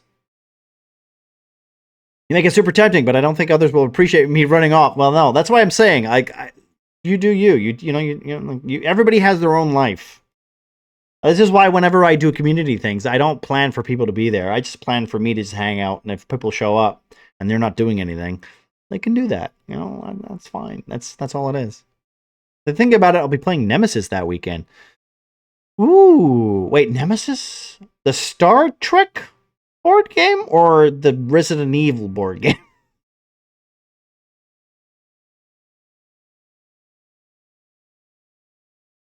I still have Skeets. I don't know if you've ever played this. I still have AVP up there. Okay. I have AVP up there, right? AVP. It's a 3-player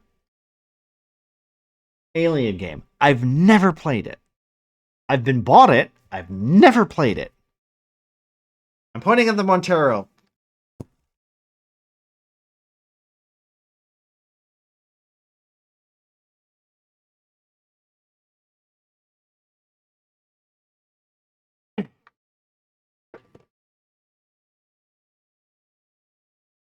It doesn't work because of the goddamn camera. Wait. Wait. I gotta be quick.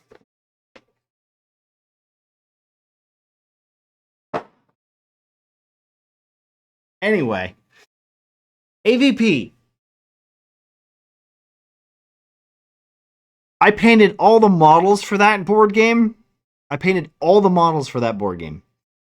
They have some really nice predators.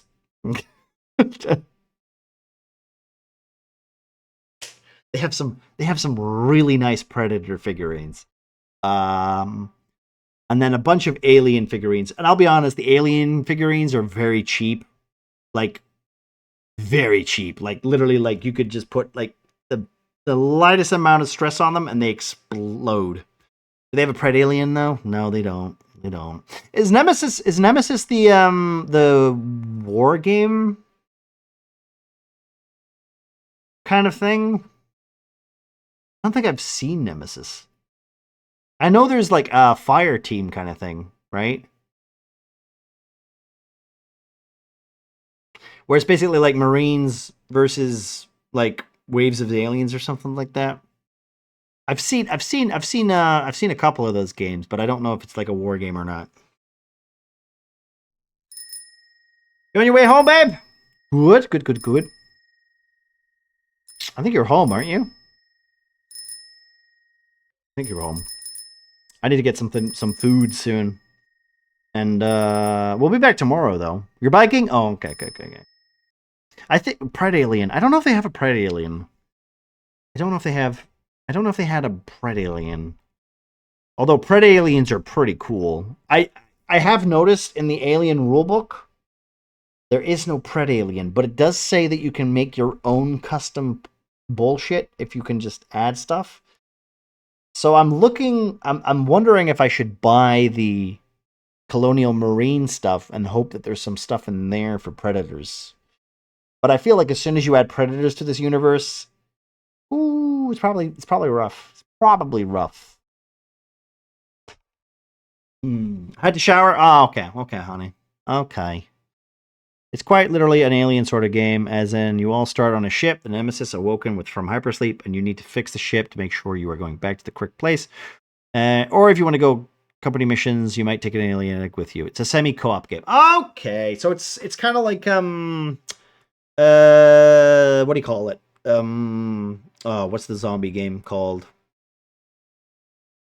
Winter of the Dead or something like that, right? Yeah, it's the one. It's kind of like Dead of Winter, but in space. I know you were a fan of like that kind of stuff, right? Yeah.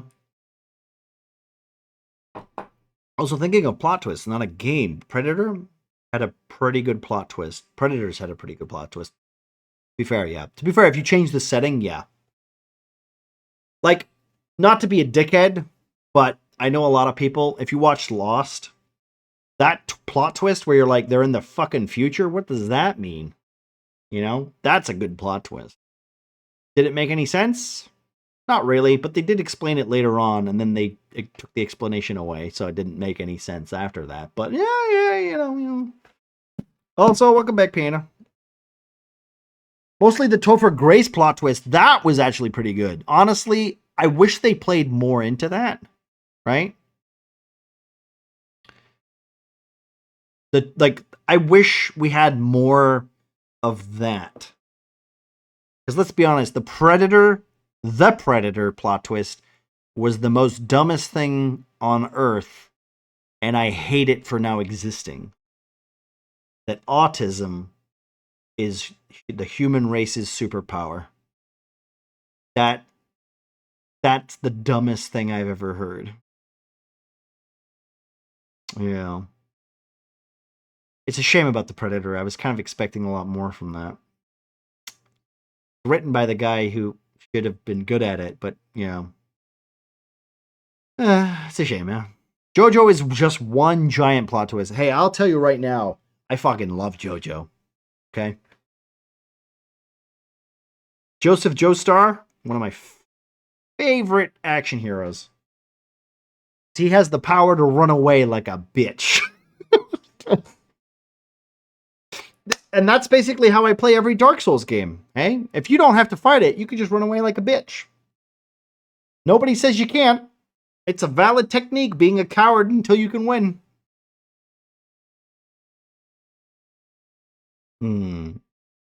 I did have the idea, though, Skeets, right? For Alien RPG, because I will be honest, this year, the Halloween one-shot, which was supposed to be cowboys, right? It was supposed to be cowboys versus an unknown threat.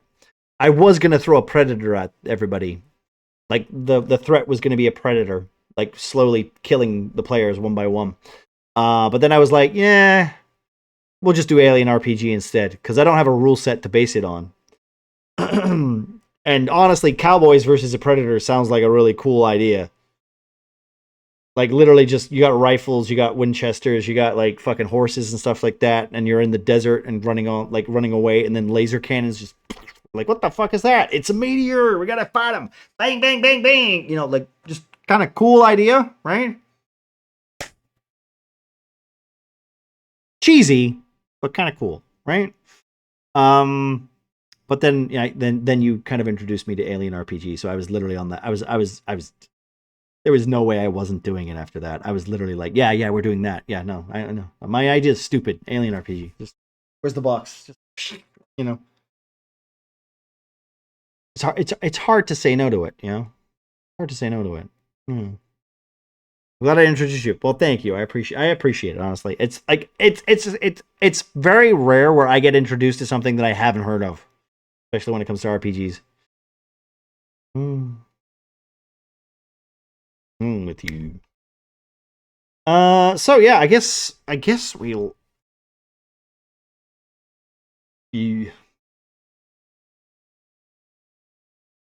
So the Montero, we'll have our crew on the Montero, right? This ship is going to be what it is, and there's not much else I can say about it, really. I'm just excited to start playing it. I'm excited to get it working. I also have Sirenscape set up. So what I will do is I'll figure that out tomorrow, hopefully. Thanks to Bean, I kind of have it working, but I need to figure out how I need to get it to work through Twitch. I got to get it through this OBS bullshit. Another good one to be introduced to, and I know has an actual lovely written book, is Mothership. Mothership, okay. Well, I know there's one that I've wanted to do, but oh, what is it called? It's Swyhander. It's basically just dark D&D. So basically Berserk. That was the last one that I looked at that I was like, yeah. Wait, are we playing in Talespire or the other one? We're playing in the other one, Panda. We're not playing in Talespire.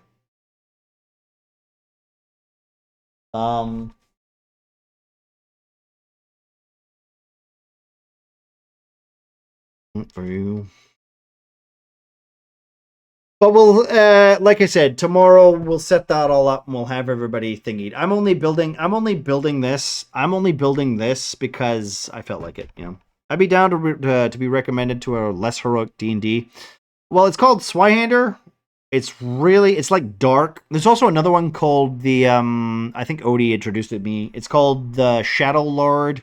Something Shadow Lord. I think it's called the Reign of the Shadow Lord or something.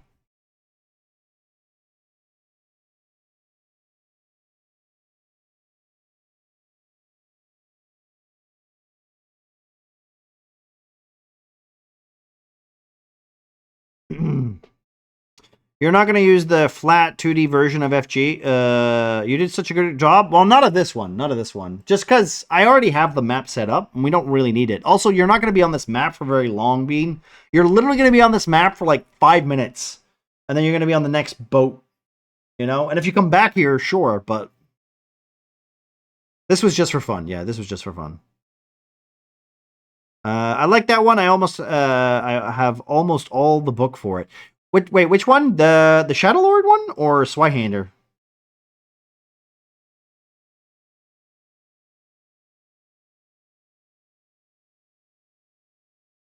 Shadow Lord? Okay. What do you know what the actual title of it is? Because like I know it's got a long title, right? It's got a huge title. Or not a huge title, but it's got it's not just Shadow Lord. It's called something of the Shadow Lord. I know Odie introduced me to that, and I was like really excited to try it. But like I said, it's not. I'd have to read it. I'd have to read it and kind of get into it. But now that I have FG set up, right? Now that I have FG set up, I might literally start picking up rule sets and just maybe when we take a break or something, every so often I'll ask if anyone's interested and we can just try a new game. Castle and Crusades is also on FG, I noticed, Bean. And I was literally like, hey, should I pick that up? Should I pick that up? Shadow of the Demon Lord, that's the one. In other news, I finally get to play the One Ring soon. Skeets, can I ask you a favor?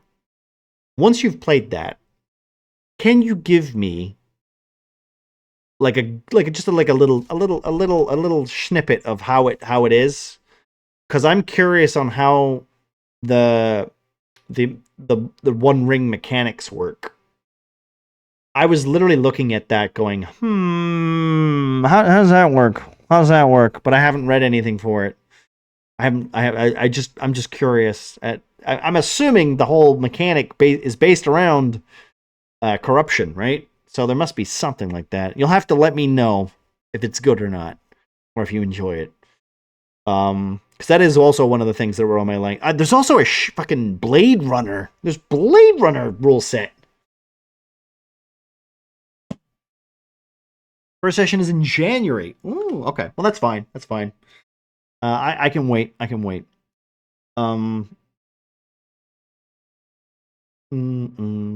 I don't think I'll be playing it anytime soon. Shadow of the Demon Lord does look like it's a little more, second edition, if I remember right. It's like back to basics kind of rule sets, which I appreciate, because let's be honest, the new 5e, by the way, Cornerstone will be set in the new 5e rule set, so we're gonna do new 5th edition. So it'll be interesting, but that's what Cornerstone is taking place in, and that'll be in January. We're going to start that campaign sometime in January. Unless my players want to start earlier in like December, but I won't have any time in December probably. So it's probably going to be January. Maybe like the second week of January or something. If that works out for people. I mean, I know that there's a shadow mechanic which basically tempts you, which makes you miserable if that outweighs your hope, if I remember right. Oh, okay. So it is literally a corruption, like a hope. Okay, that's cool. That's cool. In playstyle, yes, but it's first edit. It's a first edition game. Cool. You see, that's why, like, I know Odie hates 5th edition. He hates the action economy. He hates all that stuff. And from my understanding, this was a little bit more simplified, and it gives you like more opportunities to role play because it's not all based on that bullshit that is like, you know, your turn is an action, a bonus action, a movement, a blah blah blah blah blah blah blah blah blah blah. When instead you're like, all right, I kicked this ledge over. Does it kill anything? Yeah, it does. The pot lands on a guy's head, crushes him, and you can move on. Cool, awesome, right? You know, like most people who play like D&D nowadays, they meta game the shit out of it, and it's kind of boring. Just sometimes, like literally, I had a game where like one of my paladin friends was like, "Hey, I'm a cleric.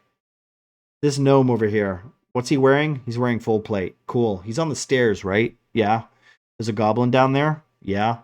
So I'm gonna push my paladin friend. I'm just gonna push him over, off on the steps.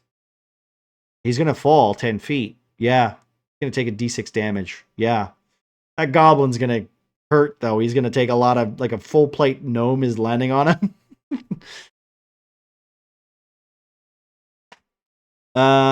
Yes, also the spells are just perfect. Really? Okay, is that the spells using a constitution check thing? I always like that idea. The fact that like when you cast a spell, you have to make a con check, and otherwise you get tired and more exhausted. That's kind of cool. From what I've gathered, the One Ring is very much a marathon sort of campaign thing where you get fatigue if you go on for too long, you gain more Sheno if you do not tend to it and stuff like that. So more of a game of attrition, I think, but yes, yet to see. I wonder how well that's going to translate with one session. I mean, it's like, how long are your sessions, Skeets? Like, on average? Is it like a day thing? Or is it like a couple hours thing? Like, my in-person stuff's usually like about 8 hours. But I haven't done that in years, so. And I know for a fact my Twitch friends would not last 8 hours, I'll be honest. When was the last time they did a 12-hour stream? Huh? Bean? When's your next 12-hour stream? Panda? When's your next 12-hour stream?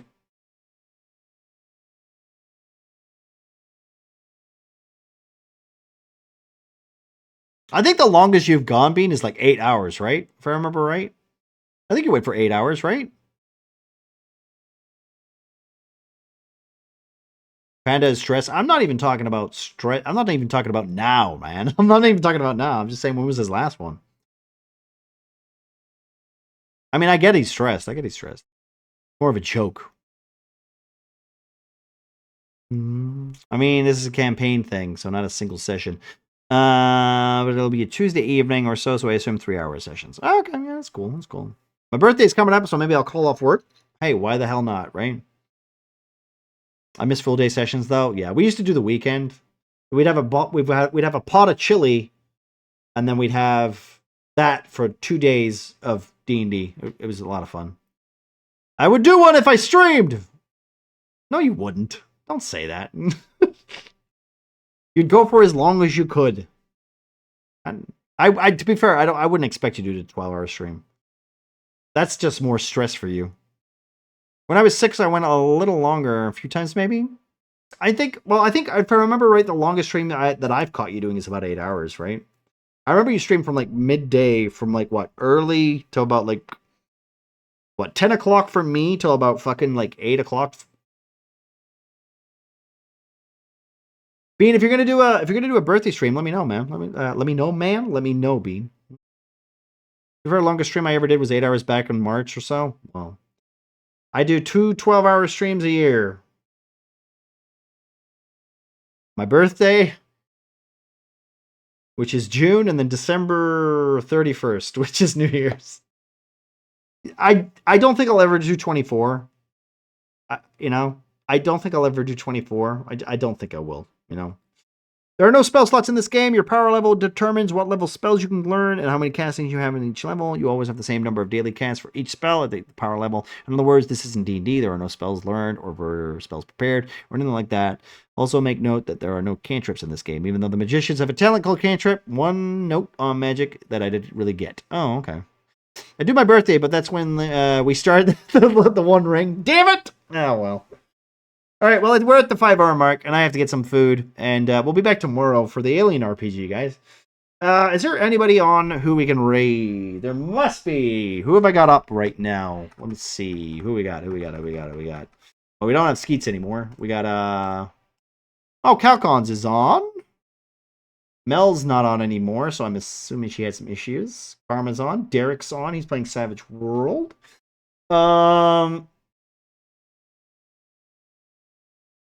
Yeah, all right. Okay, cool. Enjoy your haggis. Hey, you know me. I like my haggis. I actually don't. I haven't eaten it. One note on magic, though. I didn't get it first. You can learn a new tradition. You automatically learn a level 0 spell for that tradition. Is that kind of like a ritual spell? I will have to read that. All right.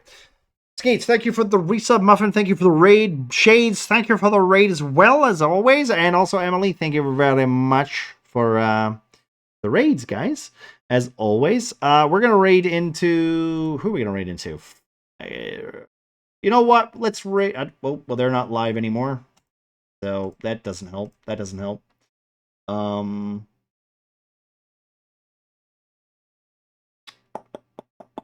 Let's go. We're gonna go Calcons. Let's go Calcons. Fuck it. I didn't raid you, but you're welcome. No, that's worry. It's okay, bud.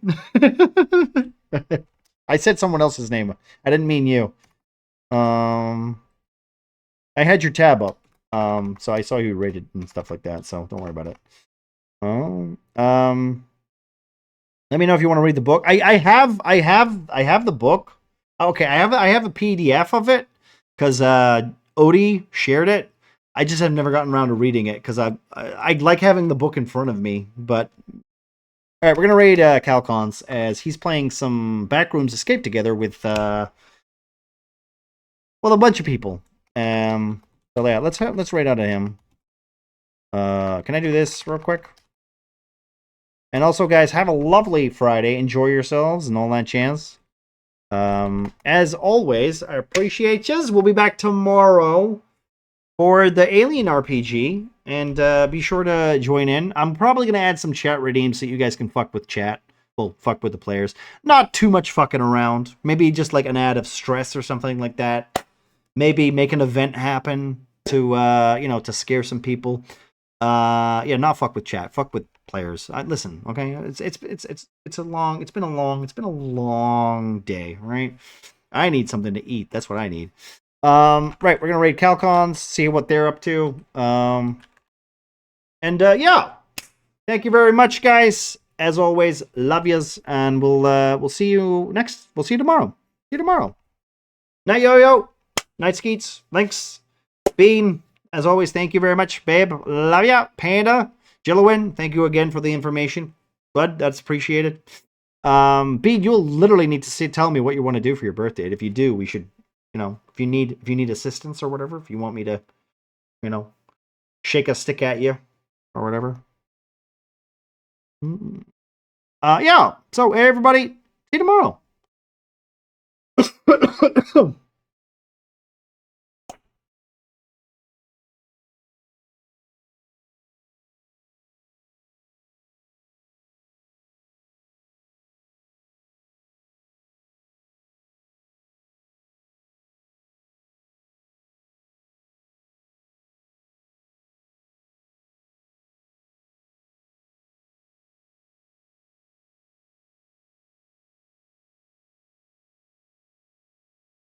Exactly. Yeah.